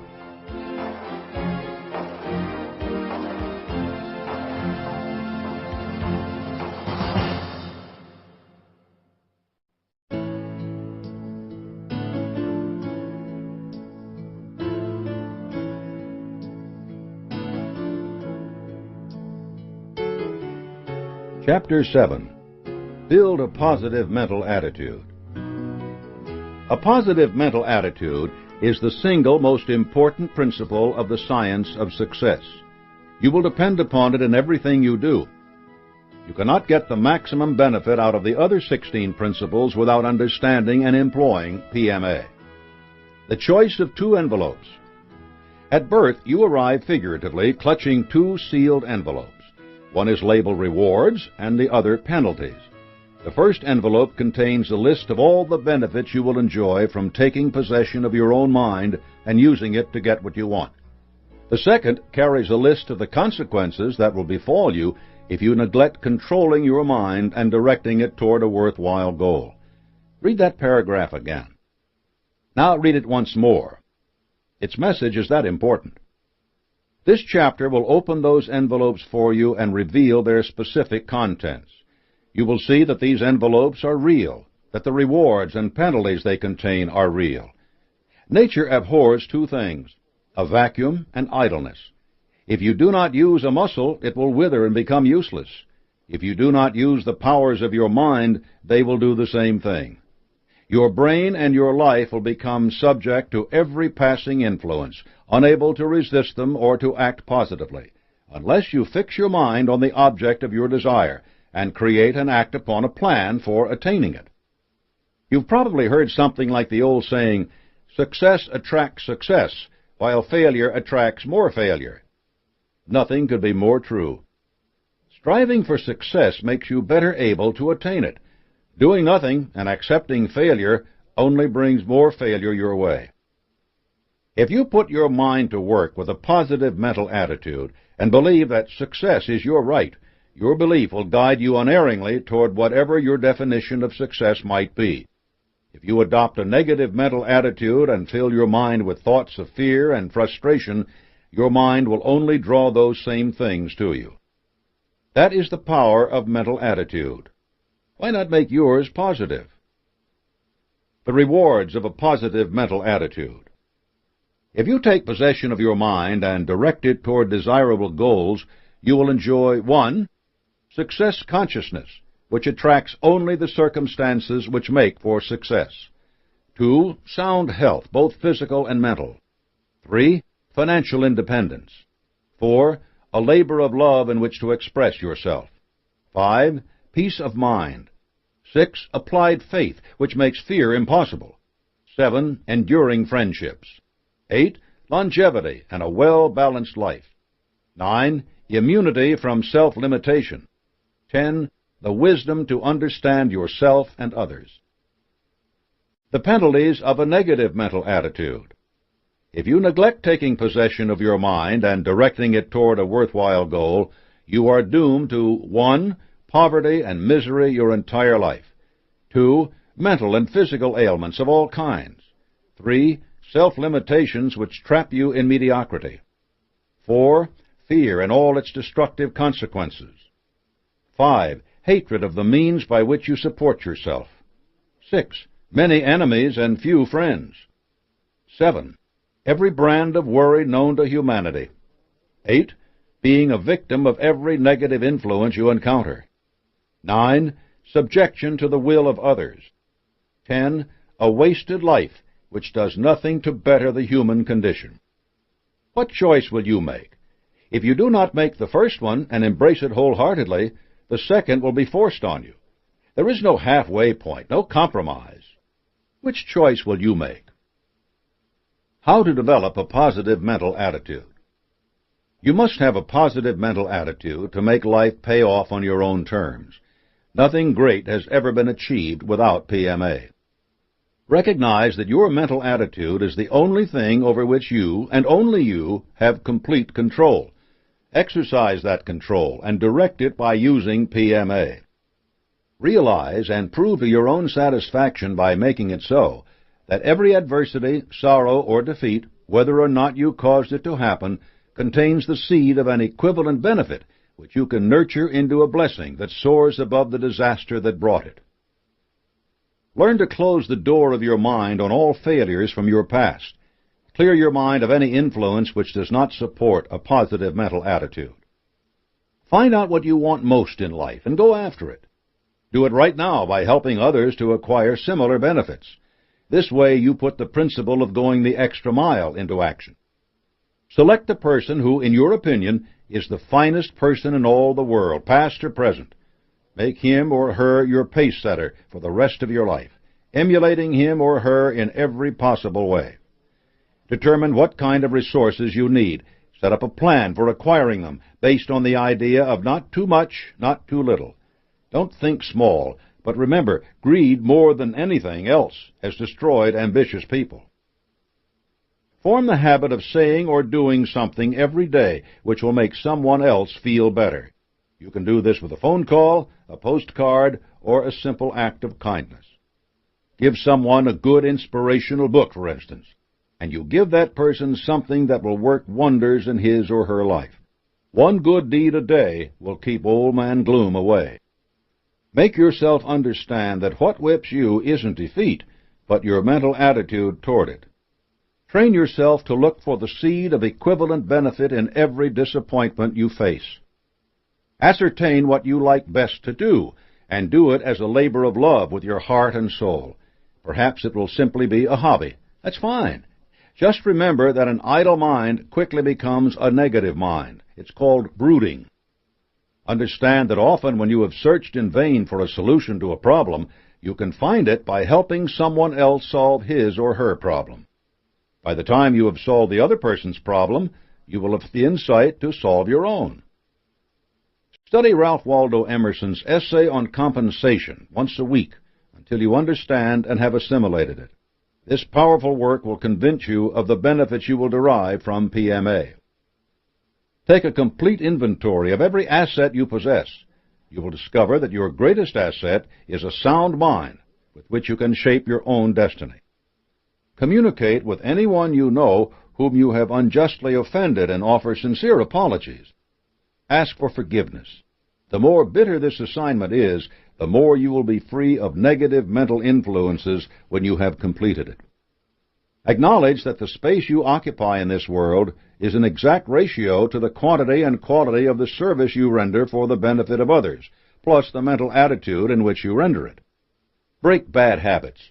Abstain from your vices one at a time for a month until you show yourself who is boss.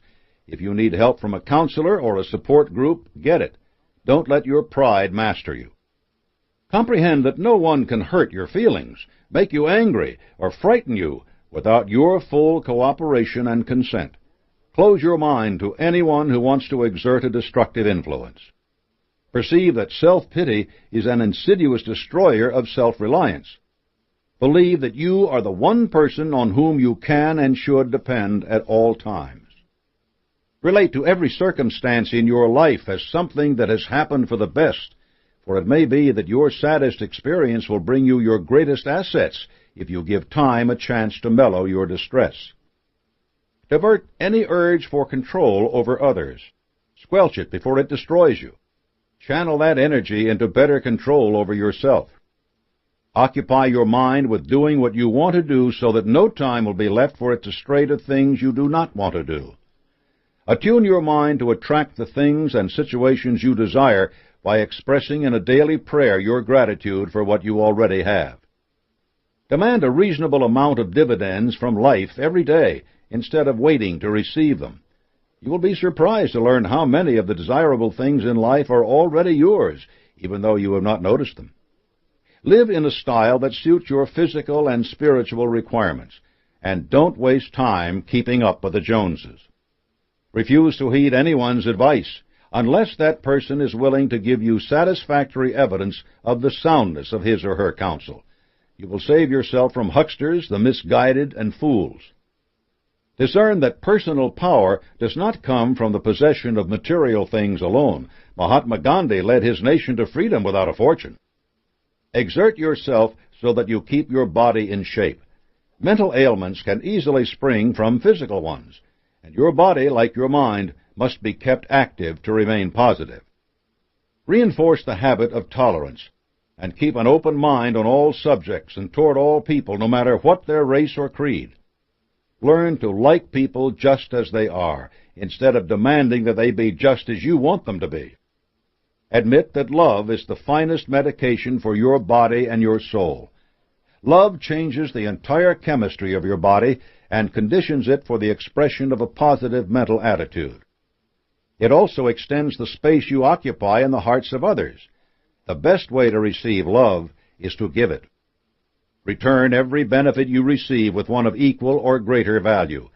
The law of increasing returns will operate in your favor, and eventually, or perhaps very soon, it will give you the capacity to get everything you are entitled to. A positive mental attitude works both ways. Avoid the fear of old age by remembering that nothing is ever taken from you without being replaced by something of equal or greater value. Youth, for instance, is replaced by wisdom. Trust that adequate solutions can be found for all your problems, but accept the fact that the solutions may not always be the ones you want. Rely on the examples of others to remind you that any disadvantage can be overcome. Thomas Edison had only 3 months of formal schooling, yet he was the greatest inventor who ever lived. Helen Keller was without sight, hearing, or speech, yet she inspired millions. A definite major purpose is stronger than any limitation. Welcome friendly criticism instead of reacting to it negatively. Embrace any opportunity to learn how others see you, and use it to take inventory of yourself and look for things which need improvement. Do not fear criticism. Encourage it. Create a mastermind alliance with others dedicated to the principles of success.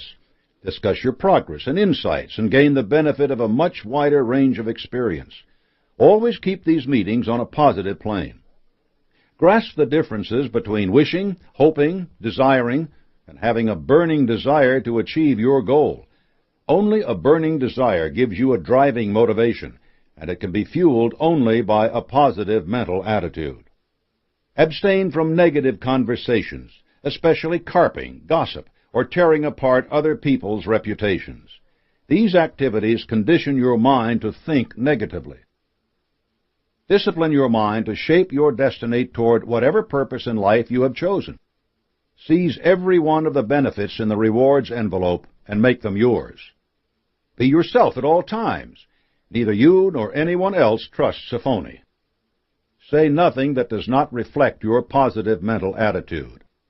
Believe in the existence of infinite intelligence, which makes it possible for you to draw on all the power you need to take possession of your own mind and direct it toward whatever you choose. Believe in your ability to become free and self-determining, and put that belief to work by acting upon it. Do it now. Believe that the American form of government guarantees you the freedom and privileges necessary to pursue your definite major purpose. Work to defend those freedoms as needed.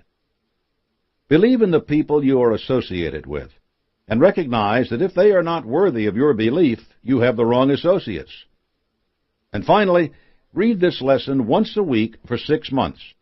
You will so thoroughly indoctrinate yourself with these habits and mind conditioners that your mental attitude will become and remain positive at all times. The 2% who succeed. The overwhelming majority of people never recognize the difference between wishing and believing. They never take 6 steps that will help them use their minds to attain their desires. These steps are summarized below, along with my observations, based on a lifetime of study of the percentage of people who attain each one. 1. Most people go through life merely wishing for things. These wishes are as fleeting as the wind. They have no power to shape anything. The number of people who stop here, 70%. 2. A much smaller percentage develop their wishes into desires. They want the same thing constantly, but that is the end of their commitment. They represent 10%. 3.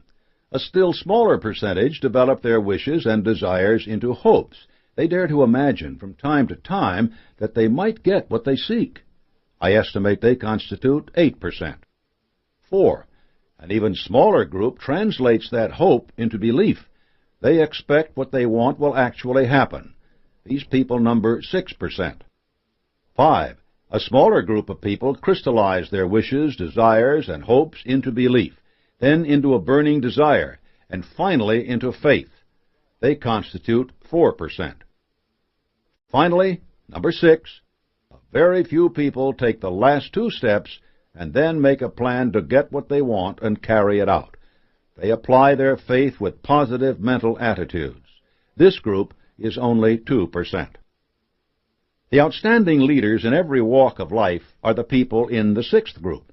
They recognize the power of their own minds. They seize that power and direct it toward whatever they choose. When you take this step, the word impossible will have no meaning for you. Everything will be possible for you, and you will manage to get it. Join the 2% Club. Here are the requirements for membership in the 2% Club. Only you will measure your success in meeting them. 1.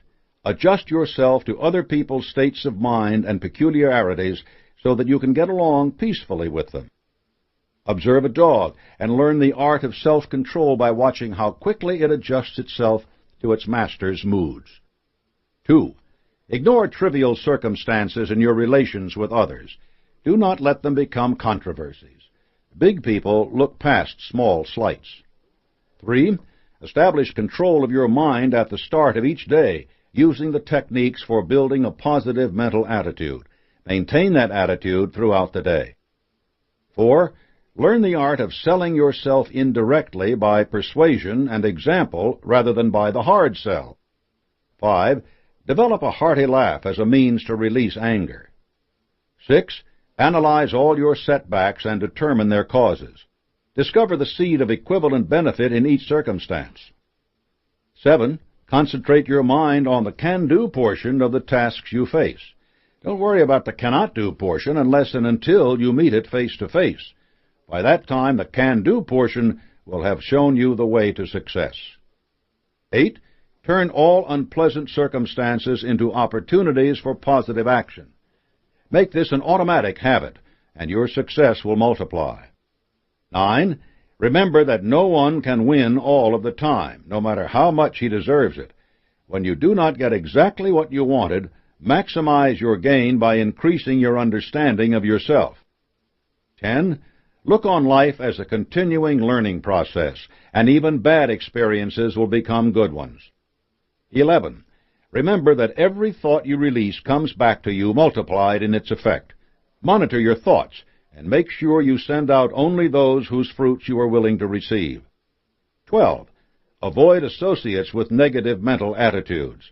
Their attitudes will rub off on you and poison every effort you engage in. 13. Be aware of the dual nature of your personality. You have a positive side with a great capacity for belief and a negative side with an equal capacity for disbelief. Exercise the first, and the second will wither away. 14. Recognize that prayer brings the best results when you have sufficient faith to see yourself already in possession of the things you are praying for. This calls for a positive mental attitude of the highest order. You can see how a positive mental attitude relies upon and reinforces so many of the principles crucial to personal achievement. You need a definite major purpose, applied faith in that purpose, and the personal initiative to act in ways that express your PMA. The next 2 chapters will teach you more principles that both support and sustain your PMA. The cultivation of success is a complex, organic process. Whenever you advance in acting on one of its tenets, you advance in others. Chapter 8. Control your enthusiasm. Enthusiasm bears the same relationship to your PMA and your progress toward success as gasoline to a car's engine. It is the fuel that drives things forward. In working on your PMA, you will learn to control your mind. The same control can be used on your enthusiasm, so that it is continually fed into the cylinders of your mental engine, where it is ignited by the spark of your definite purpose and explodes, pushing the pistons of applied faith and personal initiative. Enthusiasm is power. With faith, It can transform adversity, failure, and temporary defeat into action. This transmutation depends on your control of your thoughts, for they can just as easily be expressed negatively as positively. By controlling your enthusiasm, you can change any negative expressions and experiences into positive ones. The next chapter on self-discipline will further strengthen your ability to do this. The benefits of controlled enthusiasm. Controlled enthusiasm has many positive effects. As you develop it, you will 1. Increase the intensity of your thinking and imagination. 2. Acquire a pleasing and convincing tone of voice. 3. Reduce the drudgery in your work. 4. Have a more attractive personality. 5. Gain self-confidence. 6. Strengthen your mental and physical health. 7. Build your personal initiative. 8. Overcome physical and mental fatigue more easily. 9. Spread your enthusiasm to others. Enthusiasm stimulates your subconscious mind in much the same way that PMA does. By filling your conscious mind with enthusiasm, you impress upon your subconscious that your burning obsession and your plan for obtaining it are certain things. When your conscious enthusiasm dims, your subconscious will be there, full of images of your success, to help you stoke your conscious fires of enthusiasm once again. The dangers of uncontrolled enthusiasm. Enthusiasm, as I've said, is like gasoline. Properly employed, it can do magnificent things. But if you spill it out carelessly, you run the risk of a catastrophe. One danger is that your enthusiasm can lead you to monopolize conversation. If you do nothing but talk about yourself, people will tune you out, forget anything worthwhile that you have to say, and refuse to offer you aid and advice when you seek it. How gladly do you suffer bores? You must also take care that your enthusiasm does not cloud your judgment. Don't reveal your plan to competitors because you think it's so good. If you can see its value, so will others. Don't rush ahead when your plans for your definite purpose call for resources or circumstances that have not appeared. And don't let your enthusiasm find expression in the wrong things, like roulette wheels or the racetrack. It's fine to enjoy diversions which bring other benefits, like relaxing fishing trips or mind-broadening reading. But if you pour all your enthusiasm into these things, you won't have any left for your definite major purpose, and soon you won't have the resources for your diversions either.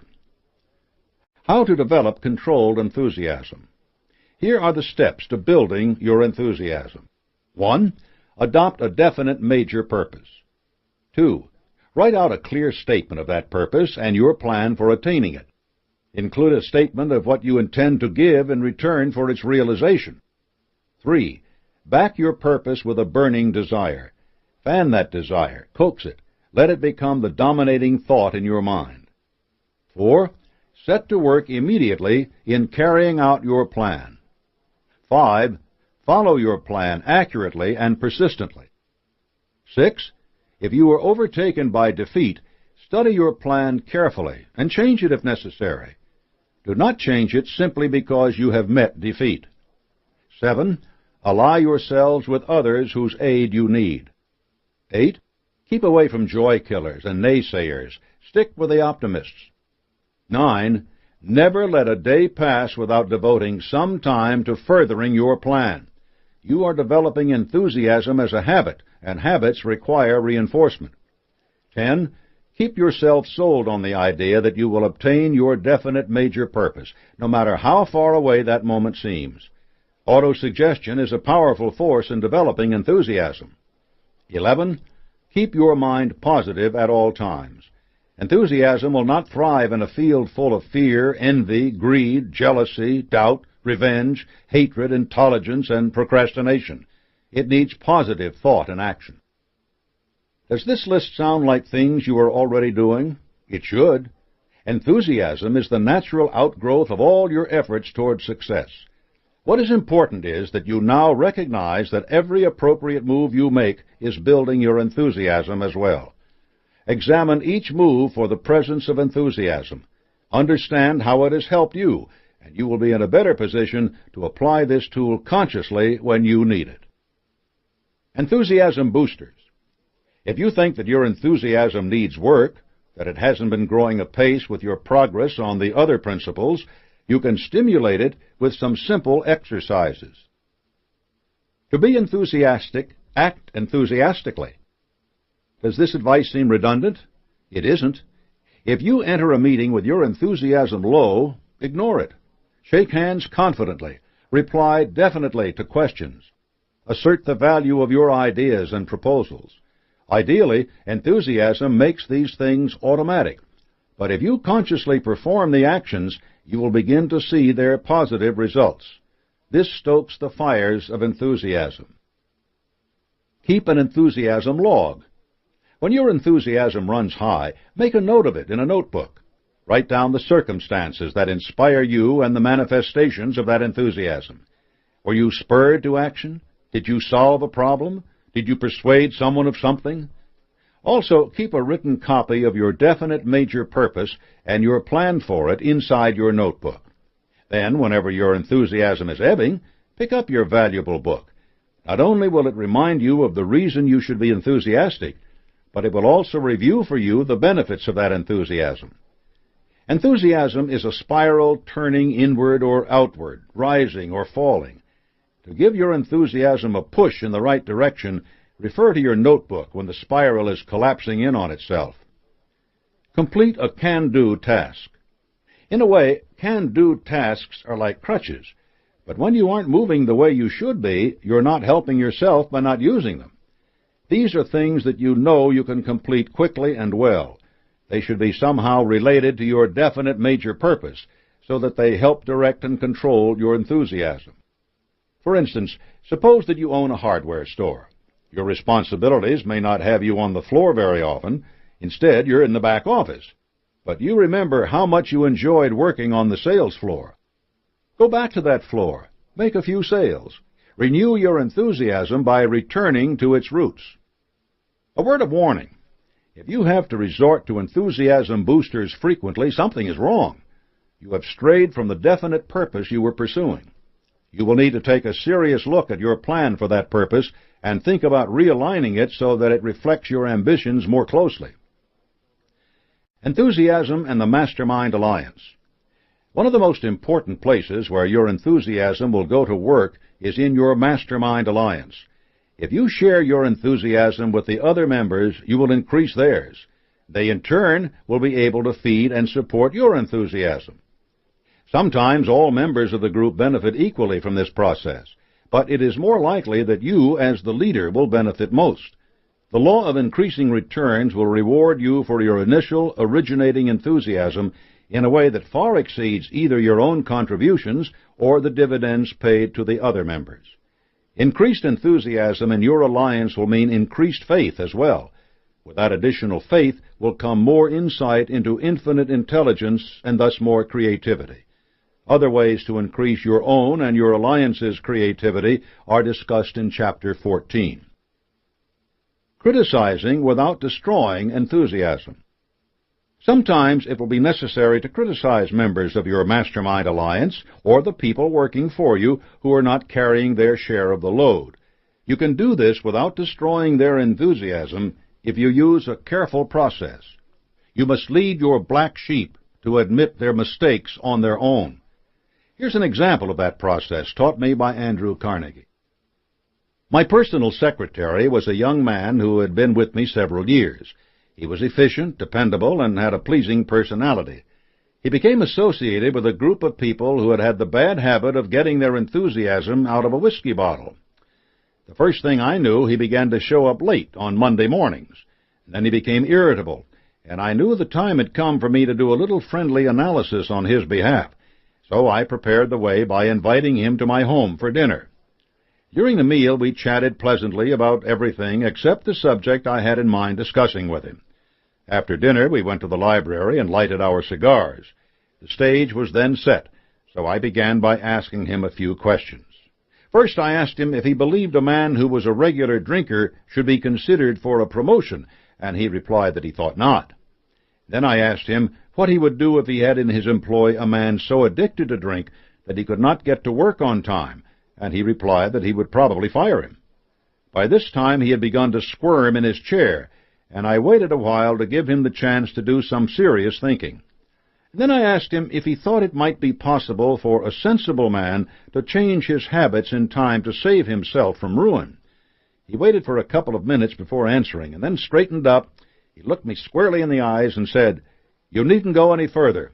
I have known for a long time that this hour was coming, and I deeply appreciate your kindness in making it as easy as possible. All I can say is that I have been a fool, but I can change, and I will do so if you bear with me long enough to let me prove it." So he was disciplined. But it was with self-discipline. He took hold of his job with renewed enthusiasm and promoted himself from one position to another until he became manager of one of our largest steel plants. You can see the value and importance of this kind of approach. If Carnegie had angrily confronted this man, no doubt the fellow would have been so ashamed he would have denied any problem. Carnegie would have lost a valuable employee, and the man would have been driven only deeper into his destructive habits. Instead, both men came out ahead. Respect and nurture the enthusiasm others have. It can overcome powerful problems, and from those problems it will extract benefits beyond your imagination. Enthusiasm changes lives. Another person's enthusiasm was what set me moving toward the success I have attained. That person was my stepmother. I was 9 years old when she entered our home. We lived in poverty in rural Virginia, but she had come from better circumstances, and she would not accept our circumstances without protest. My father introduced me to her with these words, "I would like you to meet the fellow who is distinguished for being the worst boy in this county, and will probably start throwing rocks at you no later than tomorrow morning." My stepmother walked over to me, tilted my head upward, and looked me right in the eye. And then she looked at my father and replied, "You are wrong. This is not the worst boy in the county, but the smartest one, who hasn't yet found an outlet for his enthusiasm." That statement began a friendship between us which was destined to produce these 17 principles of success and to carry their influence around the world. No one had ever called me smart. My family and neighbors had built me up in my own mind as being a bad boy, and I had done nothing to disappoint them. My stepmother, in one brief statement, changed all that. She changed many things. She persuaded my father to go to dental school, from which he was graduated with honors. She moved our family into the county seat, where my father's practice could flourish and my brothers and I could be better educated. My father resisted these efforts at first, but her enthusiasm always won him over. When I turned 14, she bought me a second-hand typewriter and told me that she believed I could become a writer. I knew her enthusiasm, I relished it, and I saw how it had already improved our lives. I accepted her belief and began to write for local newspapers. I was doing the same kind of writing that fateful day I went to interview Andrew Carnegie and received the charge that became my life's work. My stepmother's enthusiasm had not just put me in a position to grasp such an opportunity, but given me the self-confidence and enthusiasm of my own to succeed at it. I wasn't the only benefactor. My father became the most prosperous man in town.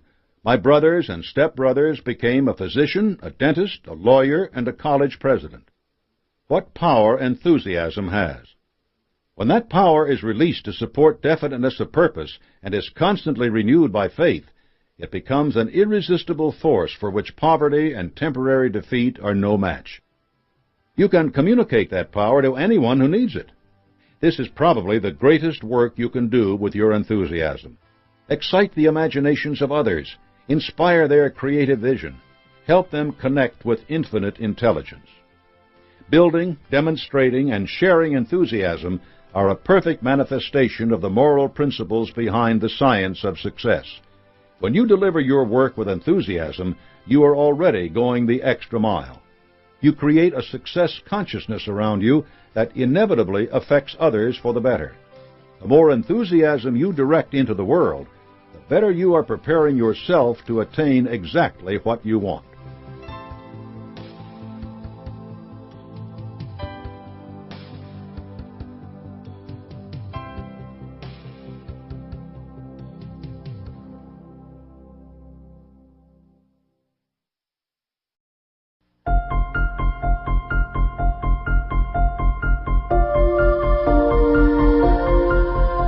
Chapter 9. Enforce Self-Discipline. Controlling Your Emotions. The Big Four.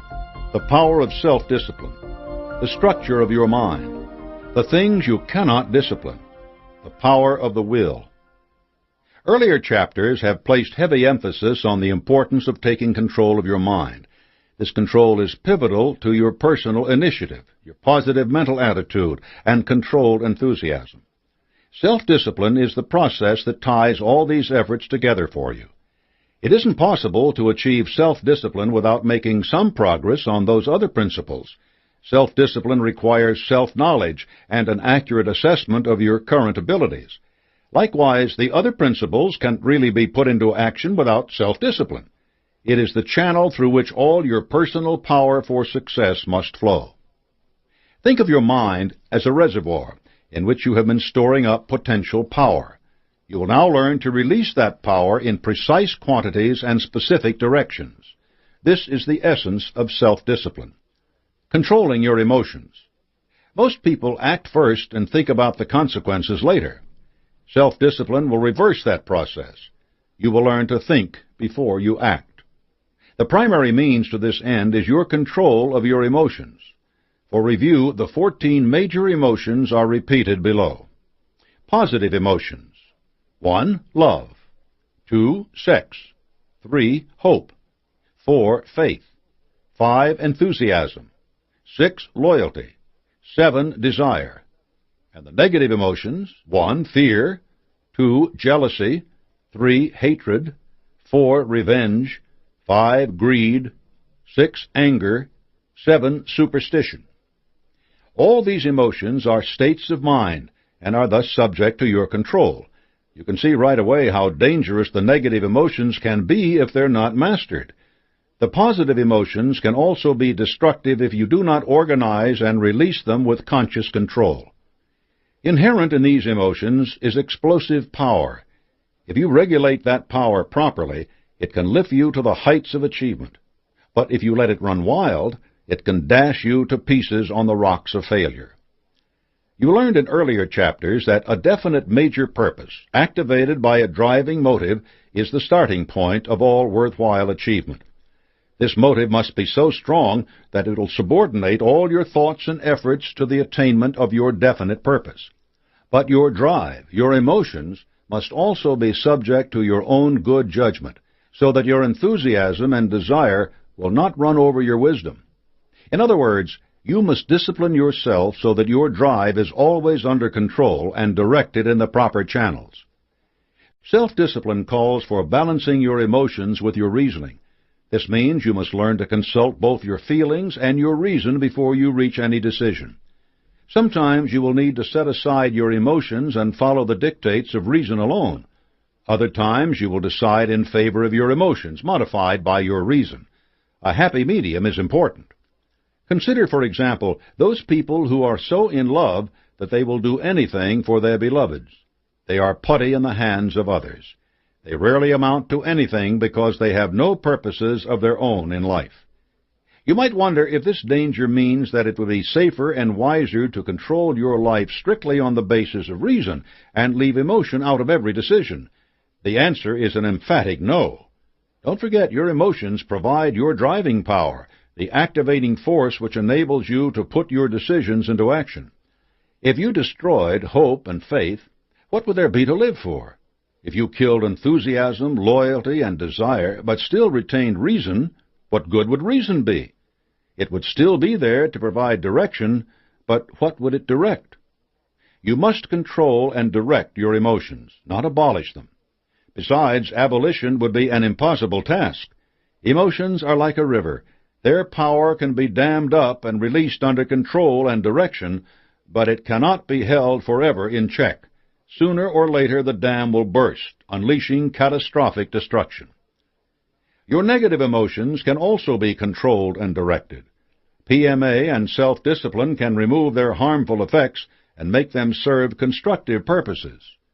Sometimes fear and anger will inspire intense action, but you must always submit your negative emotions and your positive ones to the examination of your reason before releasing them. Emotion without reason is a dreadful enemy. What faculty provides the crucial balance between emotion and reason? It is your willpower, or ego, a subject which will be explored in more detail below. Self-discipline will teach you to throw your willpower behind either reason or emotion and amplify the intensity of their expression. Both your heart and your mind need a master, and they can find that master in your ego. However, your ego will fill this role only if you use self-discipline. In the absence of self-discipline, your mind and heart will fight their battles as they please. In this situation, the person within whose mind the fight is carried out often gets badly hurt. The Big Four. Your self-discipline will not only control your emotions and balance your reason, but also be incredibly useful in four highly important areas. Appetite.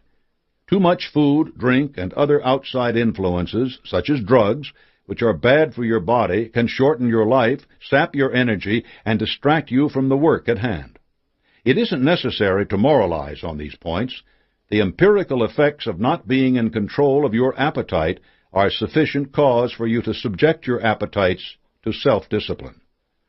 Positive mental attitude. PMA is the only frame of mind in which you can have definiteness of purpose. Through it, you can induce others to cooperate with you and help you. It can also attract the power of infinite intelligence by applying your faith. Self-discipline ensures that you use your mental attitude to attract the things you want and to repel the things that threaten you. Time. There's an old saying, wasting time is sinful. Most people waste enough time in gossip alone to earn them all the luxuries they envy in others. Time is your most precious asset. If used correctly, it is like money in the bank. You must spend it under strict self-discipline. One of the easiest ways to do this is to schedule your time use for the next 24 hours and stick to that chart. Do it once, and it will be easier the next time. Alexander Solzhenitsyn is another example of someone whose self-discipline allowed him to have an enormous impact. Not only did he survive years in Soviet gulags and then dare to write about it, he kept to a rigorous schedule of writing even after being exiled to the United States. Though he was an international celebrity and could have spent the rest of his life basking in attention, Solzhenitsyn moved to a small town in Vermont so he could find solitude. Until he returned to Russia to participate in the reform of the country, he would get up at 6 and begin to write after eating a small breakfast. He would stop for a short lunch, then begin writing again, often until late in the evening, and sometimes until the sun rose again. He didn't allow the telephone to interrupt his work, and he rarely even left home.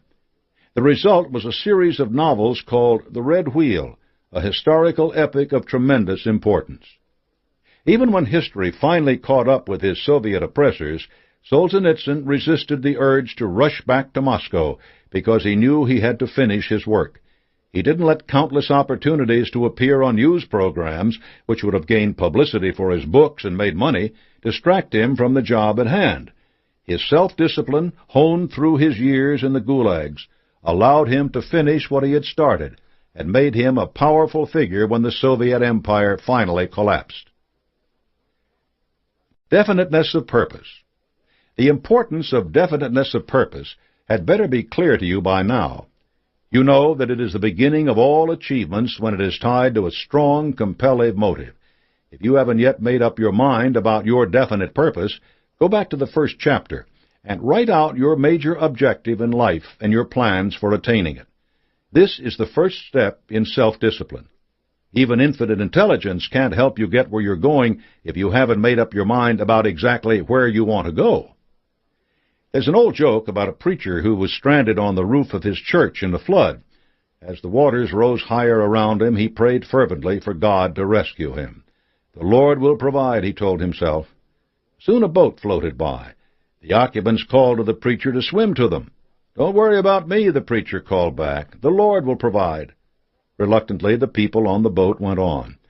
The waters rose higher and soon were lapping around the knees of the man of God. Another boat appeared within a few yards of the church rooftop. The rescuers inside called to the preacher, and again he replied, The Lord will provide. This boat went on, and the preacher prayed even more fervently. Just as the water reached the preacher's chin, a third boat appeared. It came so close that the preacher could have jumped right on. But the terrified man clutched his steeple and cried, "Save someone else! The Lord will provide for me!" And the boat went on. Within a few minutes the water closed over the preacher's head, and he drowned. Reaching the gates of heaven, he asked for an immediate audience with the Lord, which was granted. In the divine presence the preacher humbled himself and asked, "Heavenly Father, my work on earth was not yet finished. Why didn't you save me?" "Good grief," came the reply. "I thought you wanted to come here. I sent you 3 boats, didn't I?" Self-discipline makes you jump when your boat comes by. The power of self-discipline. When you speak of power, you usually think of a Rockefeller or a Trump, somebody with money or property. But one of the most powerful men who ever lived had neither. Mahatma Gandhi didn't own a house, he had no money, but his influence eclipses that of any other person of this century. That's an outstanding statement until you look at it and analyze the source of Gandhi's power. Here was a man who over long years, step by step, defeated the British Empire.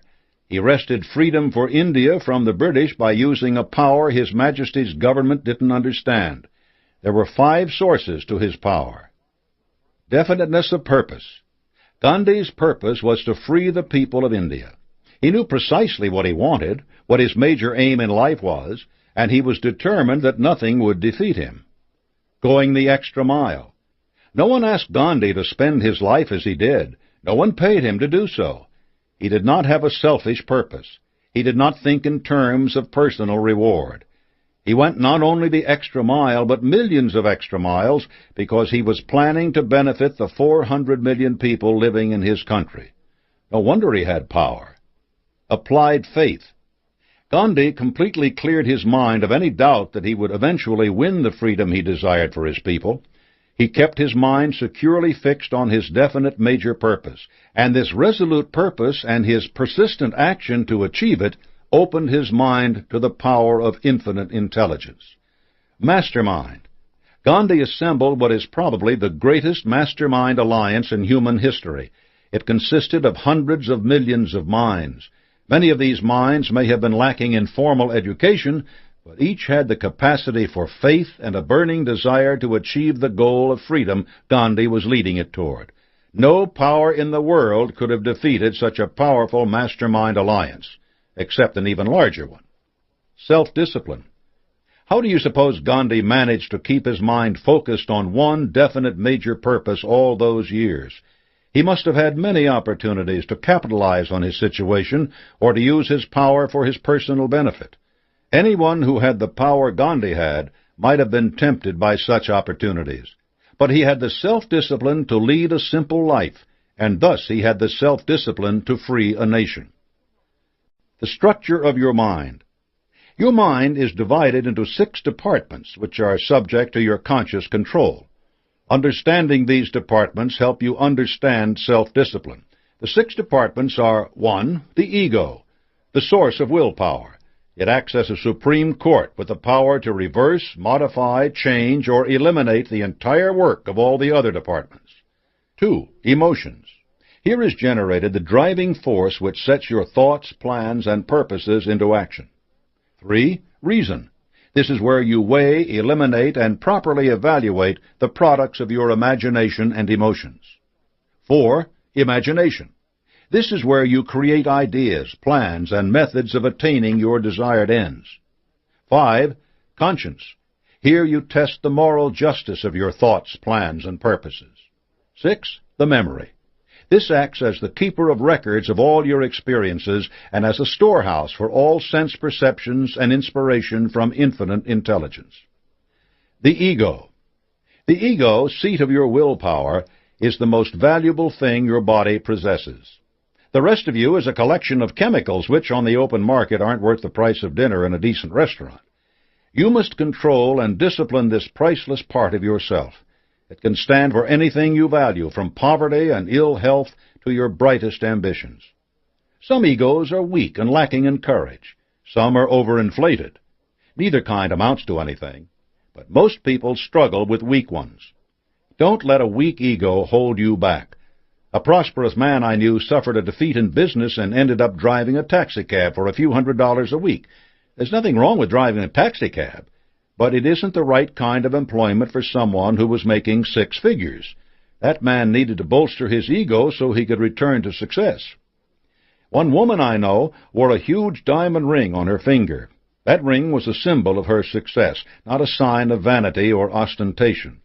Once she had been poor, but with that ring on her finger, she constantly reminded her ego that her poverty was of the past. She fed her ego with images that strengthened it.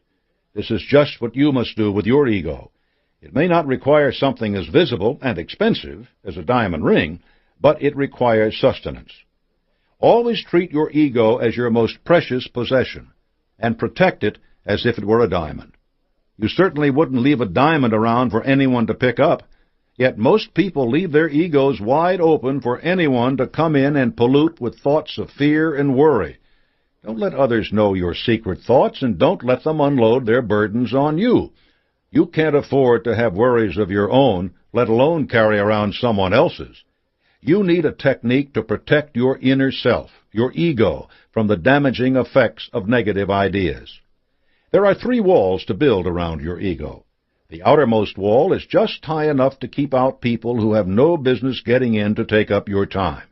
This wall should have several doors, and if someone can establish a reasonable right to your time, let that person in. But make sure he or she establishes that right first. The middle wall is much taller, and it has a single door you must watch closely.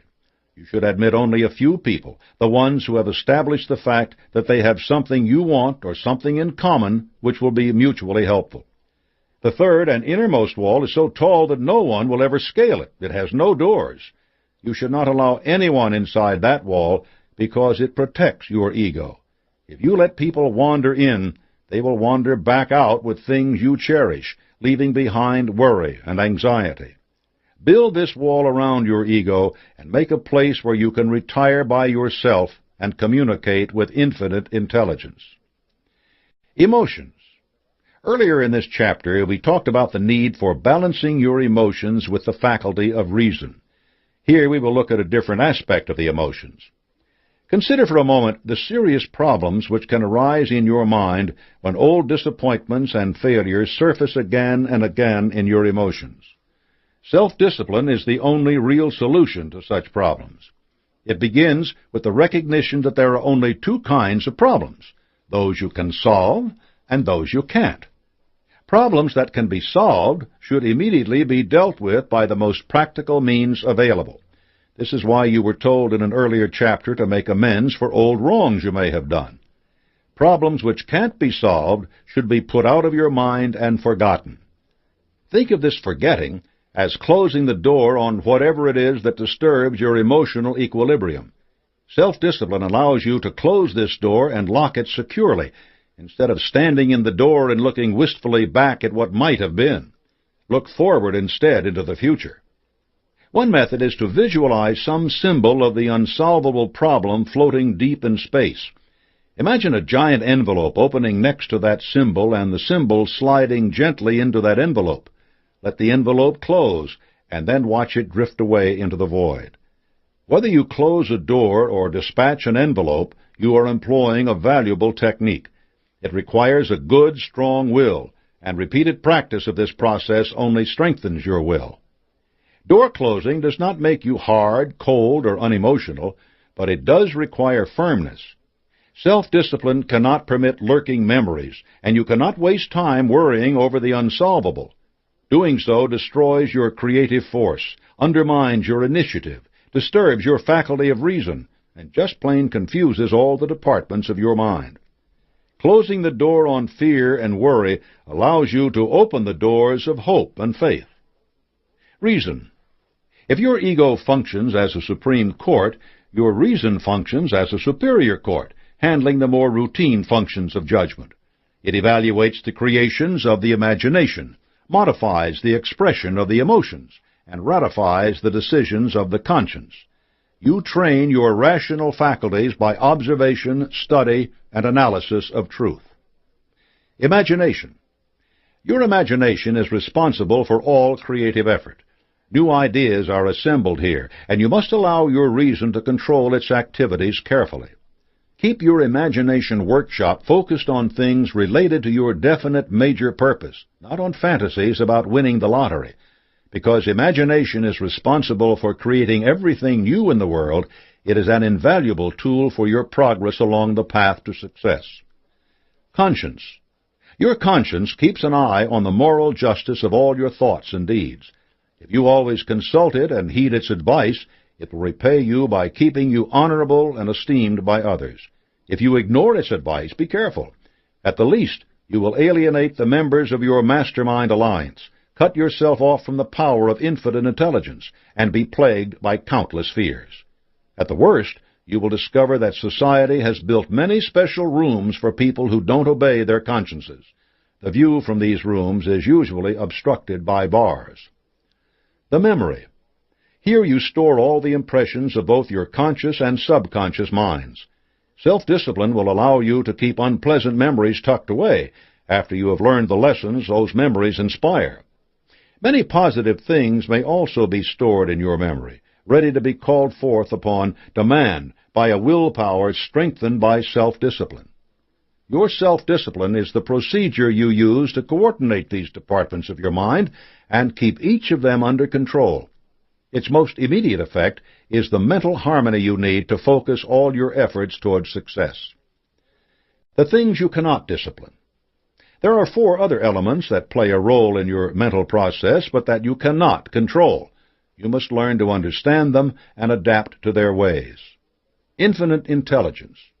The chapter on applied faith explains the power and importance of infinite intelligence.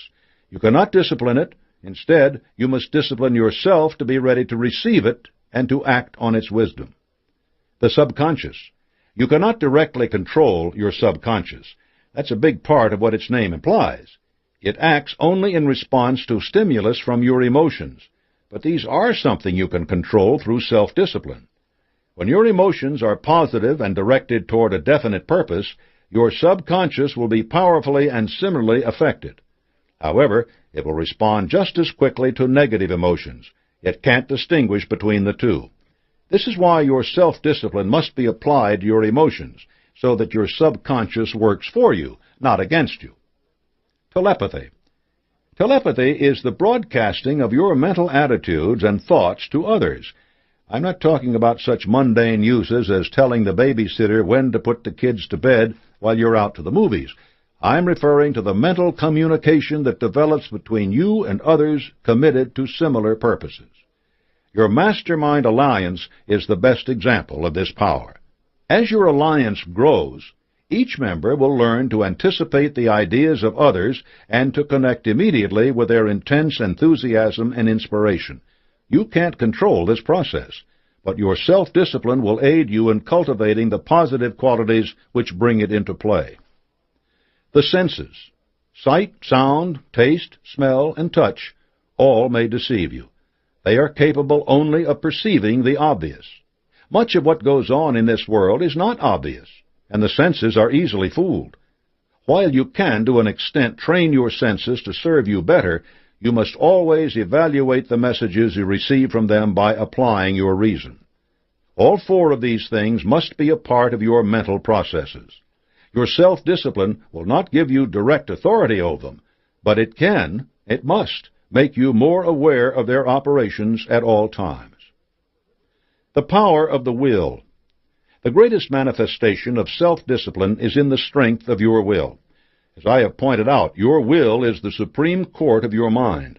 It may have the theoretical authority to order all your mental processes, but that authority depends upon constant, consistent, and ethical exercise. The power of a will trained by self-discipline is an irresistible force. The only limit on that power is the one that you impose on it by restricting or ignoring your self-discipline. History and folklore are full of stories of people whose wills alone triumphed over death and other incredible adversities. Who remembers the people whose weak wills kept them mired in mediocrity? Chapter 10. Think accurately. The raw power of thought. The focused power of accurate thought. The thinking process. Techniques for evaluation. The sources of your thought habits. 2 big mistakes. Controlled habits.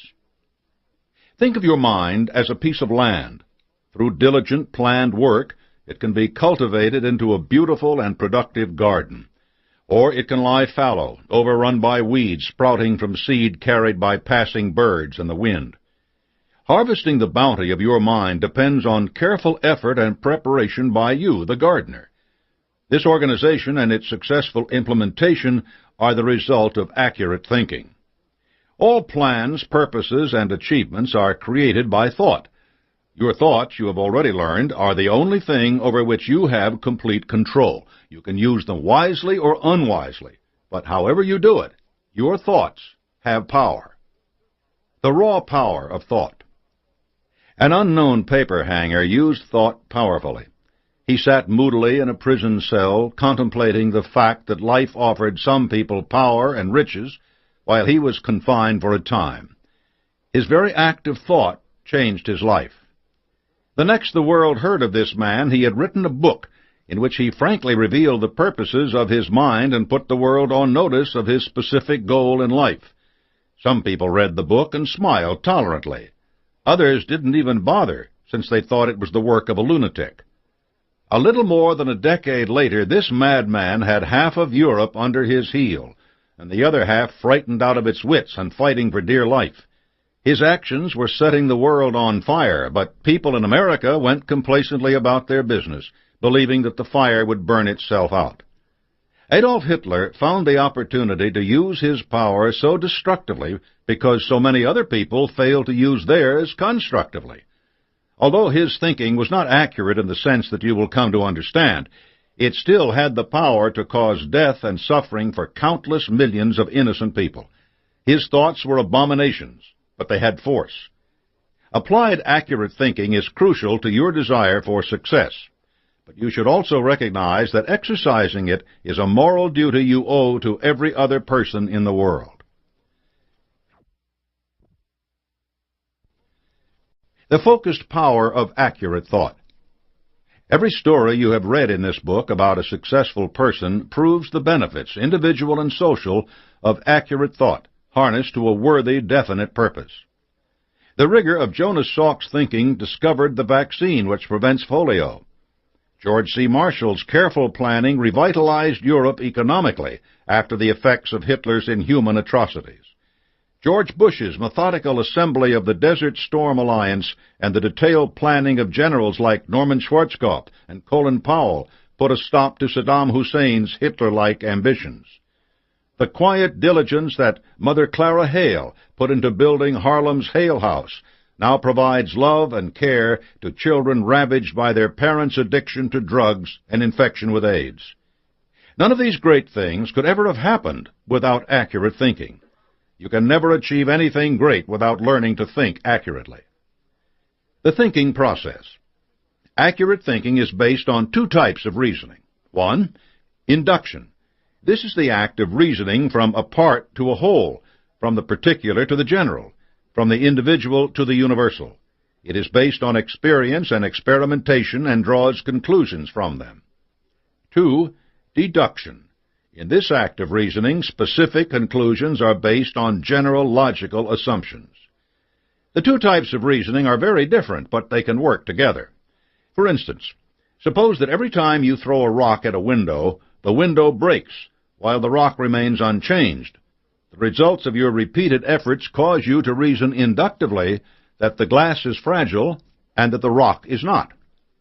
From this inductive reasoning, you can then proceed to deductive reasoning, which would suggest to you, among other things, that another non-fragile object, a baseball, for example, would also break the glass, or that the rock might also penetrate other fragile things like paper. Of course, your reasoning in this case would be limited, since you have not accounted for many variables. A fragile object could also break the window. Certainly a bottle could, and some fragile objects like cloth might simply collapse about a thrown rock instead of breaking. I am sure you can think of many other contingencies which would apply in this case. This example shows how easy it is to make false conclusions, and why accurate thinking is important, and why your reasoning must be rigorous. You must examine the results of your reasoning consistently and look for flaws. You should apply this process just as stringently to the thinking of other people.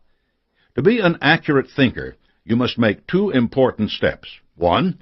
Separate facts from opinions, fictions, unproved hypotheses, and hearsay. 2. Separate facts into two categories, important and unimportant. Everyone except accurate thinkers has an overabundance of opinions, and these are usually worthless. Many of them can be dangerous and destructive, especially when they occur in conjunction with personal initiative. Hitler is an obvious example. You cannot accept an opinion offered to you unless it is based on facts or sound hypotheses about the facts. You should not offer any opinions except on the same grounds.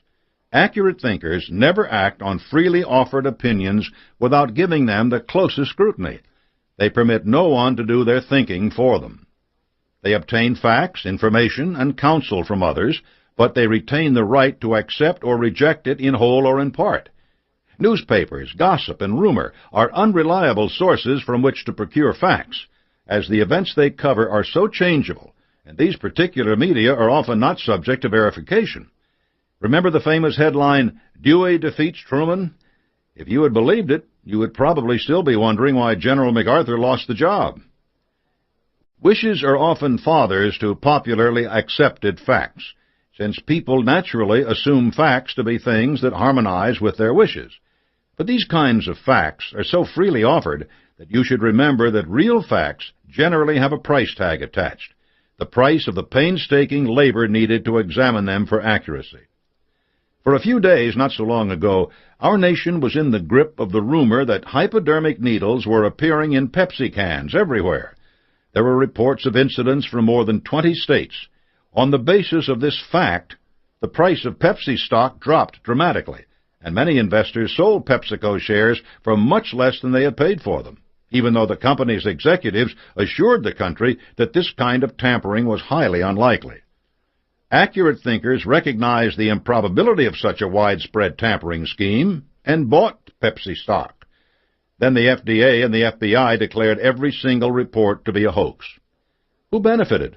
The panicky sellers who had bought high and then prematurely sold a very solid company, or the accurate thinkers who bought the stock at a discount price? Techniques for evaluation. As an accurate thinker, you must scrutinize every bit of information you encounter.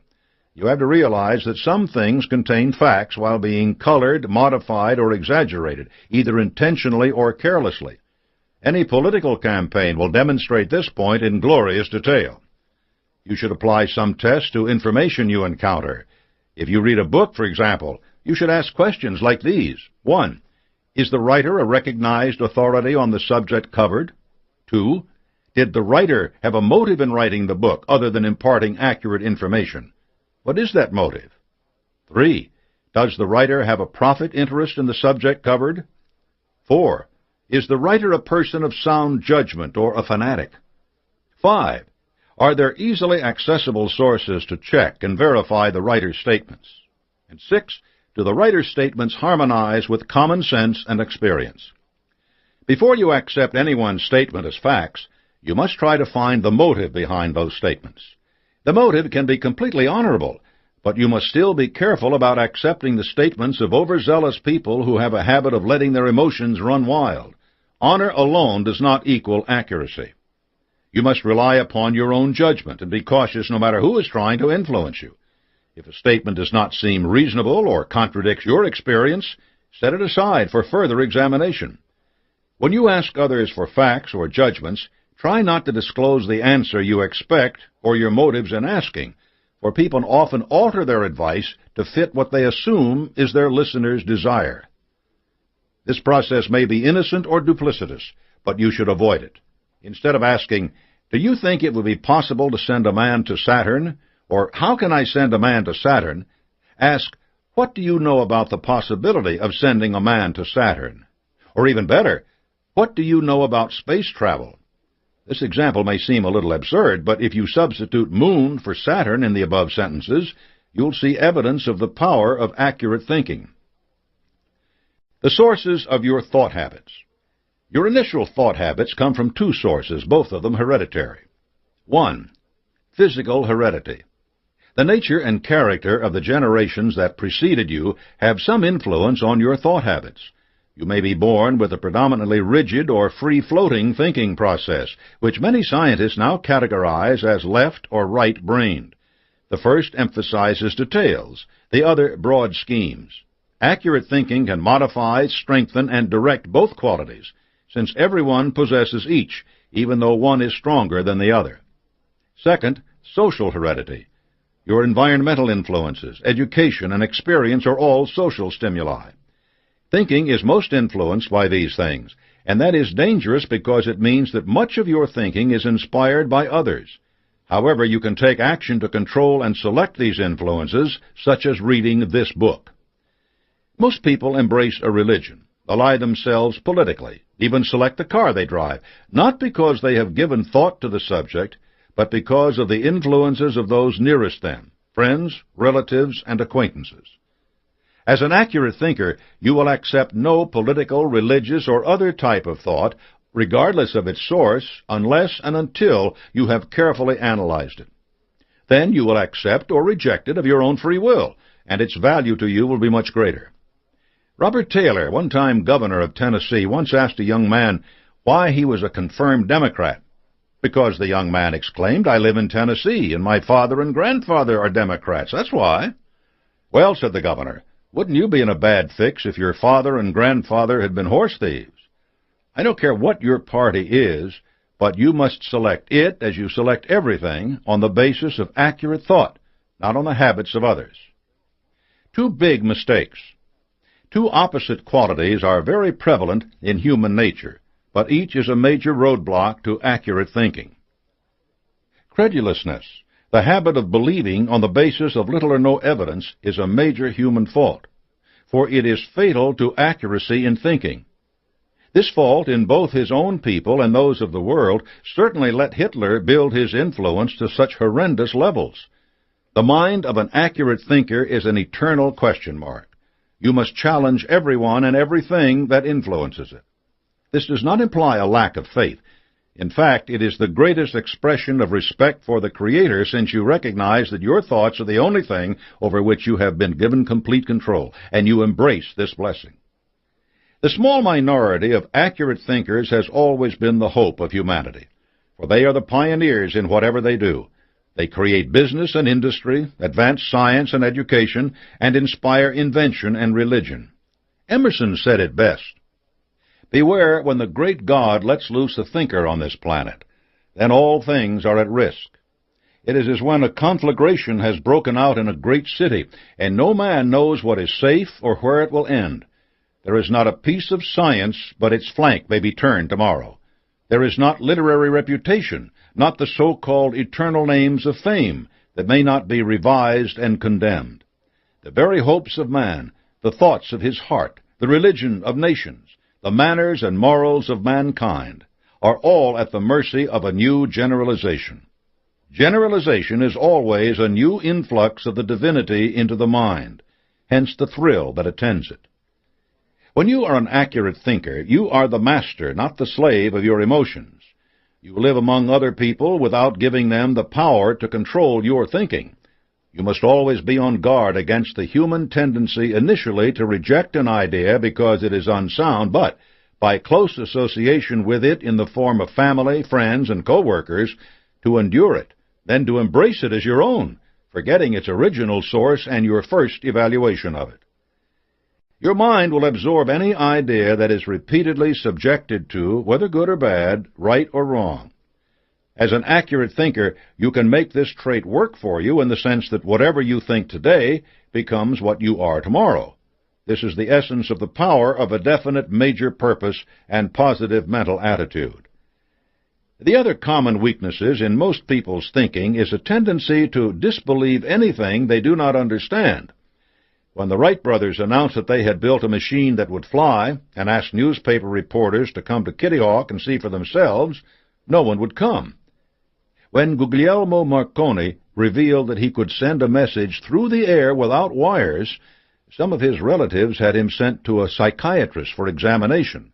They were convinced that he had lost his ability to reason. Contempt prior to examination is a trap that will limit your opportunity, applied faith, enthusiasm, and creativity. Do not confuse a suspension of belief in something unproved with a certainty that anything new is impossible. Accurate thinking is designed to help you understand new ideas or unusual facts, not to keep you from examining them. Controlled habits. I have repeatedly emphasized that your thoughts are the only thing over which you can exert complete control.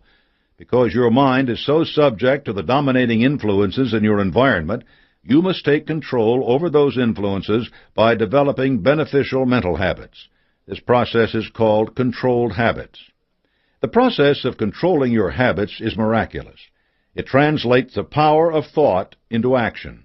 But if your habits are poor or bad, it can bring misery and failure.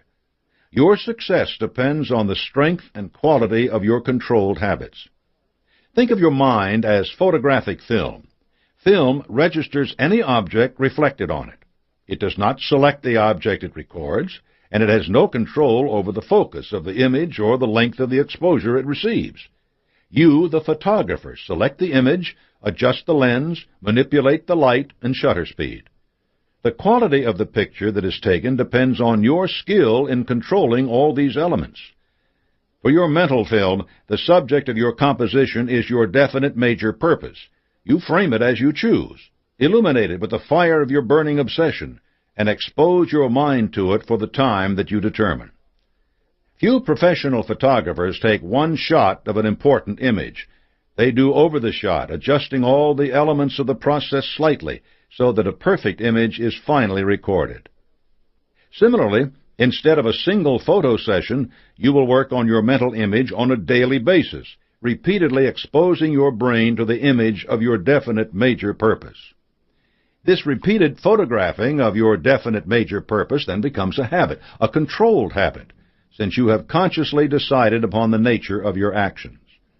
The repeated reflection of the light of your burning obsession, which springs from your emotions, will also register this image upon your subconscious, which will work without your knowledge to bring the image to fruition by inspiring you through your imagination with ideas and plans for attaining your purpose. The manifestations of these ideas will not simply appear. Your subconscious cannot deposit a new car in your driveway or $10,000 in your bank account. Accurate thinking requires persistent action in applying these ideas and all the principles of success. This is why I have placed such strong emphasis on daily personal initiative in everything you do, for you must also develop the controlled habit of action.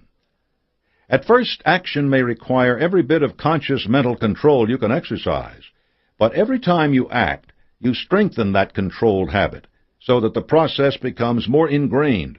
Your enthusiasm and your applied faith will also drive you. Both these qualities will increase as you make action a controlled habit. Work will no longer be a drudgery. It will become as pleasurable as eating when you are hungry. Strange things that will give you hope and courage will begin happening. People will begin to cooperate with you in a friendlier spirit and without your asking them to do so. Unexpected opportunities for attaining your definite major purpose will spring up around you as the result of your action. Your imagination will become keener and more alert. You will work longer with less fatigue.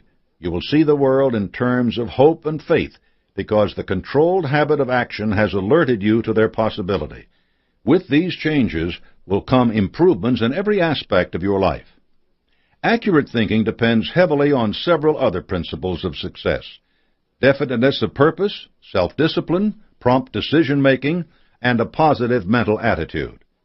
It also plays an important role in the next principle, controlled attention, which will bring even more focus to your efforts toward your definite major purpose.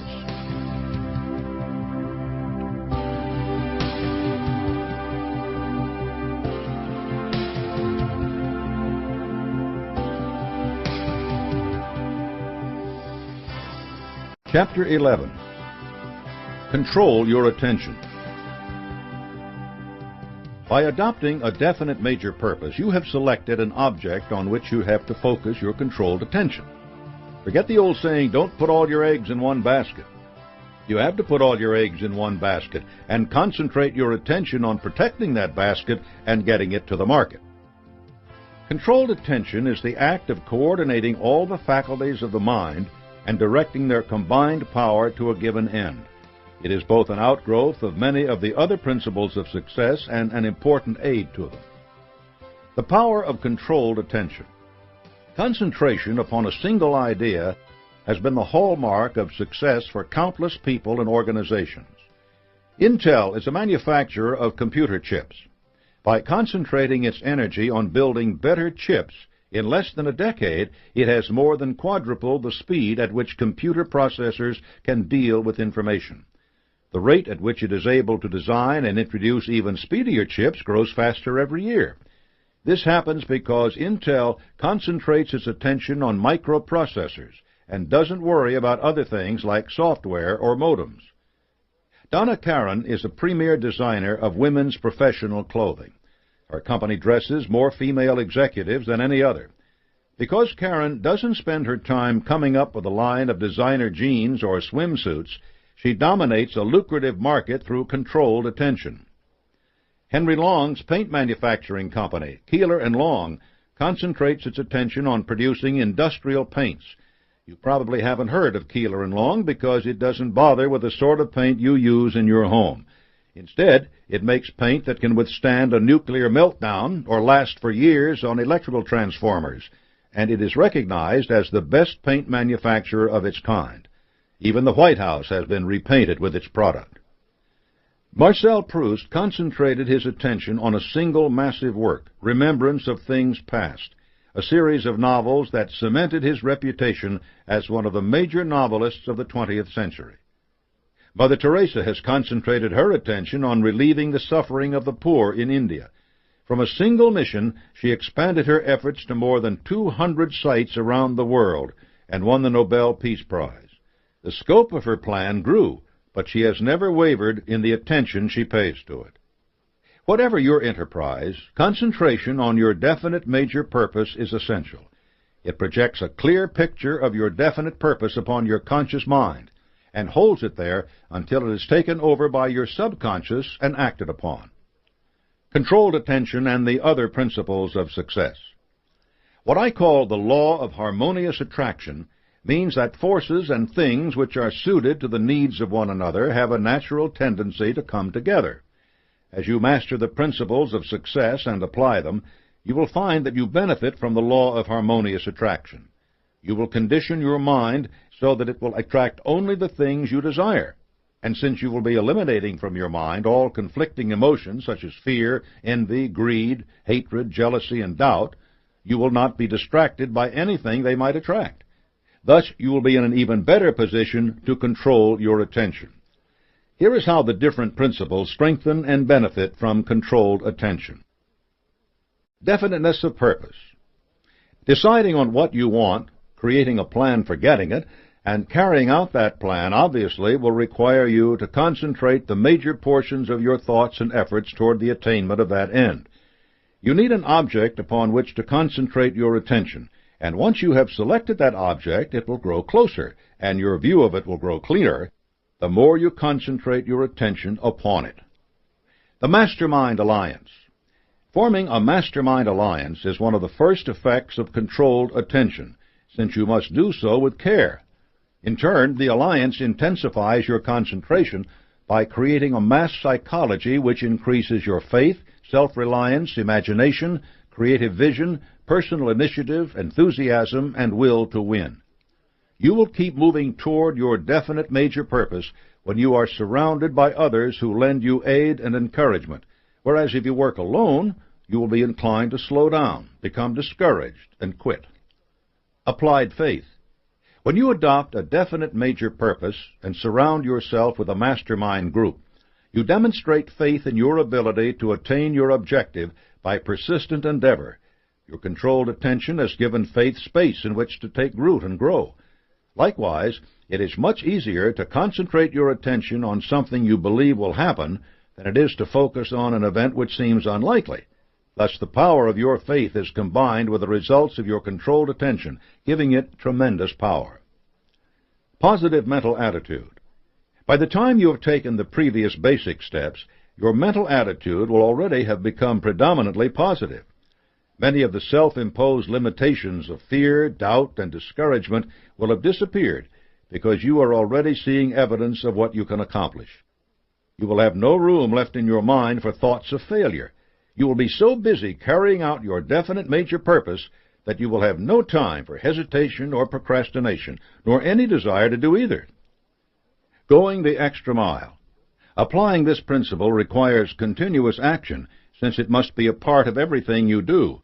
Your concentrated attention in applying it adds momentum to your efforts and inspires enthusiasm and faith in your mastermind allies, as well as in others you encounter. This in turn increases your positive mental attitude, making it even easier to control your attention. Personal initiative. Applied personal initiative organizes your plans for attaining your definite purpose. Then, with the aid of your mastermind allies, test those plans for soundness. As with going the extra mile, controlled attention to the results of your initiative is crucial, and every positive thing that happens as a result of that initiative strengthens your will and thus your controlled attention. Self-discipline.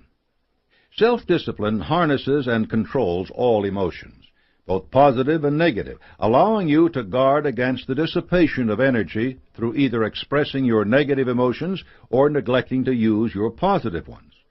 Your emotional power is available for the concentration of your attention.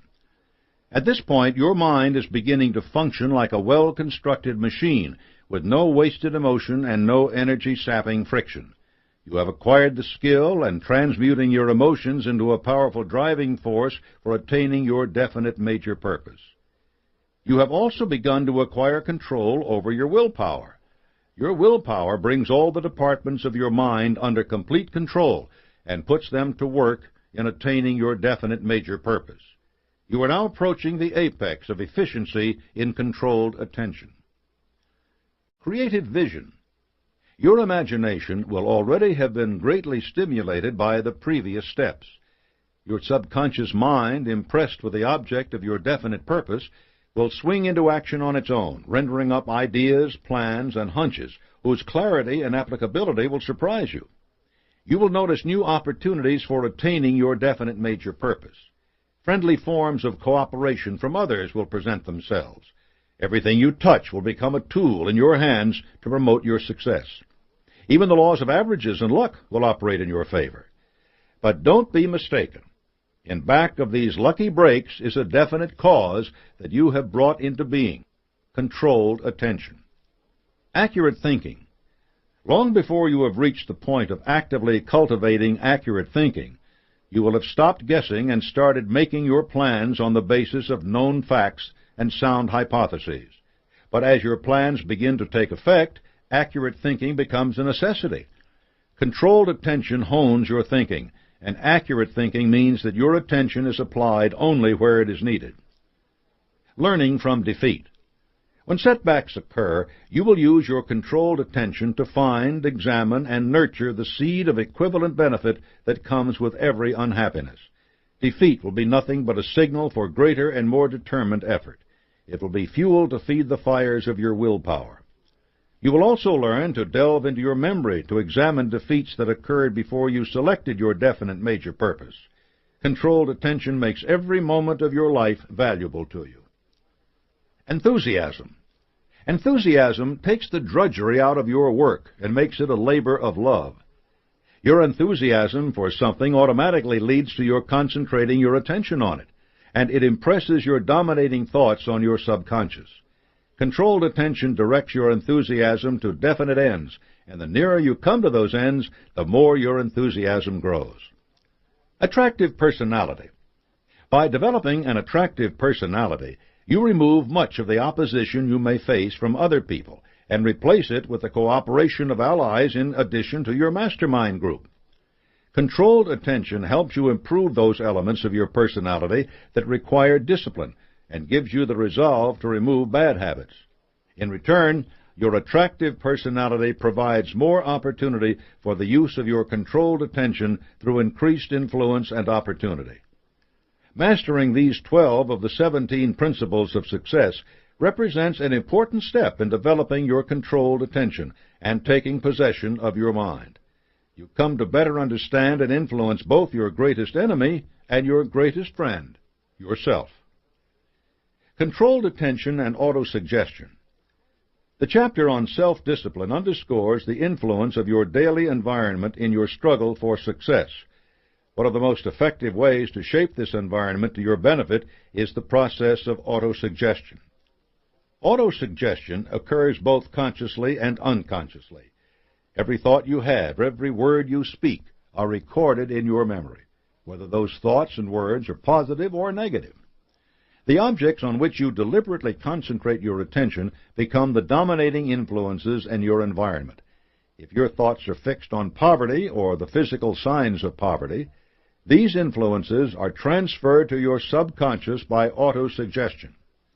If you continue to concentrate on poverty, you will condition your mind to accept poverty as an unavoidable circumstance, and you will eventually become poverty conscious. This is how millions of people condemn themselves to lives of poverty.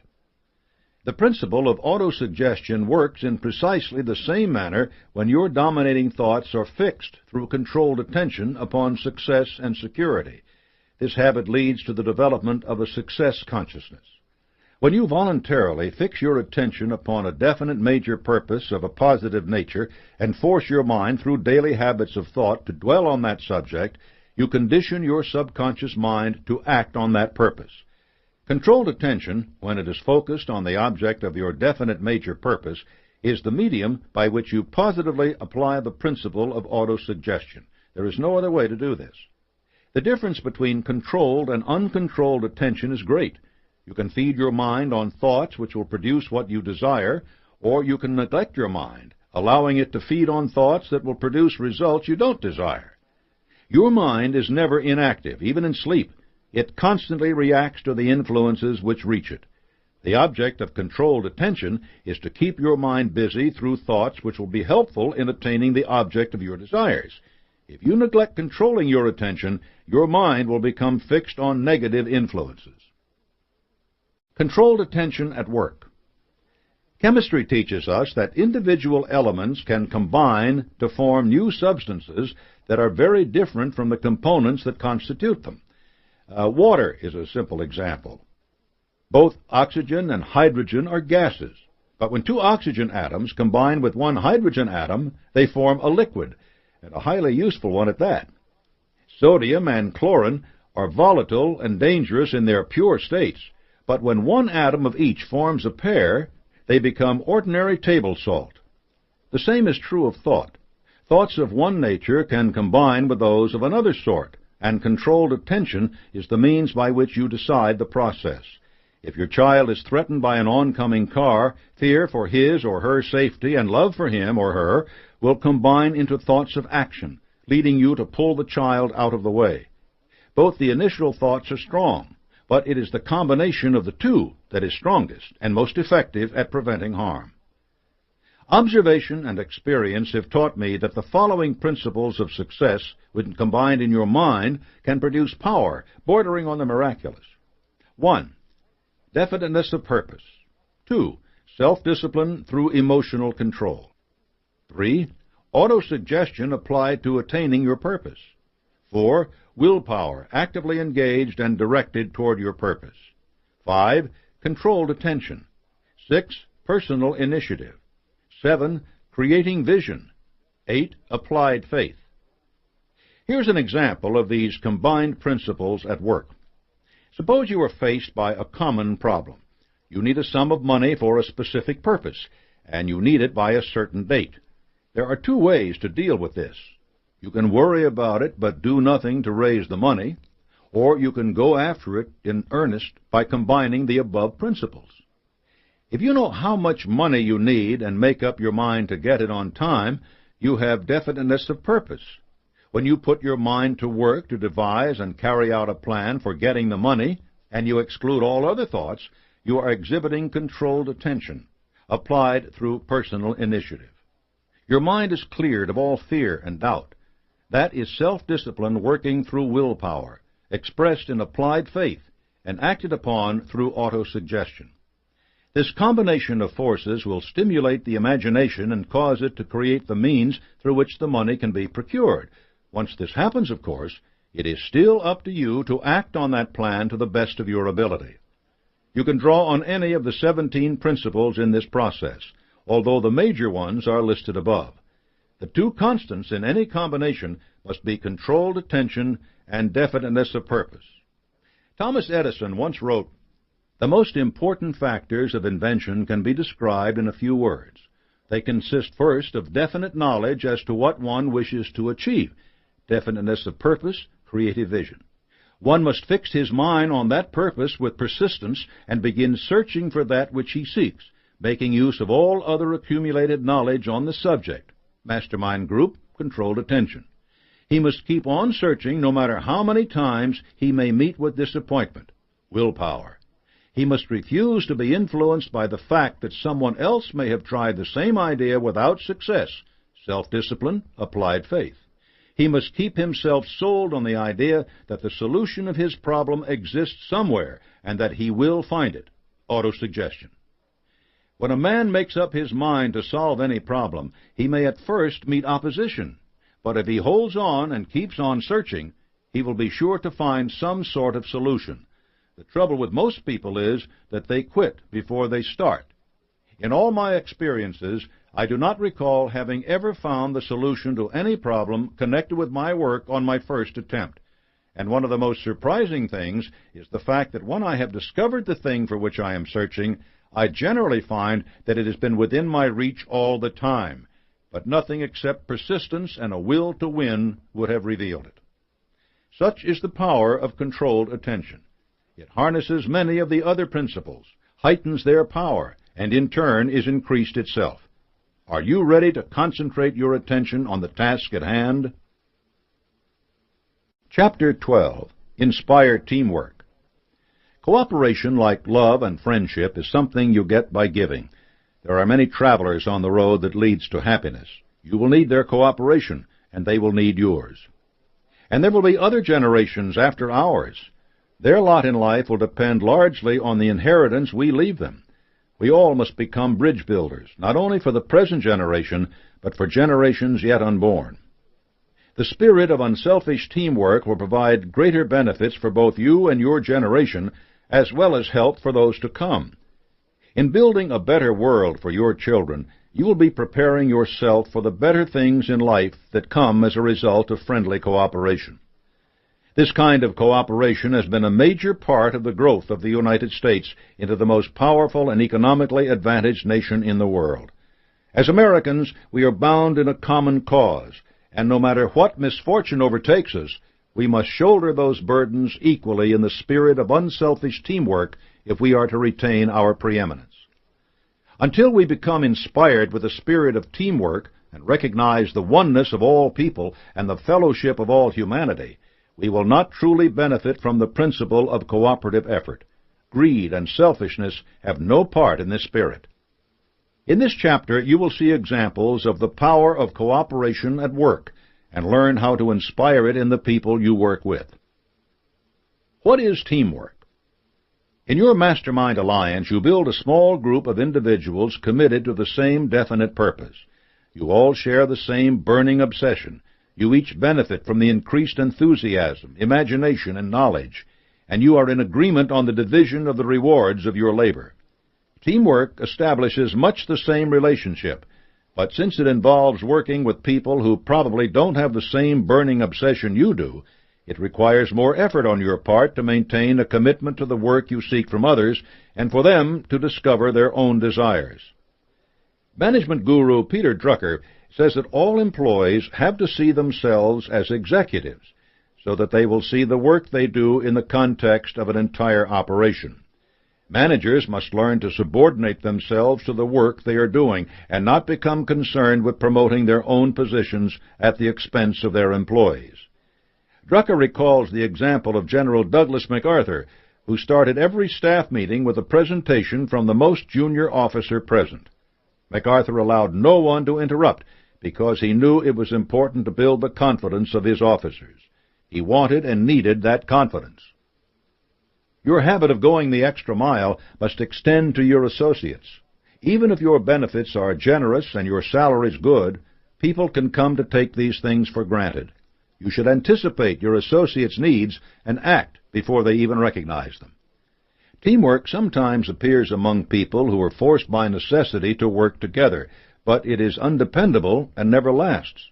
The United States and the Soviet Union were allies against Hitler, but the alliance evaporated as soon as he was vanquished.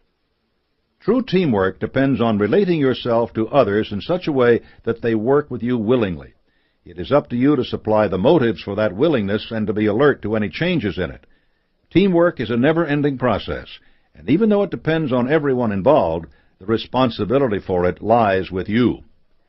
Teamwork turns a company around. During its early years, National Cash Register found itself in financial difficulty because a negative attitude had set in among its sales representatives. Hugh Chalmers, the company's sales manager, called his reps together to address this problem. Chalmers realized that the sales reps were the company's greatest asset, which could be preserved only by restoring the fullest measure of teamwork. When the reps were assembled, Chalmers stood up in front of them and said, "Some of our competitors have started a whispering campaign that this company is in such financial difficulty that we will not be able to pull through. There are rumors that we intend to cut our sales force and lay many of you off. This simply is not true. Some of you have been influenced by these reports until your sales have dropped off alarmingly. I brought you here to give you an opportunity to speak for yourselves. I hope you will speak frankly, no matter how you feel. The meeting is now open to you. Will each of you please tell what has happened to curtail your sales and what you think we should do to restore that old team spirit which existed before these rumors were spread?" One of the reps stood up. "My sales have been dropping off because I have a territory that has been hit hard by drought. Nobody is buying cash registers because their business has suffered. Worse, our competitors are cutting prices and offering deals which make it impossible for me to compete with them." And the rep continued, "This is a presidential election year, and everyone in my territory is worried about the outcome. No one seems to be interested in buying anything until they know what will be happening in Washington next year." A second rep stood up. His story was even more negative than the first one, full of woe and an evident conviction that the company was doomed. He announced boldly that he was looking for another job. Before he finished, Chalmers jumped up and held out his hand for silence, and then exclaimed, "This meeting will take a 5-minute recess while I get my shoe shined. Please remain seated." And to the astonishment of the sales force, Chalmers sent for the young boy who shined shoes in the company's factory, a common service in those days. Paying no attention to his audience, Chalmers chatted with the boy. At the end of the conversation, Chalmers handed the boy a dime, and then announced that the youngster was going to make a speech. No one could have been more surprised than the shoeshine boy. "I don't know how to make a speech," he protested. "Yes, you do," Chalmers replied, "and you can make a better one than the last two we heard. I'll help you." "How old are you?" Chalmers asked. 11, the boy replied. "How long have you been shining shoes in this plant?" 6 months.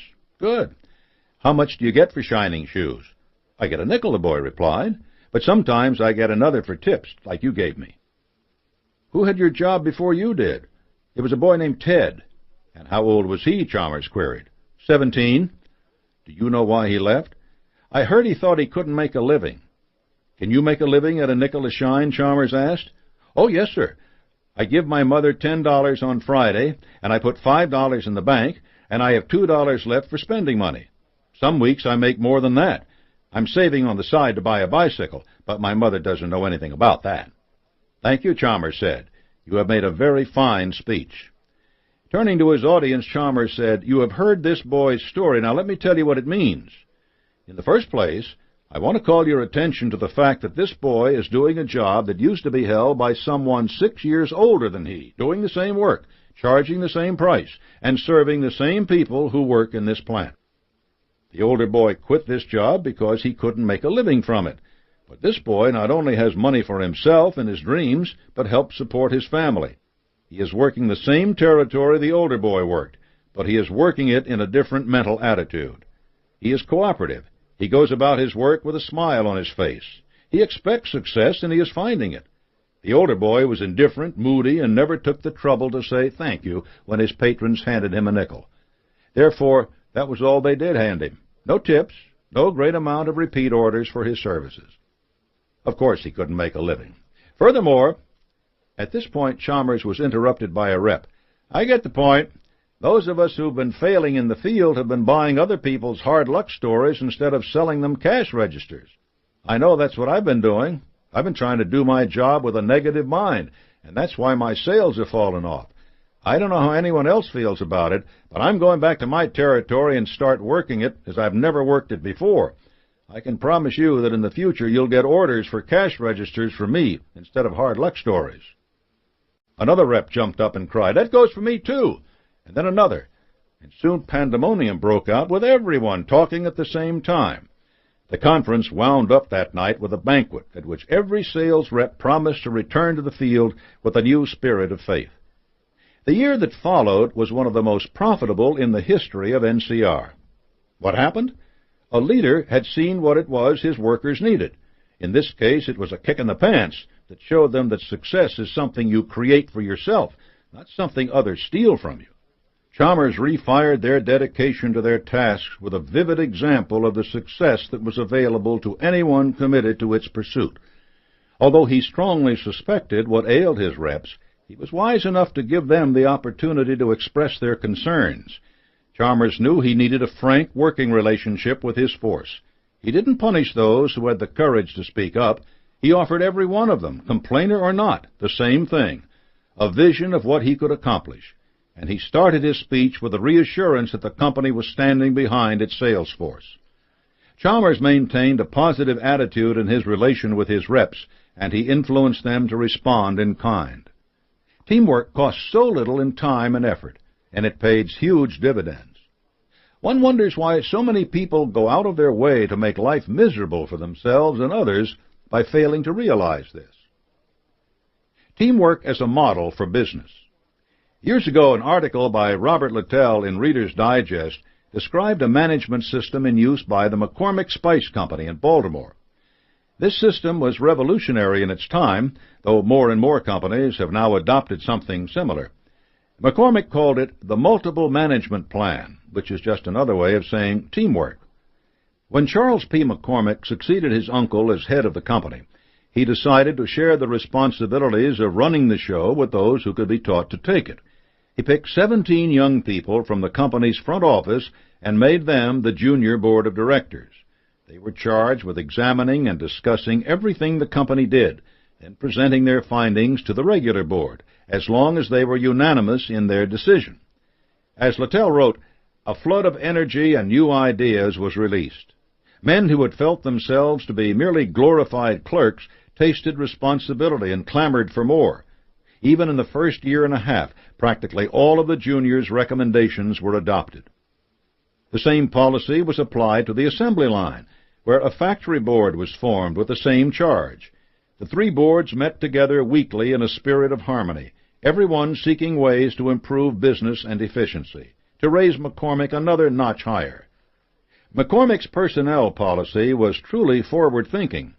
Dismissing a worker required the signatures of 4 supervisors who thought the action was necessary, and anyone threatened with dismissal was allowed to plead his or her case. As Littell noted, McCormick & Company charges itself with an error if it lets a man go until he has been helped to see that his going is just and necessary. The multiple management plan worked for McCormick & Company because of the spirit of human understanding and teamwork the individual workers put into it, a spirit which began with management and was readily embraced by the employees. And obviously, this spirit of understanding and teamwork served to provide sound economies in the management of the company because it recognized and appropriately awarded merit down to the humblest employee, and at the same time eliminated the unwilling and unfit from the organization. People will work harder for personal recognition and a word of commendation where it is deserved than they will for money alone. No one wants to feel as if he or she is merely a cog in a wheel. Your job as a leader is to see that everyone has a role in your group or organization, and that he or she recognizes the importance of that role. Through the multiple management plan, McCormick put the soul back into his firm and provided every worker with a very real desire and worthwhile motive to go the extra mile and to do it with a positive mental attitude. That is the essence of teamwork. There is no record of anyone's ever having made a great contribution to civilization without the cooperation of others. Even great artists like Michelangelo depended upon assistants, craftsmen, and patrons to make their work possible. There is a state of mind that tends to make people akin, establishes rapport between minds, and provides the power of attraction that gains the friendly teamwork of others. This state of mind, like so many of the other priceless assets of life, is usually attained by the concentration of the mind on attaining a definite major purpose backed by an appropriate motive and self-discipline.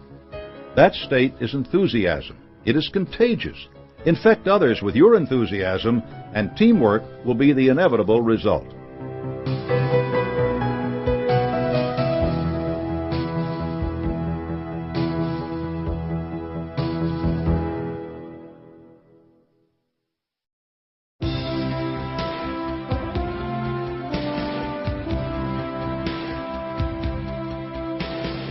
Chapter 13. Learn from adversity and defeat. Throughout this book, I've reminded you to look for the seed of an equivalent benefit in every defeat you experience. This isn't always easy when you've suffered a setback, but it is an important part of the science of personal achievement. The time to begin mastering this skill is now, instead of while you're licking your wounds. Failure and pain are one language through which nature speaks to every living creature, pointing out mistakes. Animals may become timid so that they avoid a threatening situation when it arises again. You must become humble so that you can acquire wisdom and understanding. Realize that the turning point at which you begin to attain success is usually defined by some form of defeat or failure. With this realization, you need not accept defeat as failure, but only as a temporary event that may prove to be a blessing in disguise. Everyone faces defeat. No one who has attained success has not met with some form of failure comparable with the scope of his or her success. Edison failed with more than 10,000 different attempts to create a light bulb before he hit on the formula that worked. Jonas Salk tried countless different media to cultivate the polio virus for a vaccine before he discovered that monkey brain tissue did the job. Debbie Fields founded the high-profile Mrs. Fields cookies chain with a single store and expanded it worldwide very quickly. Too quickly, in fact. The cost of expansion crippled the company, and Fields found herself deeply in debt. She learned that trying to own and run all the stores was simply too much. Now she franchises operations instead of running them herself, and the company is profitable and growing once more. Defeat should be accepted merely as a test which permits you to discover the nature of your thoughts and their relation to your definite major purpose. Knowing this modifies your reaction to adversity and keeps you striving toward your goal. Defeat is never the same as failure unless and until it has been accepted as such. Emerson said, "Our strength grows out of our weakness. Not until we are pricked and stung and sorely shot at will it awaken the indignation which arms itself with secret forces. A great man is always willing to be little. While he sits on the cushion of advantages, he goes to sleep. When he is pushed, tormented, defeated, he has a chance to learn something. He has been put on his wits, on his manhood. He has gained facts, learned from his ignorance, been cured of the insanity of conceit, has got moderation and real skill." Defeat, however, does not promise the full-blown flower of benefit, only the seed from which some benefit may be coaxed. You must recognize the seed, nurture and cultivate it by definiteness of purpose. Otherwise, it will never sprout. Nature looks with disfavor on any attempt to obtain something for nothing. You need to thank your faults when they are revealed to you, because you cannot truly understand them until you have fought them. Adversity becomes a blessing. Milo C. Jones operated a small farm in Wisconsin. He was barely subsisting at it when disaster struck. He suffered a paralyzing stroke. His relatives were so convinced that he was a hopeless invalid that they put him to bed and left him there. Unable to use his body, Jones turned to his mind. Almost immediately, he had an idea that was destined to compensate him for his misfortune. He summoned his relatives together and charged them with planting his entire acreage with corn. That corn would be used to feed a herd of pigs. Those pigs would be slaughtered and turned into sausage. Within a few years, Jones sausage was being sold in stores all across the nation. You know it as Jones Farm sausage. Milo Jones and his family became wealthier than they had ever dreamed. This happened because Jones was forced by adversity to turn to a resource he had never really used, his mind. He formed a definite major purpose and a plan for realizing it. He created a mastermind alliance with his family, and with applied faith, they carried out the plan that a stroke had brought to a poor farmer. When defeat overtakes you, don't spend your time counting your losses. Save it to count your gains and assets, and you will realize that they are greater than any loss you have suffered. You may wonder why Milo C. Jones had to be overcome by a debilitating ailment before he discovered the power of his mind. Others might say that his compensation for that ailment was only financial, and therefore not equivalent to his loss of mobility. But Jones also received spiritual benefits in realizing the power of his mind and the strength of his family. His success, to be sure, did not restore control of his body, but it did give him control of his destiny, which is the highest form of personal achievement. He could have lived out his life in his bed, worrying about himself and his family. Instead, he was able to bring them security they would otherwise never have known. Prolonged illness, like any crippling defeat, often forces us to stop, look, and listen. We learn to understand that still, small voice which speaks to us from within and leads us to take inventory of the factors which have led to defeat and failure in the past. Again, Emerson points the way in these matters. A fever, a mutilation, a cruel disappointment, a loss of wealth, a loss of friends, seems at the moment unpaid loss and unpayable. But the sure years reveal the deep remedial force that underlies all facts.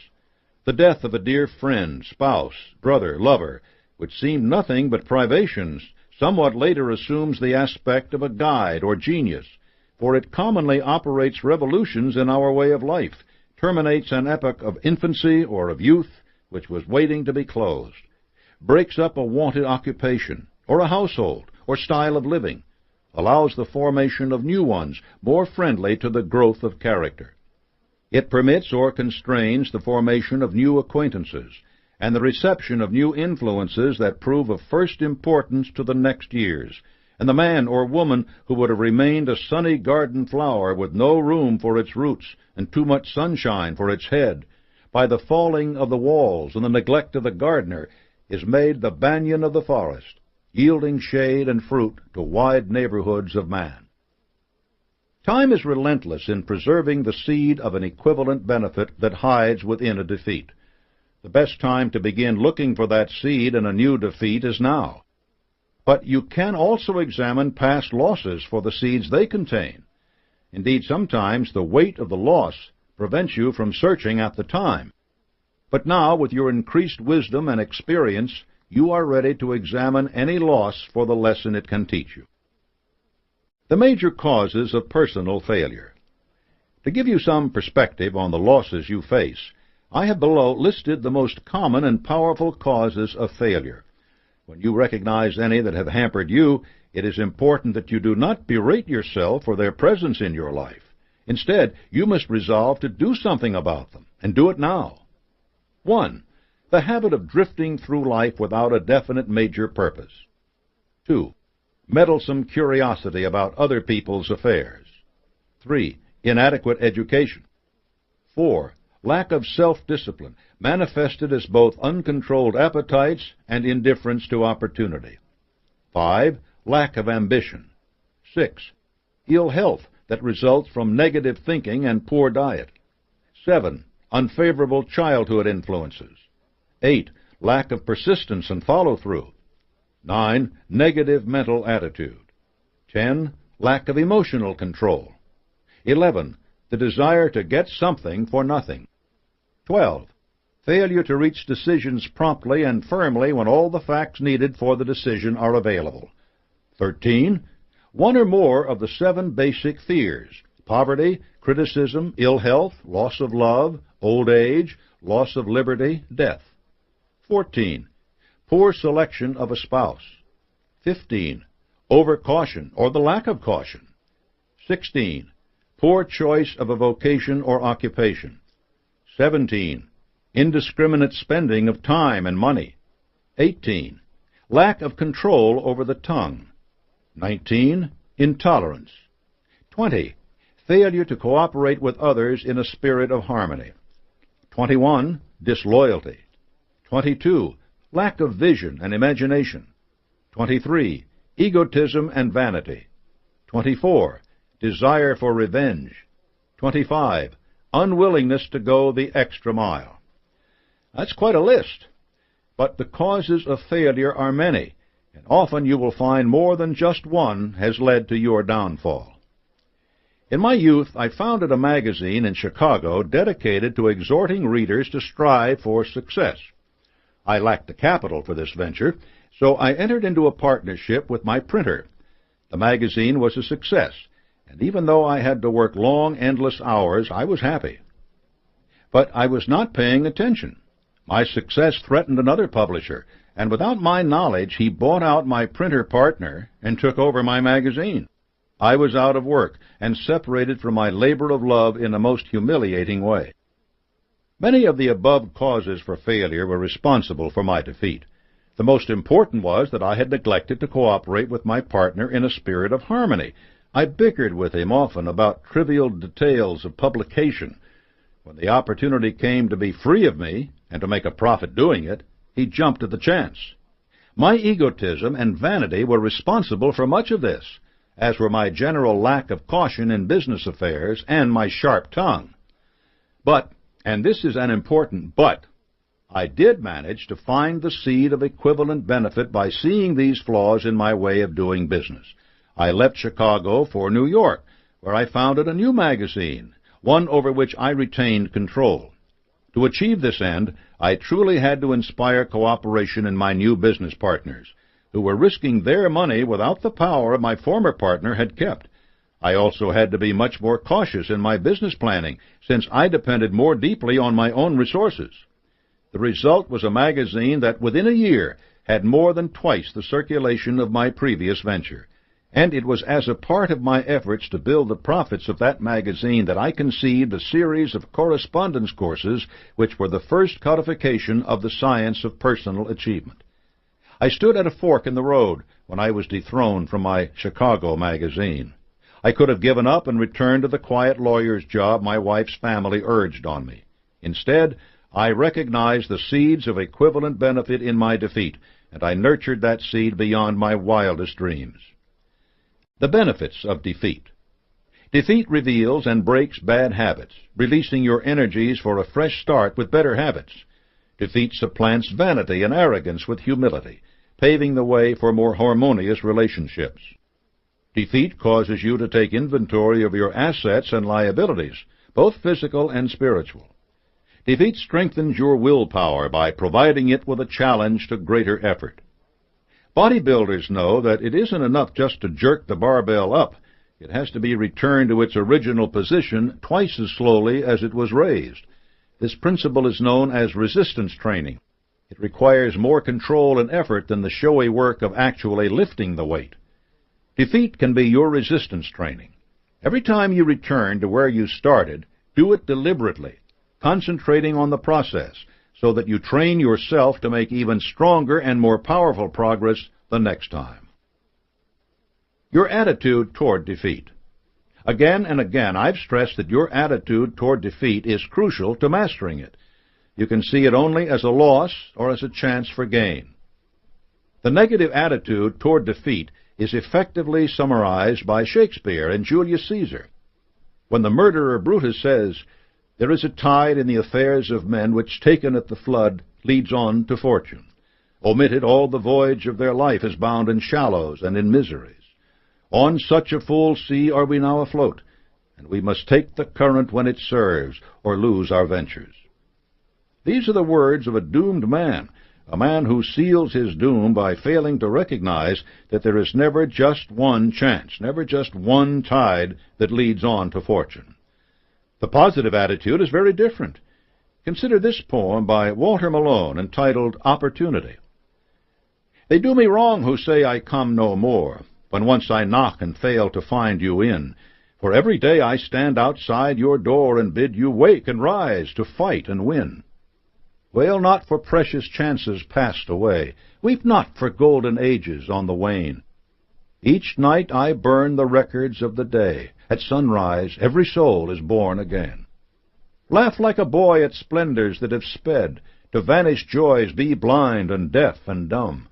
My judgment seal the dead past with its dead, but never bind a moment yet to come. Malone's vision of defeat is the one you will prefer when you have discovered that every defeat carries the seed of an equivalent benefit. Remember, at sunrise every soul is born again. That rebirth is the opportunity to put defeat behind you. Fear, self-limitation, and the acceptance of your defeat as final will cause you to be bound in shallows and in miseries, as Shakespeare suggests. But these things can be overcome by applied faith, a positive mental attitude, and a definite major purpose. If you accept defeat as an inspiration to try again with renewed confidence and determination, attaining success will only be a matter of time. The secret to this is your positive mental attitude. Remember, a positive mental attitude attracts success. You need that attraction most when coping with defeat. Redouble your efforts to maintain and build your PMA when adversity strikes, and use your applied faith in yourself and your purpose to put your PMA into action. That is the fundamental lesson in learning from adversity and defeat. Chapter 14. Cultivate Creative Vision. Creative vision requires you to stimulate your imagination to work toward your definite major purpose, and to put the results of that imagination to work. Expressed by people unafraid of criticism, creative vision is responsible for the shape of civilization today. It has brought every advancement in thought, science, and mechanics that allows our current standard of living. It inspires you to pioneer and experiment with new ideas in every field. It is always on the lookout for better ways of doing things. Creative vision belongs only to people who have the habit of going the extra mile, for it recognizes no 9-to-5 working hours, and it isn't concerned with monetary rewards. Its aim is doing the impossible. This chapter will give you great examples of creative vision and show you how to understand the process by which it works so that you can apply it in your own life. Synthetic imagination. Imagination, like reasoning, takes two forms, synthetic and creative imagination. Each can contribute to the betterment of your own life and the world around you through creative vision. Synthetic imagination combines previously recognized ideas, concepts, plans, or facts in a new way, or puts them to new use. An excellent example of synthetic imagination is Edison's invention of the light bulb. He began with one recognized fact that other people had discovered. A wire could be heated by electricity until it produced light. The problem was that the intense heat quickly burned the wire out. The light never lasted more than a few minutes. Edison failed more than 10,000 times in his attempt to control this heat. When he found the method, it was by applying another common fact which had simply eluded everyone else. He realized that charcoal is produced by setting wood on fire, covering it with soil, and allowing the fire to smolder until the wood is charred. The soil permits only enough air to reach the fire to keep it burning without blazing. When Edison recognized this fact, his imagination immediately associated it with the idea of heating the wire. He placed the wire inside a bottle, pumped out most of the air, and produced the first incandescent light. It burned for 8.5 hours. Edison's creative vision depended on several important principles of the science of personal achievement. He applied the habit of going the extra mile because he labored without immediate pay. He worked with definiteness of purpose and was inspired by applied faith to carry on with his work through an incredible number of failures that would have broken most people. Finally, he applied the mastermind principle by assembling a team of skilled chemists and mechanics to perfect his invention, finding the right kind and thickness of wire, the right quantity of air to leave in the bulb, the best way to construct the bulb, so that his invention took on the most efficient form possible. Synthetic imagination does not depend on having tremendous personal advantages. Edison had spent only 3 months in grade school, had supported himself for many years as a telegrapher, and was fired from almost every job he held. He began to lose his hearing early on, and eventually became almost completely deaf. But he turned his life around through definiteness of purpose, the habit of going the extra mile, and applied faith. Thomas Stemberg was a successful executive in the grocery business. Working with a Connecticut-based chain, he opened a string of high-volume mega supermarkets that offered consumers huge selections at low prices. The stores were very successful, and Stemberg was building a sterling reputation in his business. But he wasn't satisfied. He saw the prosperous grocery megastores and wondered if the megastore concept couldn't be applied to something else. He wanted to start a large business in a big market underserved by modern distribution methods, offering customers a good value. He formed a mastermind alliance with Leo Kahn, the man who had pioneered the grocery megastores, and in 1986 he opened Staples, the first mega business supply store. Stemberg's idea was so smart, so right, that it immediately inspired competitors like Office Depot and Office Max to revolutionize the business supply industry. Despite the competition, Staples surpassed even Stemberg's ambitious expectations. In just 7 years, sales exceeded $1 billion. Thomas Stemberg didn't invent the superstore idea, but he applied it to a market that had been quiet and humdrum for decades. He developed a definite plan for attaining his goal. He formed a mastermind alliance with Kahn, the man who understood the concept best. He put his plan into action with applied faith, and he went the extra mile by offering customers more and better service than they could get anywhere else. Synthetic imagination puts the entire sum of human knowledge at your disposal, but like any other part of the science of success, it requires your dedication to making your vision into reality. Creative imagination.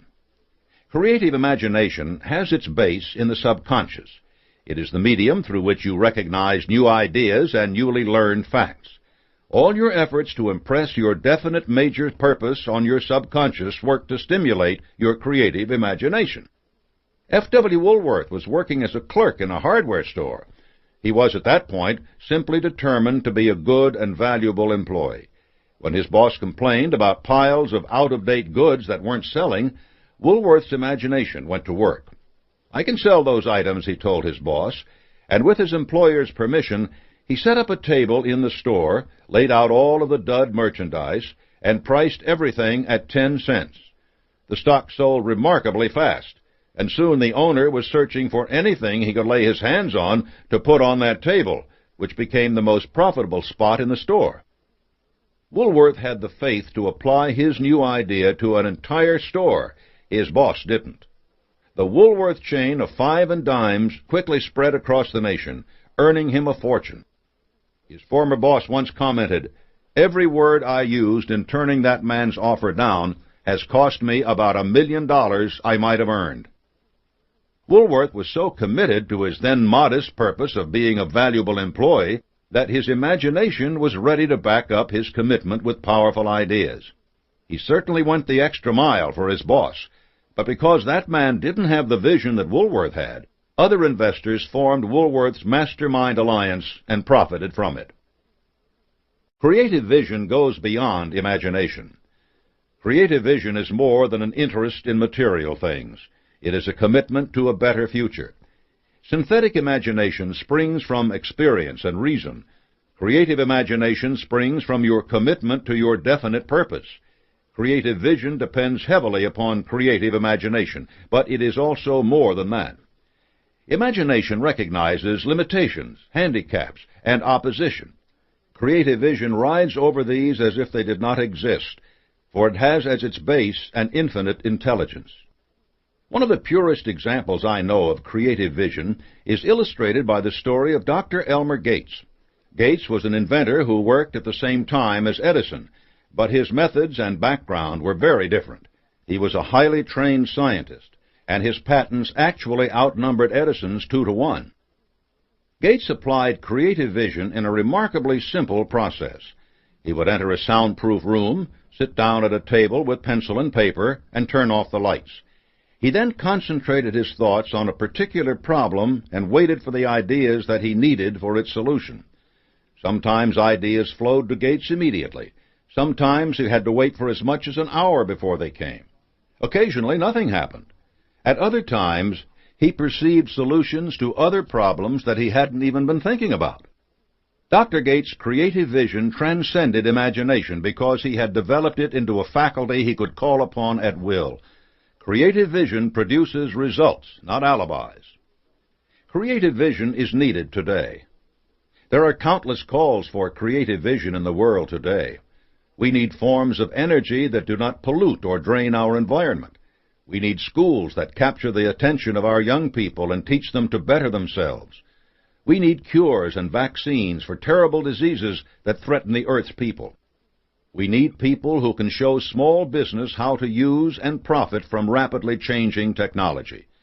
We need plans for controlling the cost of health care and making it affordable for every honest worker without destroying the incentive of the professionals who provide it. There is both challenge and opportunity in these needs, and I raise them only to start you thinking about the scope of the possibilities for creative vision. There is a place in America for every person who can render any type of useful service and is willing to render it with the right mental attitude.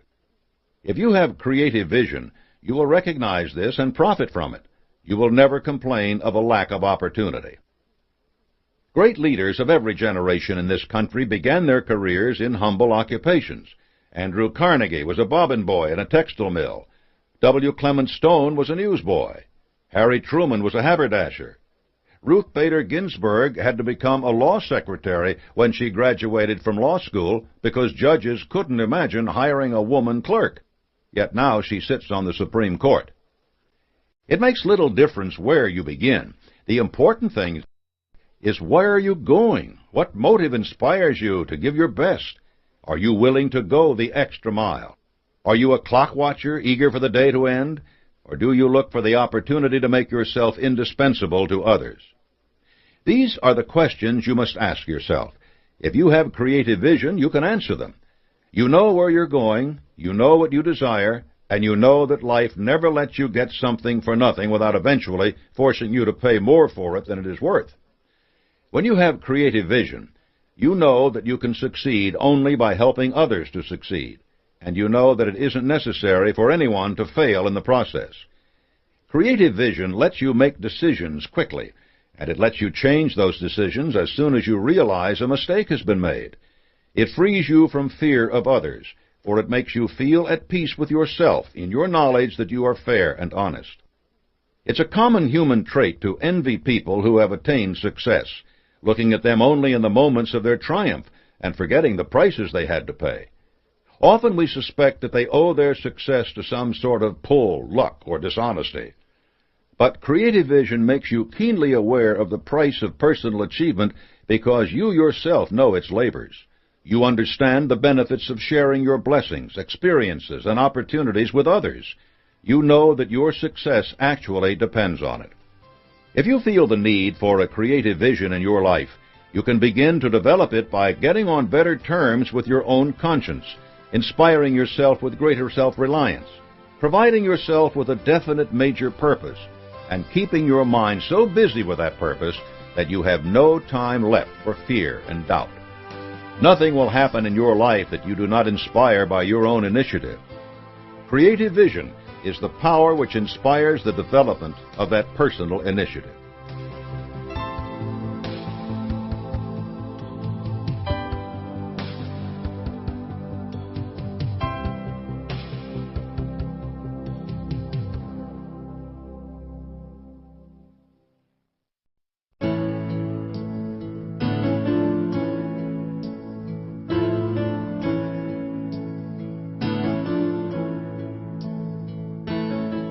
Chapter 15.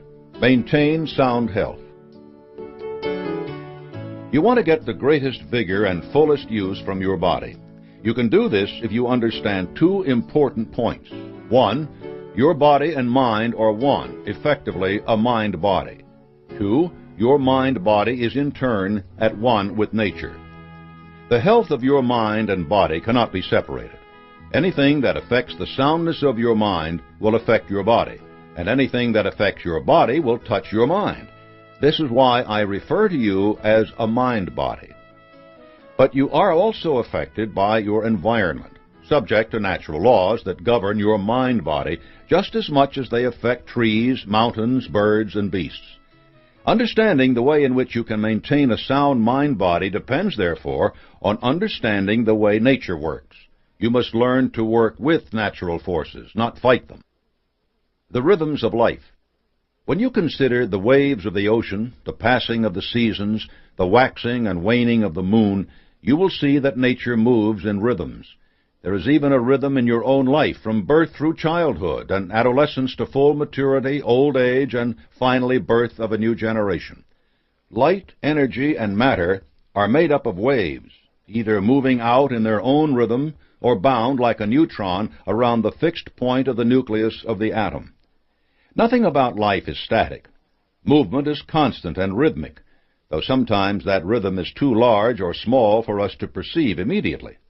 This is one reason why we enjoy music, for it reflects the rhythms and waves of our experience. You must learn to bend and sway with the rhythms of life, not to stand fixed and immobile against them. A sandy beach moves and changes with the rhythms of the waves and lasts for eons. A breakwater is soon destroyed. Take a look at your life. Is it rhythmical? Are you following work with play, mental effort with physical effort, eating with fasting, seriousness with humor, sex with transmutation of sex into creative effort? Your subconscious does its best work on your behalf while your conscious mind is at rest. True inspiration most often comes after your subconscious has been given a task and while your conscious mind is then occupied elsewhere, that is, while your mind is playing. Archimedes had struggled with the complex problem of determining the relative mass of two objects without finding a solution.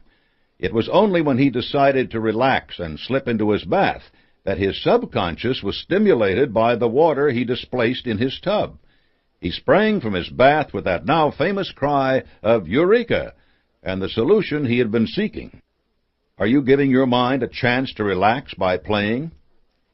Interference with normal rhythmical patterns produces so many problems. If you don't give your mind a rhythm of work and relaxation, your body will be so constantly stimulated that you will likely end up with a stress-related disorder. And without highs and lows, the things that you value begin to pale. Your past failures are what make success sweet.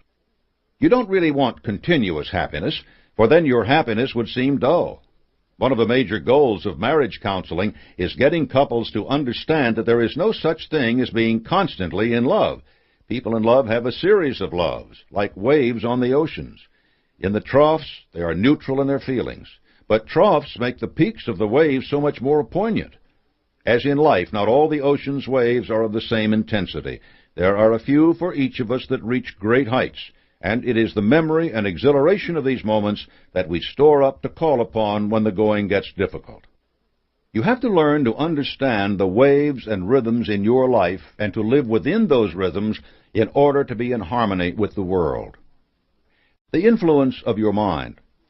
Just as you have to understand nature as a complex whole moving with its own rhythms, you have to understand that your mind and body are a whole, each influencing the other. Humans are the only thinking creatures, and this power allows you to modify your world and to learn its laws. You need only to conceive the idea and believe in it to achieve the idea. This is the story of all the successful people who have changed the path of civilization. It took countless hundreds of millions of years for evolution to develop from all the animals that walked or swam to a bird that could fly. Yet the Wright brothers, with childlike faith in their own idea, had human beings airborne in a mere 20 years. That is the power of the mind, demonstrated to us by experience and reinforced by the words of countless prophets in touch with infinite intelligence. Christ himself said, "All things are possible even unto the end of the world." Your mind has the higher function in your mind body. Your body is an exquisitely functioning machine for carrying your mind about and executing the dictates of this powerhouse. A smoothly functioning mind is necessary to a smoothly functioning body. Some people have bodies that are limited. They can move, see, or speak only with difficulty, or not at all.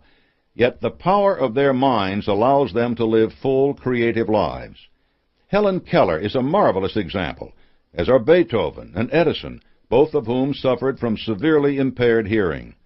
Franklin Roosevelt was barely able to stand on his own, yet he inspired and led our country through the greatest depression and war we ever faced. Senator Bob Dole's arm was permanently injured in World War II, but that has not stopped him from becoming one of our most influential political leaders. The story of civilization is punctuated with greatness achieved by individuals in spite of physical limitations, because these people possessed smoothly functioning minds. On the wings of a definite major purpose, faith, enthusiasm, and a positive mental attitude, they rose farther and farther from any despair over their limitations toward great heights of brilliant achievement. That is the influence of the mind. Essentials of success and happiness. Many of the essential principles of success are also essential to a smoothly functioning mind. A definite major purpose and plan for carrying it out can keep you from vacillating in your efforts. Think of a situation in which you were part of a smoothly functioning plan. You were content with the way the situation was handled. You felt at ease and comfortable. Your mind is always satisfied with the harmony produced by a well-organized plan. Anxiety develops from a poorly organized plan. Controlled attention, self-discipline, accurate thinking, personal initiative, learning from defeat, and going the extra mile are all mental tools that you can use to organize and carry out your plan. They give you satisfaction both in the achievement of each step of your plan and in your overall progress. Satisfactions are important foods for a healthy mind. Probably the most important single quality for sound mental health is a positive mental attitude and all that it entails. Two of the greatest destructive forces in the human mind are fear and its close partner, anxiety. They kill enthusiasm, destroy faith, blind vision, blunt creative effort, and dispel harmony and peace of mind, all qualities necessary for a positive mental attitude and sound mental health. The force of fear. Fear and anxiety produce unharmonious, irritated restlessness in your mind that leads to serious mental maladjustments and produces its counterpart in the body in the form of serious disease, perhaps even death. There is a growing awareness in the healing professions that many human ailments are either the product of mental distress or greatly exacerbated by it. The list of diseases that are brought on by stress is long, varied, and growing. Allergies, asthma, skin disease, hypertension, cardiac problems, arthritis, colitis, and immune disorders. Some hay fever sufferers start sneezing and itching at the sight of goldenrod in a vase. Tell them the plant is artificial, and their symptoms clear. This is a simple example of how the mind can affect the body negatively. You must replace fear with understanding and faith in yourself. To do this, let's look at how fear affects the mechanisms of your body. Temporary, fleeting fear is a normal and important function. It gets you to move out of the way of an oncoming train, or keeps you from walking too near a cliff by momentarily focusing your attention, your mind, on a problem. Once the problem is over, this kind of fear is forgotten. Fear also focuses your bodily functions on a threat. That old story of a cave dweller frightened by a sound in the night is a good illustration. Instantaneously, the heart begins pumping faster. Blood is diverted from the digestion for use by the muscles. The blood vessels serving the muscles dilate to handle increased volume, while those near the skin contract so that less blood is lost in case of a cut. Hearing becomes more acute. The pupils dilate to take in more light. The adrenaline gland unleashes a torrent of stimulant to provide strength for a fight. All this is preparation for surviving a battle or chase. The ensuing battle uses up the adrenaline and exhausts the other bodily systems so that they step down from their heightened readiness. Blood leaves the muscles to return to digestive and other functions. This is an extremely powerful response, one that kept our species alive over millions of years. but it is not intended to be a constant state, for it diverts the body from its normal functions. Still, some of us activate this response to some extent daily, or even continually, because we live in frequent fear. You must work to eliminate the causes of those fears. The fear of the loss of money. Have you set up a system to conserve and develop your assets? The fear of ill health. Have you sought and followed worthwhile counsel? The fear or loss of love. Have you put as much effort into increasing your beloved's affection as you would into cultivating an important business prospect? The fear of death. Have you sought help and understanding to the point where fear is replaced by faith? The list of fears is endless, yet to cultivate a positive mental attitude and develop a smoothly functioning mind that can live in harmony with itself and the world, you must conquer fear and anxiety. If the same fears and anxieties recur in your mind constantly and are paralyzing your efforts, seek the help of a good professional counselor. You aren't admitting weakness by doing this. You are expressing maturity and commitment to your health and your definite major purpose. A brief period of therapy may mean years of happiness. Remember that whatever your mind can conceive and believe, it can achieve. Isn't the person who is afraid of falling on the ice the one who falls?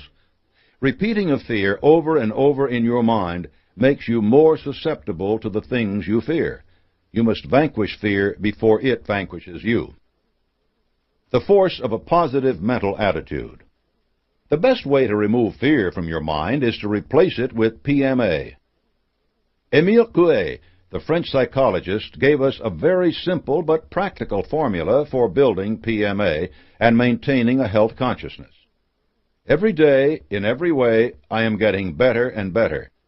Repeat this sentence to yourself many times a day until your subconscious picks it up, accepts it, and begins to carry it out in the form of good health.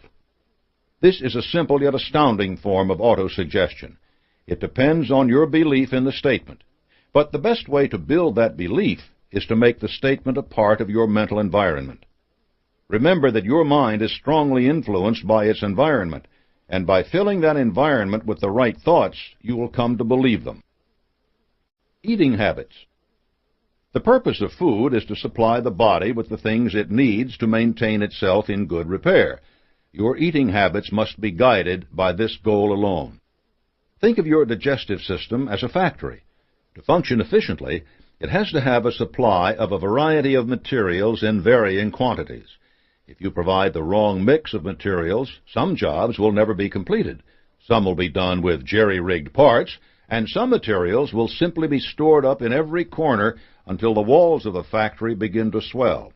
Finally, the walls burst, the roof caves in, and the factory is either out of business or in need of serious and expensive repair. Information about nutritional requirements continues to evolve as scientists work to understand more and more about the body. Pay attention to new information, but do not be swept along by fads as it becomes available. In the main, however, some simple points will keep your diet balanced. 1. Fresh fruits and vegetables should make up the largest portion of your meals. They supply complex mixes of vitamins and trace elements, and your body is designed to avail itself of them easily. 2. Complex carbohydrates, such as breads, grains, and potatoes, should be the next largest. 3. Protein, in the form of lean meats, fish, and dairy products, is important, but it should not be the center of your meals. Select small amounts of foods you enjoy rather than gorge yourself on steak at every meal. 4. Avoid fats. Limit your intake of butter and oils, and stay away from deep-fried foods. Also avoid sugars like candy and colas, which provide little but calories. Seek variety as well. Your body's nutritional needs run a wide gamut, and the best way to serve those needs without becoming a food chemist is to be sure that you eat a wide spectrum of foods. Don't say, "I can't eat that way," for all you're really saying is, "I don't want to eat that way." It is a very glib bit of mental gymnastics to make yourself believe that it is impossible to do what is really only unappealing or different. Why should all your efforts for success stumble over your ill health because you don't like broccoli? Never eat while angry, frightened, or worried. Your body is simply not in a position to make use of the food when it is on a defensive footing. Worse, you can make eating a habitual response to stress, which can lead to overweight. Moderation in food and alcohol intake is important, both because your body can be overwhelmed by an excess of either, and because overindulgence can become a trick to avoid dealing with some problem that urgently needs to be faced. If you find that you cannot control either, seek the help of professionals or a worthy organization like Alcoholics or Overeaters Anonymous. Rhythms in relaxation. Relaxation entails completely forgetting the worries and problems of the day. As desirable as this may seem, many people have trouble relaxing. Your conscious mind selects objects on which to concentrate, and this concentration means the exclusion of other thoughts. You cannot just collapse into a chair and announce, "I am relaxing," because your mind will select some object to focus, most often the very item you wish to forget about for a time. You need to select an object of relaxation for your mind to concentrate on.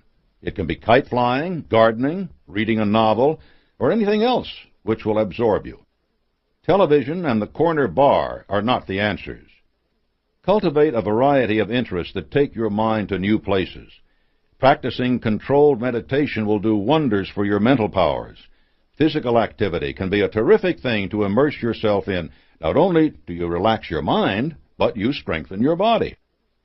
Short periods of relaxation throughout the day can break tension and give your subconscious a chance to work. Read a magazine article. Listen to a language tape. Work on a crossword puzzle. This is not wasting time. It is keeping your mind in top condition through relaxation. Sleep. Your body needs time to rebuild and revitalize itself for the next day. It is sheer stupidity to try to increase your productivity by cutting your sleeping time. 6 to 8 hours a night are all you need. And remember that even while you sleep, your subconscious is working. Insomnia is often caused by a failure to relax before going to bed. Don't work until you drop. Instead, wind down at the end of the day by doing something you enjoy that doesn't overstimulate you. For this reason, exercise is not good just before you go to bed. Perhaps quiet small talk with your spouse is all you need, or an easy routine of brushing your teeth, stretching for a few moments, or making your bed. A habit which signals your body that it is time for sleep is a valuable aid. Exercise. Ideally, your relaxation and play will include exercise. Relaxing and playing are important to your mind, while exercise, which is mostly beneficial to your body, can also be of great mental benefit. You need to engage in aerobic exercise for a period of 20 minutes at least 3 times a week to keep your heart and lungs strong. The rate at which you exercise must be determined by your age and physical condition. Trainers at any local gym or YMCA can explain this to you and help you design a simple exercise regimen that is neither expensive nor time-consuming. How much time do you spend watching TV? Consult your doctor before you begin any exercise program. Exercise can be a tremendous mental and physical stimulant, clearing away sluggishness. It also teaches you persistence and concentration.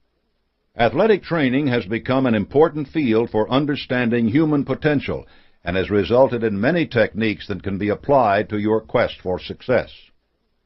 Bill Bowerman was a first-class track coach at the University of Oregon for many years. When he conceived an idea for a better running shoe, the lessons he had learned in training himself and others were an important part of making Nike the #1 American shoe manufacturer. Sex and sublimation. Sex is your most precious and constructive drive. It is also the most easily debased. Sex is behind all the creative forces that advance human destiny. Sex has built cathedrals, universities, and nations. Why? Because the desire for sex causes us to work to please others, and out of that work spring kindness and the understanding of others. Sex is a completely natural desire. Do not fear or deny it, but realize that you must direct it, like all desires, to definite ends instead of letting it become an end in itself. If sex is all you want, you will do anything to get it, forgetting your faith in yourself, your definite purpose, and your moral standards. When you want sex, remember that you cannot get something for nothing. The intimacy of sex is gained by constructive work at building a committed relationship. If you channel your desire for sex into creating and providing for that relationship, you will not only get what your heart desires, but also attain the heights of achievement. To work to your greatest good, sex and sublimation need to be alternated in a rhythmical pattern, just as work and play do. Effective mind-body stimulants. At any given time, your mind-body may need a boost. Many of the best boosters are things you are already doing. You just need to be conscious of the effect they have and seek them out. Sexual expression, or a sublimated sexual drive, keys up the mind so that it works rapidly and well with real inspiration. Love, the ultimate aim of sexual desire, serves a similar purpose. When the two are combined, they are unbeatable. Fanning your burning obsession is a strong stimulant. Work is a wonderful opportunity for creative expression. Do something small and definite, yet satisfying, like making a phone call or writing a thank you note. A burst of exercise releases pent-up energy, drives away frustration, and stimulates the brain with increased blood and oxygen. A little play lets the subconscious go to work. Music is full of rhythms, beats, and pulses. You can select it to boost your enthusiasm or help you calm down. Friendship is a great stimulant. Talk your problems over with others. Laugh with them. Your children can inspire you. Build a strong relationship with them, and never neglect to spend as much time with them as possible. Teach your children a skill and renew your self-confidence. Let your children talk to you and renew your faith. Mastermind alliances are powerful stimulants. Seek out the enthusiasm and experience of other people when you need a boost. Mutual suffering causes people to pool their mind power and direct it to relieve that suffering. Autosuggestion implants the ideas you want in your mind. Use it whenever you need it. Faith and religion are stimulants of the noblest order. Turn to the assurances they offer you and renew your sense of purpose. Your mental and physical health is inseparable. You cannot work to straighten one without having a positive effect on the other. Your mind and your body are the navigator and the ship which carry you to the success you desire. Do everything you can to preserve, protect, and defend them.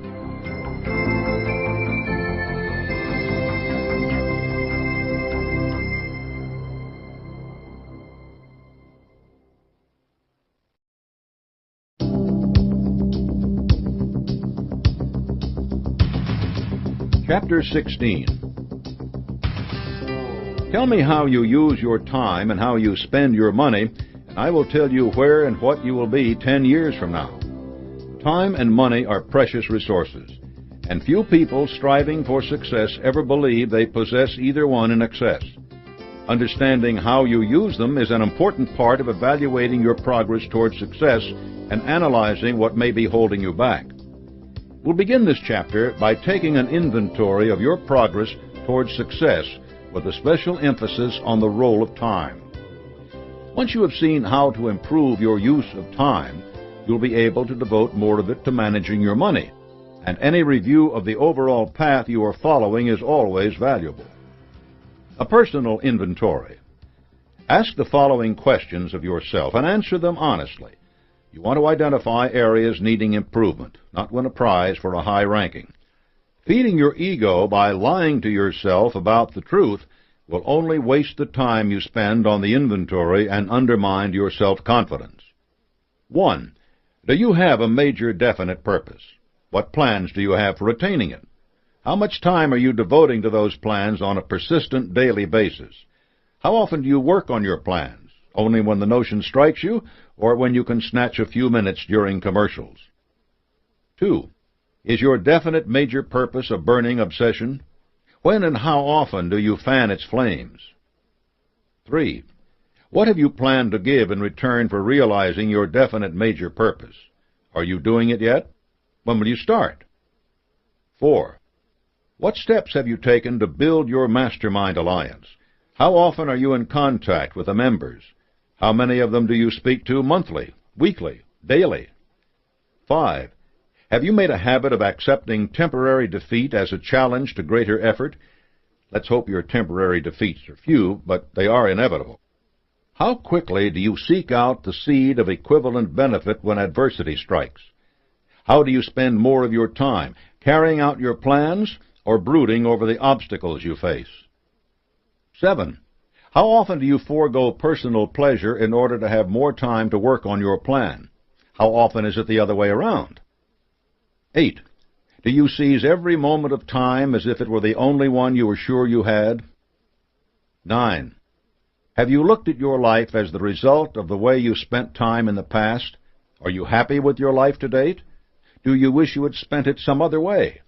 Do you regard each second that passes as the opportunity to change the course of your life for the better? 10. Is your mental attitude always positive? Is it positive most of the time? Some of the time? Is it positive now? Can you make it positive in the next second? How about the one after that? 11. How often do you display personal initiative by backing your positive thoughts with action? 12. Do you believe that you will succeed by luck or a windfall? When are these things going to happen? Do you believe that you will succeed as the result of your own efforts? When are you going to make those efforts? 13. Do you know anyone who inspires you with his or her personal initiative? How often do you seek that person out? How often do you actually model your behavior on him or her?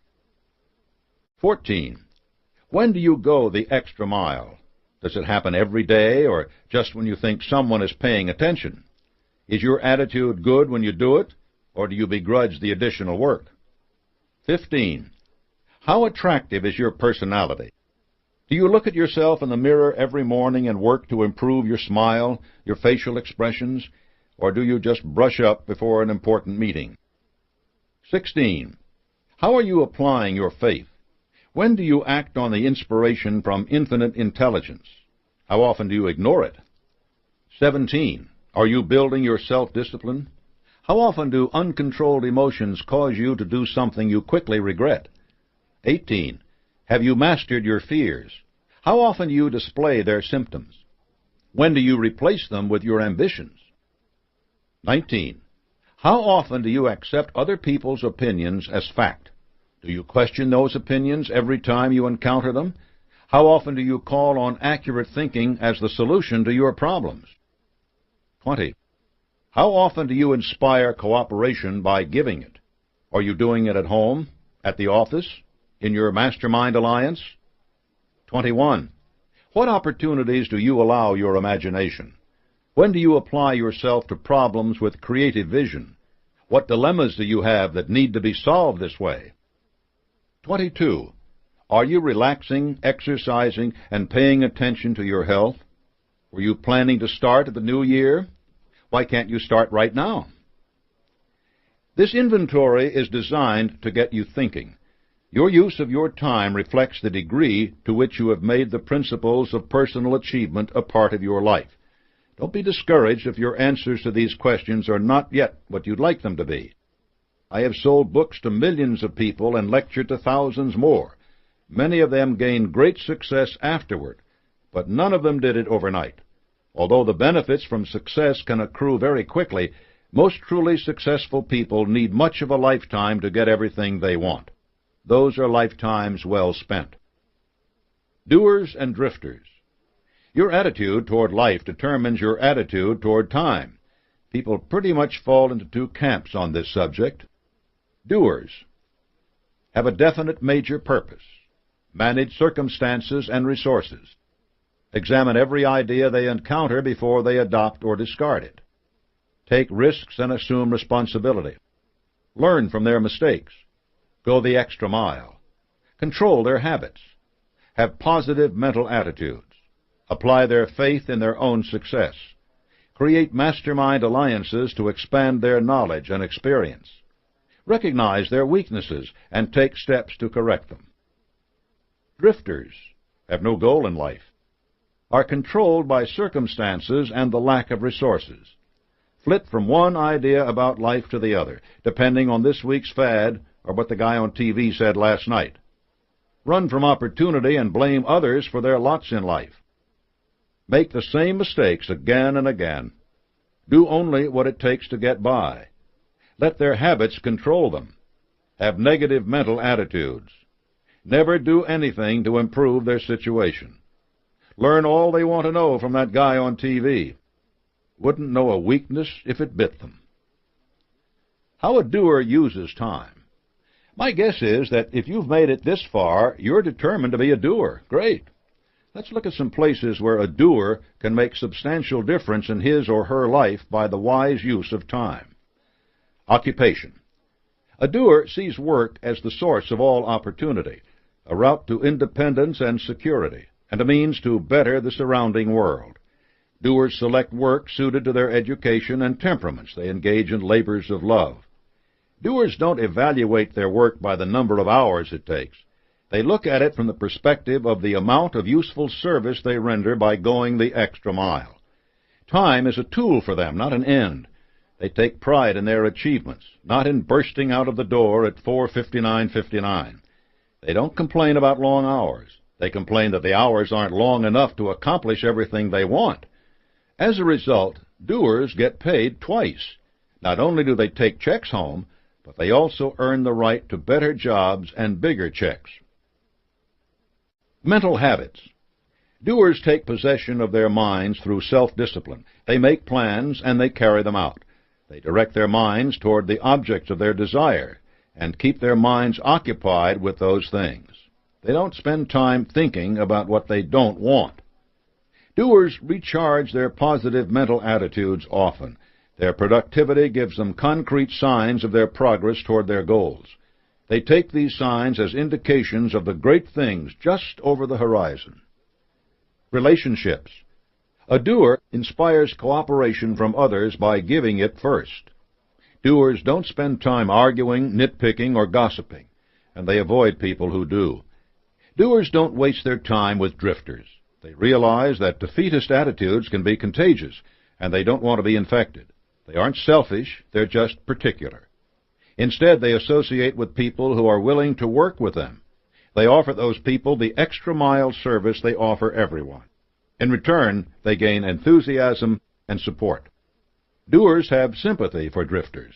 They'll even point the way toward definiteness of purpose and lend a hand to anyone who has gained just that much, but they know that they can't help someone who isn't ready to help himself or herself. They also delegate work. Doers know that you should never do anything which you can get someone else to do for you better than you can do it. They realize they have to be available to the people who are working with them, and they offer those people all the access they need. Health. Doers pay attention to their mental and physical health. They relax, they exercise, they eat right, and they see the doctor when something goes wrong. The doer knows that time spent in prevention is much shorter than time spent on repair. Doers don't begrudge themselves the benefits of sound minds and bodies. Religion. Doers are people of active faith. They let their commitment to leading their lives morally and honorably insulate them from fear and arrogance. Their consciences don't have reason to reproach them because they spend all their time in constructive efforts. In addition, doers are people of every religion. No matter what their convictions are, they live by them to the fullest extent. Whenever they face problems, they turn to those convictions and make their decisions based upon them. They are not paralyzed by doubt, and they can act immediately. Spare time. Doers put the time they have away from their jobs to practical uses. They romance their spouses, laugh with their children, relax alone, exercise with friends, educate themselves, campaign for good political candidates, or work on their plans for their definite major purposes. The doer is not a workaholic. Doers know that there are other things in life besides their own immediate success. They know that if they don't pay attention to those things, their success will be meaningless. But doers don't engage in activities that have no payoffs. They aren't likely to be found in front of the television sets for 4 hours a night. There aren't many doers who have their own bar stools either. Doers enjoy life more than drifters do because everything they do brings them closer to their goals. They make all their time work for them. Doers see movies, read books, go to basketball games, even stare up into the blue sky and watch the clouds go by. But they know why they are doing it. That makes all the difference between a doer and a drifter, and it's all the difference between a success and a failure. Some doers you should know. William Sidney Porter sat in his prison cell contemplating the stupidity of the embezzlement that had brought him there. As near as he could figure, the only thing he had gained was a lot of spare time, and since he had several years left in his term, there didn't seem to be a lot he could do with it. But there was, and Porter did it. He began to write short stories. He wrote many of them. Then he began to sell those short stories to magazines under the name O. Henry. By the time he was released, he was already the most popular short story writer in the country. He walked out of prison into a success. Warren Avis was a doer. As an Air Force officer, he was constantly traveling the country, and he recognized how convenient it would be for people to be able to rent a car right at the airport. While his $10,000 in savings wasn't enough money to set up an operation on his own, he did have the gumption to put together a business plan and get a bank loan. Within 8 years, he had car rental counters in airports across America and was able to sell the company for almost $8 million. Avis saw an 800% return on his investment because he was willing to do all the work necessary to make that chance pay off. One of these men started off serving a jail term, the other serving his country. But they both recognized that in order to make their lives amount to something, they had to become doers by taking control of their time. The division of your day. We each get 24 hours to manage. The broad divisions of that time are easy to see. 1, 8 hours for sleep. 2, 8 hours for work. 3, 8 hours of spare time. You can't mess around much with that first division or your health will suffer. You can occasionally steal an hour or two from your sleep, but it's a bad habit. Don't create any bad habits. The 8 hours spent at work are potentially your most directly productive. You need to stay focused on your purpose and your habit of going the extra mile if this is to be the case. The preceding 15 chapters of this book will teach you that. But in a few lines, I'll give you some tips to manage that time more effectively in attaining your purpose. The last 8 hours are your spare time. You need to manage them as well, or you'll find them slipping away in routine household chores, reruns of Mr. Ed, and listening to your neighbor talk about his new lawnmower again. This can be harder, but I have some guidelines to offer. As you'll see, managing your time, like managing your life, requires knowing what you want to use it for. Time management on the job. As our society gets more complicated, there seems to be more to do. I am indebted to the writings of Alan Laken and Stephanie Winston for some of the advice that follows. They've spent their time learning about time. Prioritizing your tasks. Make a list of all the things you need to do today, this week, and this month. Divide another sheet of paper into 4 equal sections. Label the top left important and urgent. Here you will enter jobs that you know must be done right away in order for you to be successful. Write the day and hour each task is due next to each job. Label the top right section important but not urgent. Put things here that are essential to your work but aren't a crisis. If you pay the most attention to this section, nothing should end up in the top left category. Again, make a note next to each task about just exactly when it has to be done. It is important to review this section every day so that nothing slips over into important and urgent. In the bottom left, write unimportant but urgent. This category, like the last one, requires you to have a keen sense of your purpose. You have to be able to make a definite decision about what matters to you. Most of the things that fall into it will be spontaneous. Someone will want your advice. You may get a call telling you that you may have to act now to buy that beautiful timeshare in the Poconos. You won't bother to write them down because you can either dismiss them or move them into important and urgent. The category is on the sheet of paper mostly to remind you that urgent does not mean important. Finally, write unimportant and not urgent in the bottom right. You might not even bother to write tasks down here, since it means that you will never devote attention to them. But again, it helps to remind yourself that there are many things which can fall into this category. When you complete a task, put a line through it. Create evidence of your accomplishment as a reminder of your efficient use of your time. Handling paper. 2 kinds of paper will cross your desk. Valuable, a sales update, and superfluous, information about the office pool. Throw the superfluous stuff away without even setting it back down on your desk. Never give it a second thought. Handle the valuable material as little as possible. If you can, attend to it right then and there. Read updates, sign authorizations, write responses on the spot. Put reading material like magazine articles aside for a regular, dedicated time. If you can't act on a paper for some reason, make a small dot in an upper corner. The next time you pick it up, make another dot. You'll soon see how often you're handling the same piece of paper again, and you'll be motivated to do something about it. Budgeting your spare time.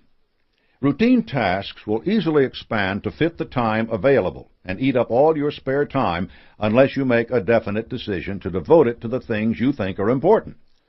Allot your time in the following manner to make sure that you are able to do all the things you need to. 1. Spend 1 hour a day in quiet meditation on the following subjects. A. Your plan for your definite major purpose. B. Contact with infinite intelligence, affirming your gratitude for the blessings you have. C. Self-analysis, identifying the fears you need to master and making plans for doing so. D. Ways to increase harmony in all your relationships. E. The things you desire instead of the things you don't want. 2. Devote 2 hours to going the extra mile by rendering some sort of service to your community, your spouse, or your family, without expecting any kind of reward for it. 3. Study and read for self-improvement for an hour. 4. Spend an hour in contact with members of your mastermind alliance or close personal friends. This leaves 3 hours for relaxation, recreation, exercise, and other responsibilities. As you become familiar with these activities, you may be able to combine them with other things. You can meditate or read while commuting on the bus or train. If you have to drive to work, listen to audio tapes of self-improvement books. Carpool with a member of your mastermind alliance, and use the driving time for discussion and problem solving. If your relaxation involves a worthwhile hobby, teach it to youngsters in local service groups, rendering extra service to your community. The possibilities are as many as you can make them. Follow this schedule 6 days a week, and set aside 1 day for nothing but mental and physical relaxation and your religious and philosophical activities. You can spend much of this time with your family. You all will be glad you did. Budgeting your money. Many people have written good and valuable books about specific ways of managing your money. Seek them out. I won't provide you with the nitty-gritty details, but I will remind you of the importance of budgeting your money. Like time, money should be spent with a definite purpose in mind. You must create a budget for all your expenses, and you must use self-discipline in sticking to it. Your first priority in any budget should be to set aside a fixed percentage of your income for savings. The rule is pay yourself first. A strong and growing savings cushion is an important weapon in your fight against the fear of poverty. If adversity or ill health strikes, adequate savings will allow you to start looking for the seed of equivalent benefit right away. You won't panic about the mortgage payment, and you'll be able to recover more quickly. Make sure that you have adequate life insurance if others depend on you. The cost of a good policy is worth the anguish you will save your dependents. Your sudden departure from this life will be more than enough sadness for them. Don't compound it with the threat of the poorhouse. Allocate some portion of your income to charity. This is an important part of going the extra mile. Let's hope you never have to depend on some worthy group to help you out. But what right do you have to anyone's aid if you have never given any help yourself? If you're in debt, you need to spend as much as you can realistically afford to pay that debt off. Don't tell yourself that you'll need only $10 a week spending money when you've been blowing $100, because once you spend that 11th dollar, you'll decide you've already blown your budget and might as well go all the way. It's a slippery slope. And don't cut into your savings allotment to pay your debts either. Make savings a habit. Never back away from a good habit. Once you're out of debt, divide the money you were using to pay it off between your savings and your general household and entertainment expenses. You want to cultivate the habit of increasing your savings whenever your income rises, but you should also give yourself some immediate reward for doing your job. You will probably find that circumstances arise that your budget did not allow for. There may be a health emergency, a new baby on the way, a parent who needs help. Don't let this throw you. By developing and sticking to your budget, you've increased your habit of self-discipline. You've also learned to make your money serve your purpose. You did it before, and you can do it again. Habits are an important part of budgeting your time and money. They are important to every principle in the science of personal achievement. They are, in fact, the keys to all personal achievement. The next chapter will teach you to select and control your habits on the basis of cosmic law. Chapter 17. You are where you are and what you are because of your established habits. The aim of this book has been to force you to examine those habits and teach you ways to change them. To do this, you need to understand and apply a universal principle I call cosmic habit force. Cosmic habit force is the law which makes every living creature, every particle of matter, subject to the influence of its environment. It can work for you or against you. The choice is yours. Using natural forces. The grandest example of cosmic habit force is the operation of the heavens. Stars and planets move with clock-like precision. They don't collide. They don't suddenly veer off course, at least not without some major change in the forces at work, like a supernova or a black hole, which are themselves just another example of matter behaving according to established patterns. A complex system of gravity and inertia, attraction and repulsion, keeps things moving so precisely that for millennia human beings have been able to predict the position of the stars and planets, the timing of eclipses, and the regularity of meteor showers. Sunflowers don't grow from turnip seeds. Giraffes don't give birth to tadpoles. Clouds don't release milk. Everything does that which is its nature to do. All this is a reflection of universal order, which makes so much of the physical operation of the world understandable. Certainly, we are still working to understand more than we already do, but science is based on the faith that there is a universal order. All actions and reactions are fixed on the basis of this order. In the science of personal achievement, you seek to take control of this order by taking control of your habits. You recognize that your thoughts and actions will become as much a part of your nature as Pluto's orbit is a part of its nature. If your habits are positive, the seeds that they plant will be too. But you have to realize that cosmic habit force always operates. If your habits are negative, their results will also be negative. This is why you must take control of your habits through self-discipline. Habits become a part of your nature by repetition. If you create thought habits by repeating certain ideas in your mind, cosmic habit force will take over those patterns of thought, make them more or less permanent, depending on your intensity of repetition and practice, and put them to work. The same thing will happen with physical habits. If you follow the same route to and from work every day, you make that route a habit. You probably aren't even aware that it is a habit until you need to alter your route to go to a store or visit a friend. If you aren't paying attention when you start your trip, you will probably find yourself missing the turn or forgetting your task altogether. This is an example of why you need to be aware of and in control of all your habits. If your dominating mental habits are thoughts of poverty, then cosmic habit force will bring about poverty in your life. If your dominating mental habits are of prosperity and peace, cosmic habit force will bring them about. There is an endless cycle here. Repetition of a habit intensifies it until it becomes an obsession. You can become obsessed with poverty or with achievement. This is why I have repeatedly stressed that your thoughts are the only thing you can completely control if you decide to do so. You must control your thoughts to control your habits. Cosmic habit force doesn't leave you any room to complain that opportunity never came your way. You will know that as long as you have the power to form and express your thoughts, you have the power to change the circumstances of your life into whatever you want them to be. If your life isn't already what you want it to be, it is because you have drifted into your present circumstances by virtue of cosmic habit force. You can change that. Definiteness of purpose, backed by the power of cosmic habit force and enforced by self-discipline and personal initiative, can bring you to the circumstances you want. Money-making habits. So the circumstances you want include making more money, do they?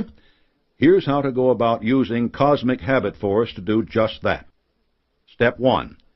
Create a clear mental image of just how much money you want to make. A lot is not a good answer. You need a concrete figure or a percentage above your current income. Step 2.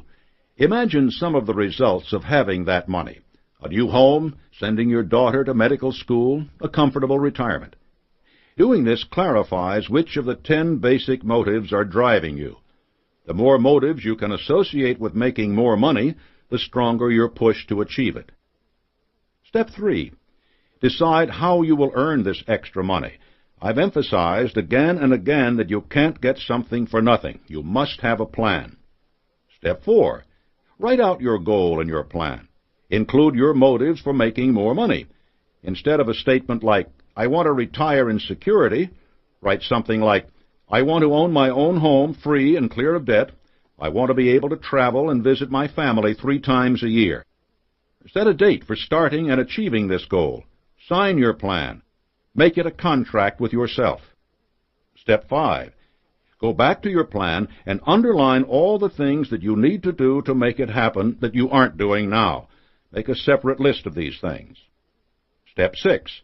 Start doing the things on the list. Some of them will be daily tasks, such as spending less money on dining out and putting more money into your savings account. Others will be longer range but will require daily progress, such as going the extra mile in your job. You have to bend all your efforts and thoughts to doing these things. Step 7. Every day, read your goal aloud to yourself until you have it memorized.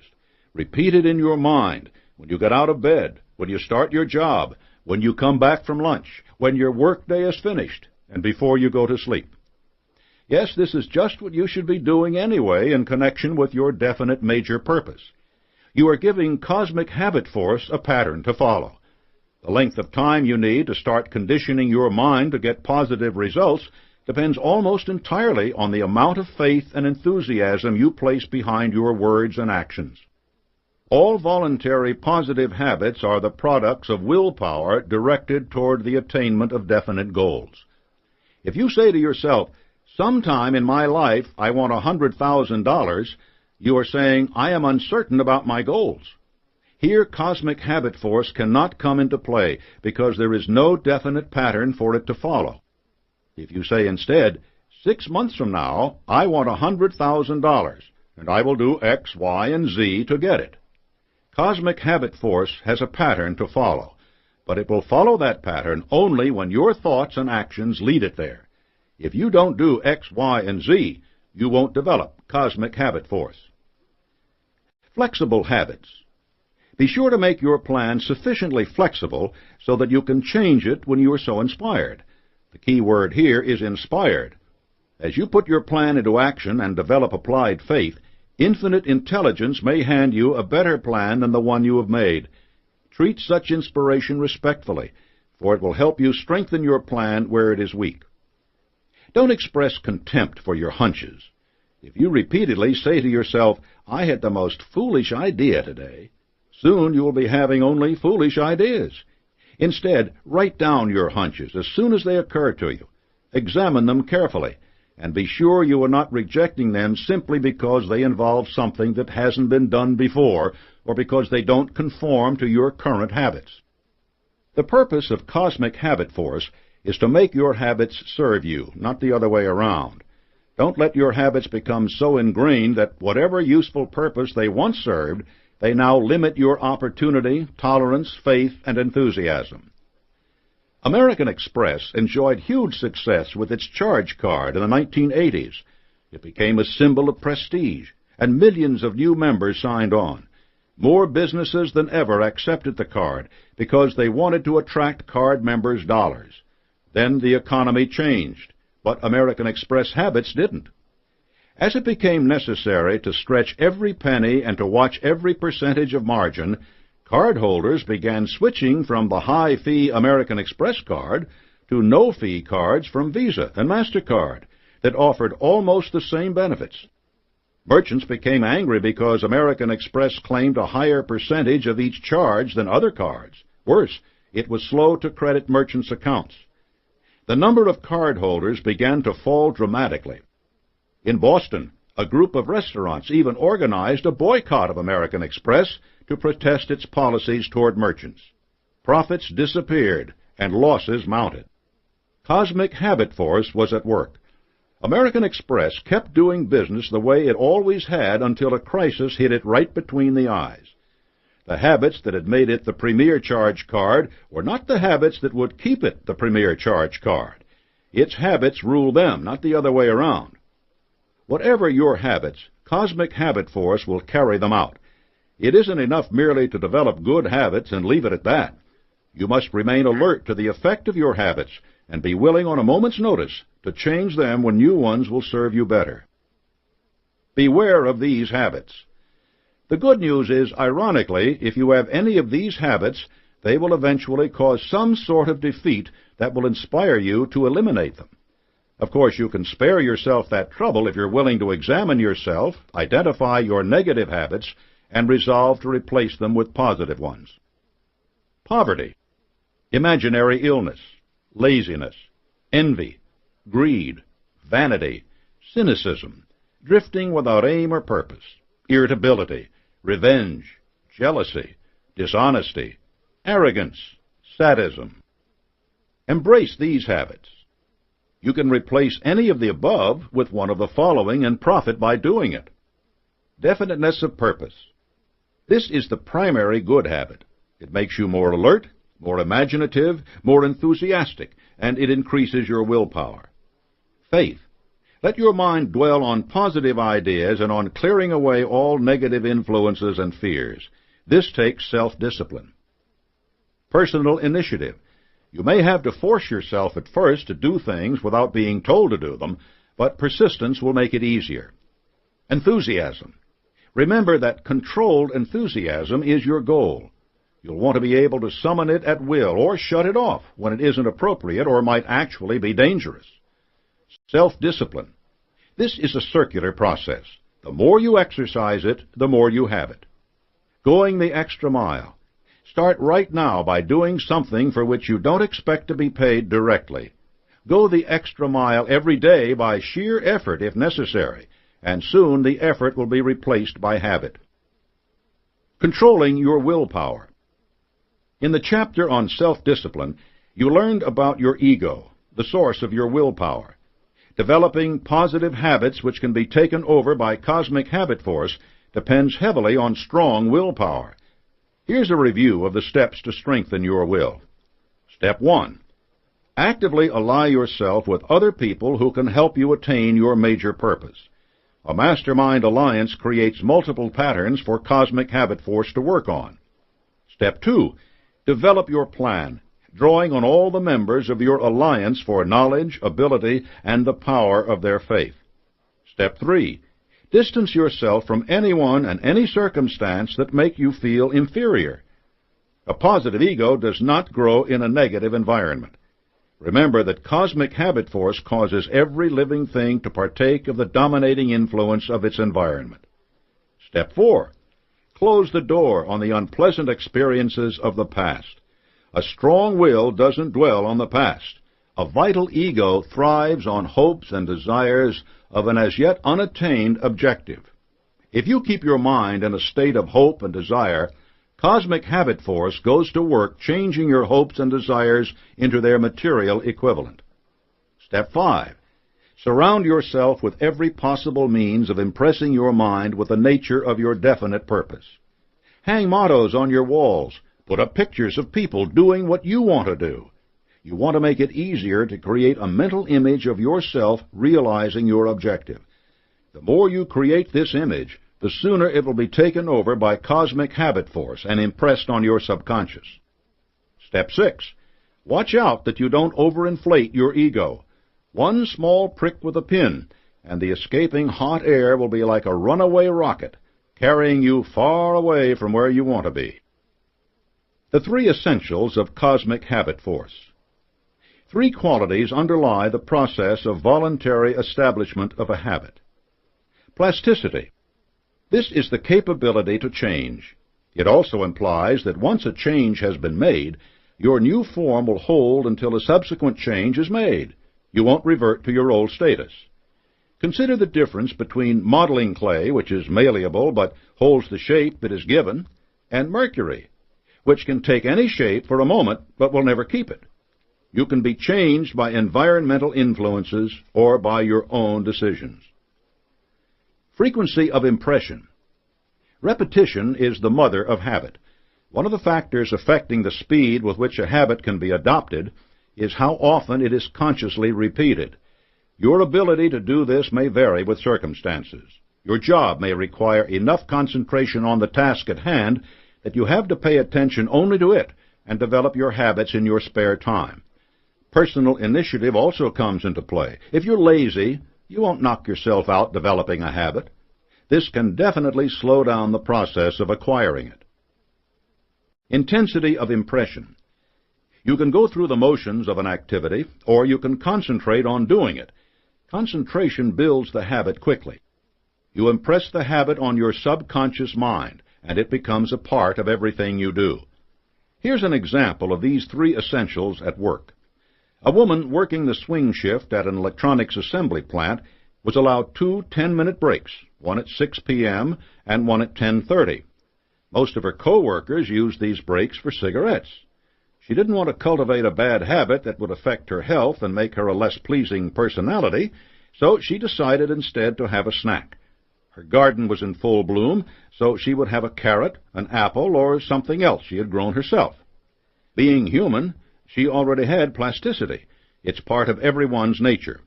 Every day throughout the summer and fall, precisely at 6 and at 10:30, she would have her snack. This gave a definite frequency of impression. The element of intensity varied according to her relative hunger. Sometimes she ate with relish because her meal at home had been small. Sometimes she skipped a meal before coming to work, and the intensity of her hunger was even greater. But whenever the break came, she ate, no matter how hungry she was. As the months passed, she realized that regardless of what she had eaten, she got hungry before her breaks. She watched the clock, waiting for a chance to eat. Sometimes it seemed the time would never come. And when her garden was no longer producing good, fresh food, she switched to anything else she had at home. A candy bar, a donut, cookies. This is a clear example of the voluntary establishment of a habit. But it wasn't really a good habit. She began to put on weight and found she was distracted from her work for half an hour before her breaks. So she decided to break her habit and stopped bringing food. This wasn't the answer, because there was food in the vending machines at the plant, and she just started buying that. Not only was she still eating, but she was now spending more money to do it. At this point, she really had to seize possession of her mind, inspire it with a strong motive, and take definite action. She set a definite minor purpose to break her habit. She did this by reading, substituting the desire for knowledge and inspiration for the desire for food. When her break came, she reached for a book instead of a candy bar. The same frequency of impression was there, of course. The only thing different was the intensity. At first the feeling of hunger persisted, but after a few days she acquired an appetite for reading, which overwhelmed the old physical desire. She established a new habit to supplant the old. Any worthless, superfluous, or harmful habit can be broken and replaced with a more desirable one if you want it to be so. The nucleus of the entire science of personal achievement lies in this concept. Cosmic habit force is the means for incorporating every one of the 17 principles of success into your life. Control your mental attitude. Keep it positive by exercising self-discipline, and prepare your mental soil so that any worthwhile plan, purpose, or desire may be planted by repeated, intense impression. Know that it will germinate, grow, and find expression, bringing you whatever it is you want from life. Whatever your mind can conceive and believe, your mind can achieve.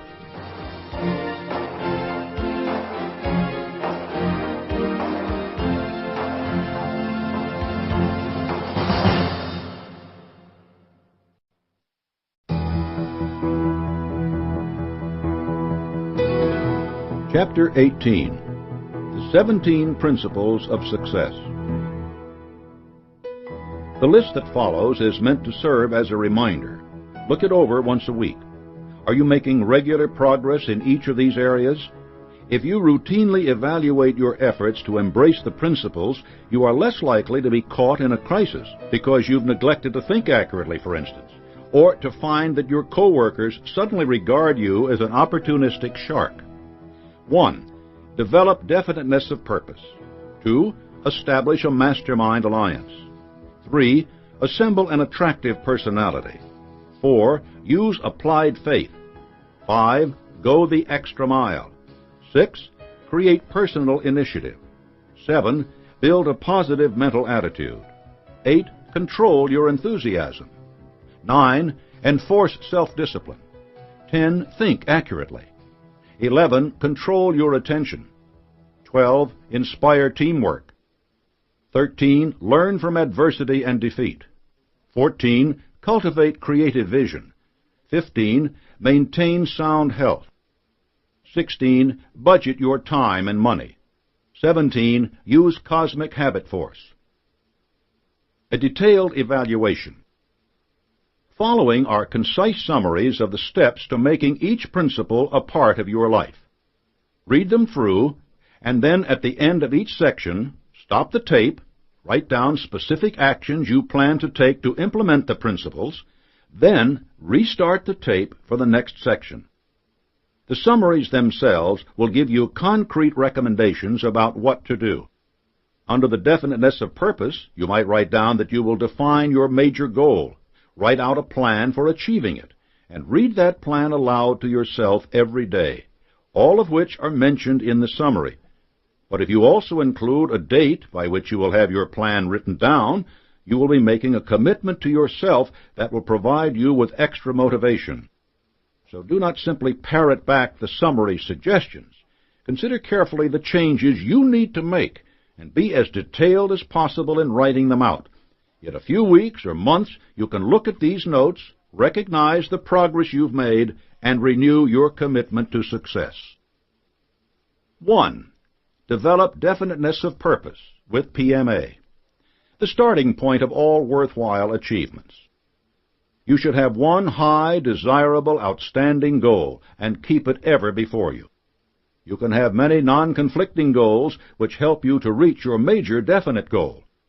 It is advisable to have immediate, intermediate, and distant objectives. When you set a definite major goal, you are apt to recognize that which will help you achieve it.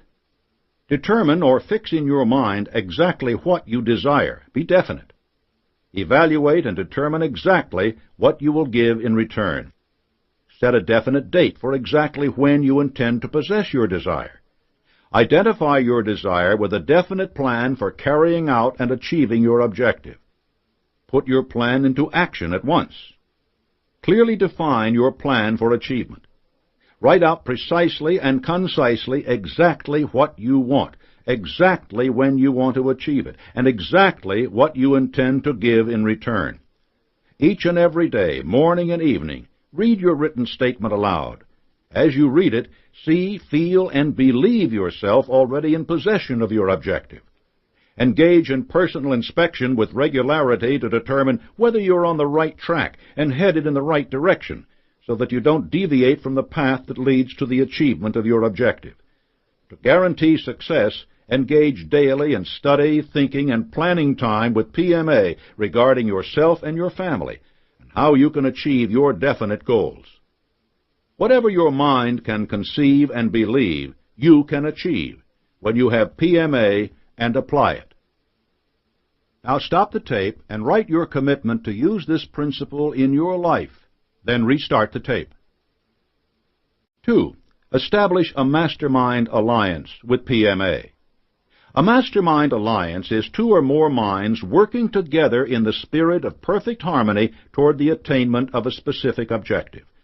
This principle makes it possible for you, through association with others, to acquire and utilize the knowledge and experience needed for the attainment of any desired goal in life. Your mastermind alliance can be created by surrounding yourself or aligning yourself with the advice, counsel, and personal cooperation of several people who are willing to lend you their wholehearted aid for the attainment of your objective in the spirit of perfect harmony. You can create a mastermind alliance with your spouse, your manager, a friend, a co-worker. Once a mastermind alliance is formed, the group as a whole must become and remain active. The group must move in a definite plan, at a definite time, toward a definite common objective. Indecision, inactivity, or delay will destroy the usefulness of the alliance. There must be a complete meeting of the minds without reservations on the part of any member. You can have several mastermind alliances, each with different objectives. That is, an alliance with your spouse to reach your family objectives, an alliance with your banker or investment counselor or attorney for your financial objectives, an alliance with your minister or clergy for your spiritual objectives, and so on. Now stop the tape and write your commitment to use this principle in your life. Then restart the tape. 3. Assemble an attractive personality with PMA. Your personality is your greatest asset or greatest liability, for it embraces everything that you control, mind, body, and soul.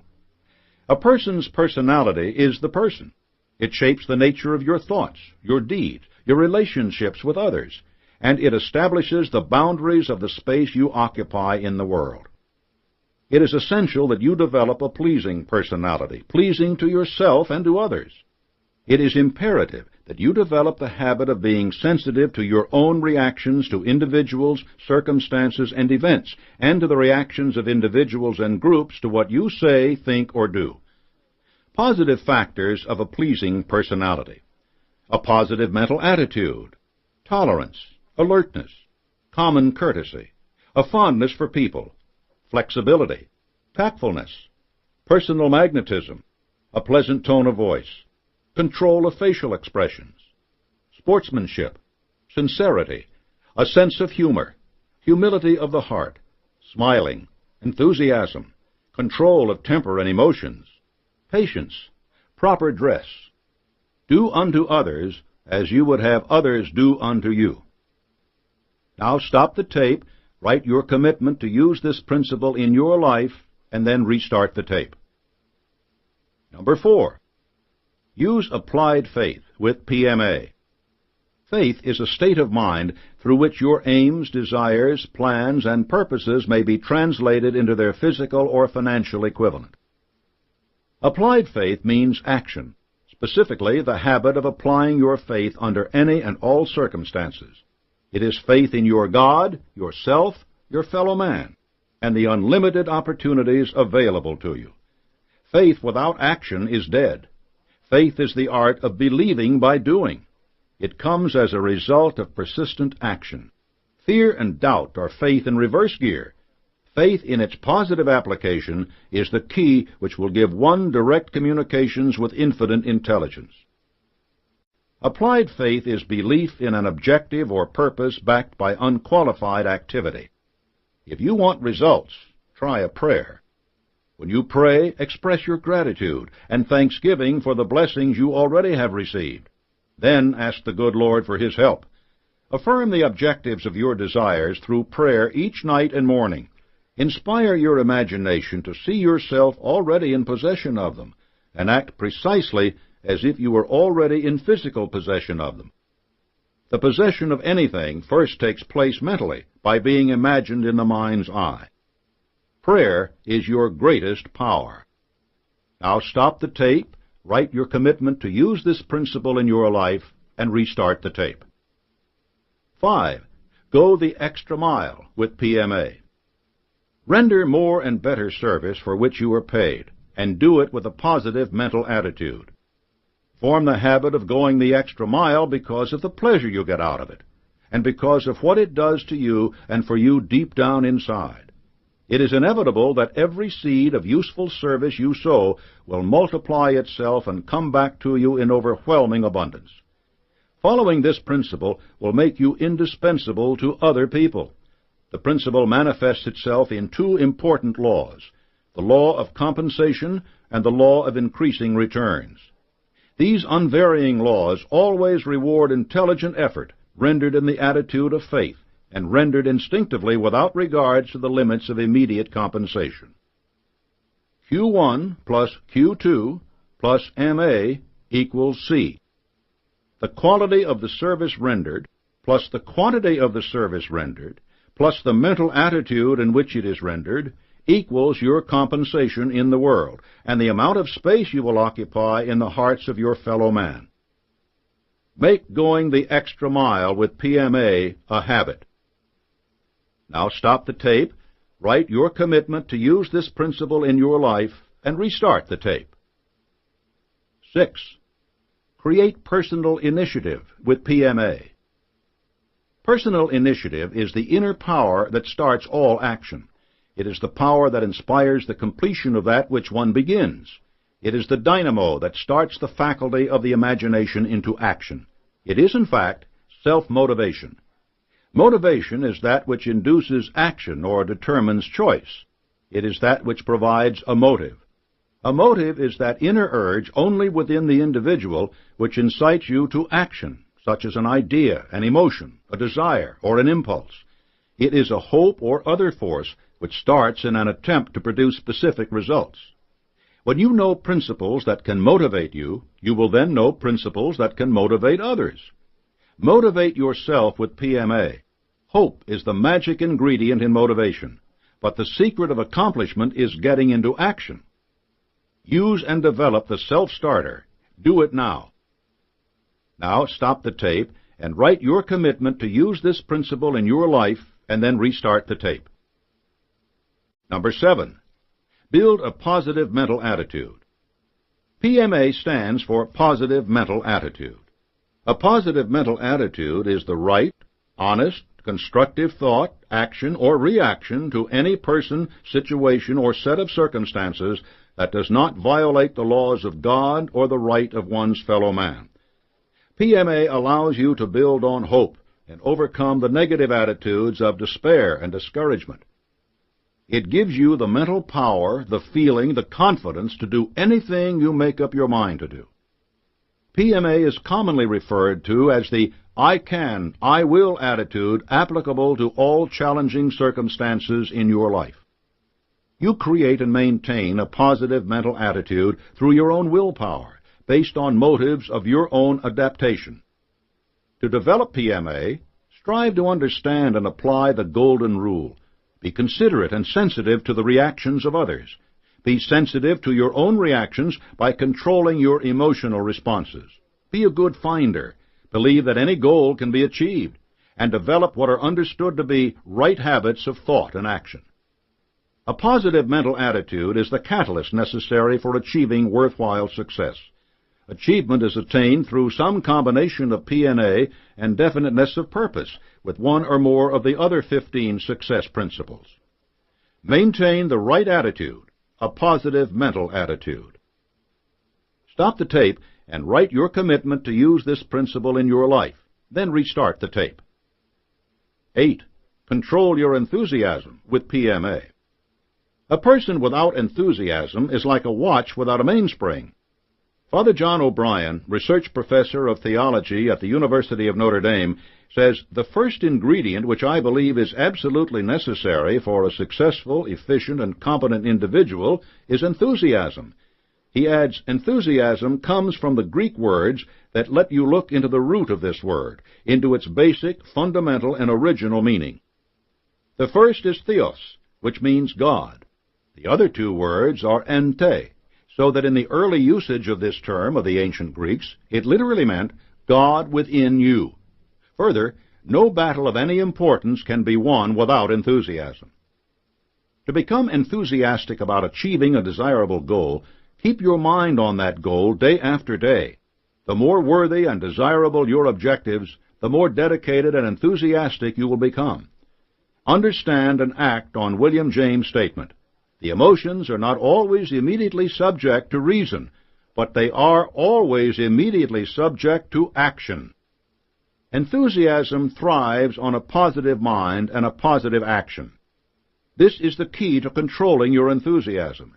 Always give it a worthy goal to focus on, And once you have channeled it toward that goal, it will carry you forward. Real enthusiasm comes from within. However, enthusiasm is like getting water from a well. First you have to prime the pump, but soon the water flows and flows and flows. You can be enthusiastic about everything and anything you know or do. Enthusiasm is a PMA characteristic. It can be generated naturally from one's thoughts, feelings, and emotions, but more important, it can be generated at will. To be enthusiastic, act enthusiastically. Stop the tape now and write your commitment to use this principle in your life. Then restart the tape. 9. Enforce self-discipline with PMA. Self-discipline enables you to develop control over yourself. Self-discipline begins with mastery of your thoughts, what you really are, what you really do. Your failures and your successes are the results of habits. We are creatures of habit, but because we are minds with bodies, we can change our habits. Self-discipline is perhaps the most important function in aiding an individual in the development and maintenance of habits of thought, which enable that person to fix his or her entire attention upon any desired purpose, and to hold it there until that purpose has been attained. If you do not control your thoughts, you do not control your deeds. Think first and act afterward. Self-discipline is the principle by which you may voluntarily shape the patterns of your thoughts to harmonize with your goals and purposes. Direct your thoughts, control your emotions, ordain your destiny with PMA. Stop the tape now and write your commitment to use this principle in your life. Then restart the tape. 10. Think accurately with PMA. Accurate thinking is based on two major fundamentals. 1. Inductive reasoning, based on the assumption of unknown facts or hypotheses. 2. Deductive reasoning, based on known facts or what are believed to be facts. In school, we are taught deductive and inductive reasoning, and the fallacy that results in starting with the wrong premise in the one instance and making the wrong inference in the other. Accurate thinking and common sense are in part the result of experiences. You can learn from your own experiences as well as those of others when you learn how to recognize, relate, assimilate, and apply principles in order to achieve your goals. 1. Separate facts from fiction or hearsay evidence. 2. Separate facts into classes, important and unimportant. Be careful of others' opinions. They could be dangerous and destructive. Make sure your opinions are not someone else's prejudices. The accurate thinker learns to use his or her own judgment and to be cautious no matter who may endeavor to influence him or her. Truth will be truth regardless of a closed mind, ignorance, or refusal to believe. Stop the tape and write your commitment to use this principle in your life. Then restart the tape. 11. Control your attention with PMA. Controlled attention is organized mind power. It is the highest form of self-discipline. Controlled attention is the act of coordinating all the faculties of the mind and directing their combined power to a given end or definite objective. It is an act that can be obtained only by the strictest sort of self-discipline. It is obvious, therefore, that when you voluntarily fix your attention upon a definite major purpose of a positive nature and force your mind through your daily habits of thought to dwell on the subject, you condition your subconscious mind to act on that purpose. Controlled attention, when it is focused upon the object of your definite major purpose, is a medium by which you make positive application of the principle of suggestion. The mind never remains inactive, not even during sleep. It works continuously by reactions to the influences which reach it. Therefore, the object of controlled attention is that of keeping your mind busy with thought material which may be helpful in attaining the object of your desire. Controlled attention is self-mastery of the highest order, for it is an accepted fact that the person who controls his or her own mind may control everything else. Keep your mind on the things you want, and off the things you don't want. Now stop the tape, write your commitment to use this principle in your life, and restart the tape.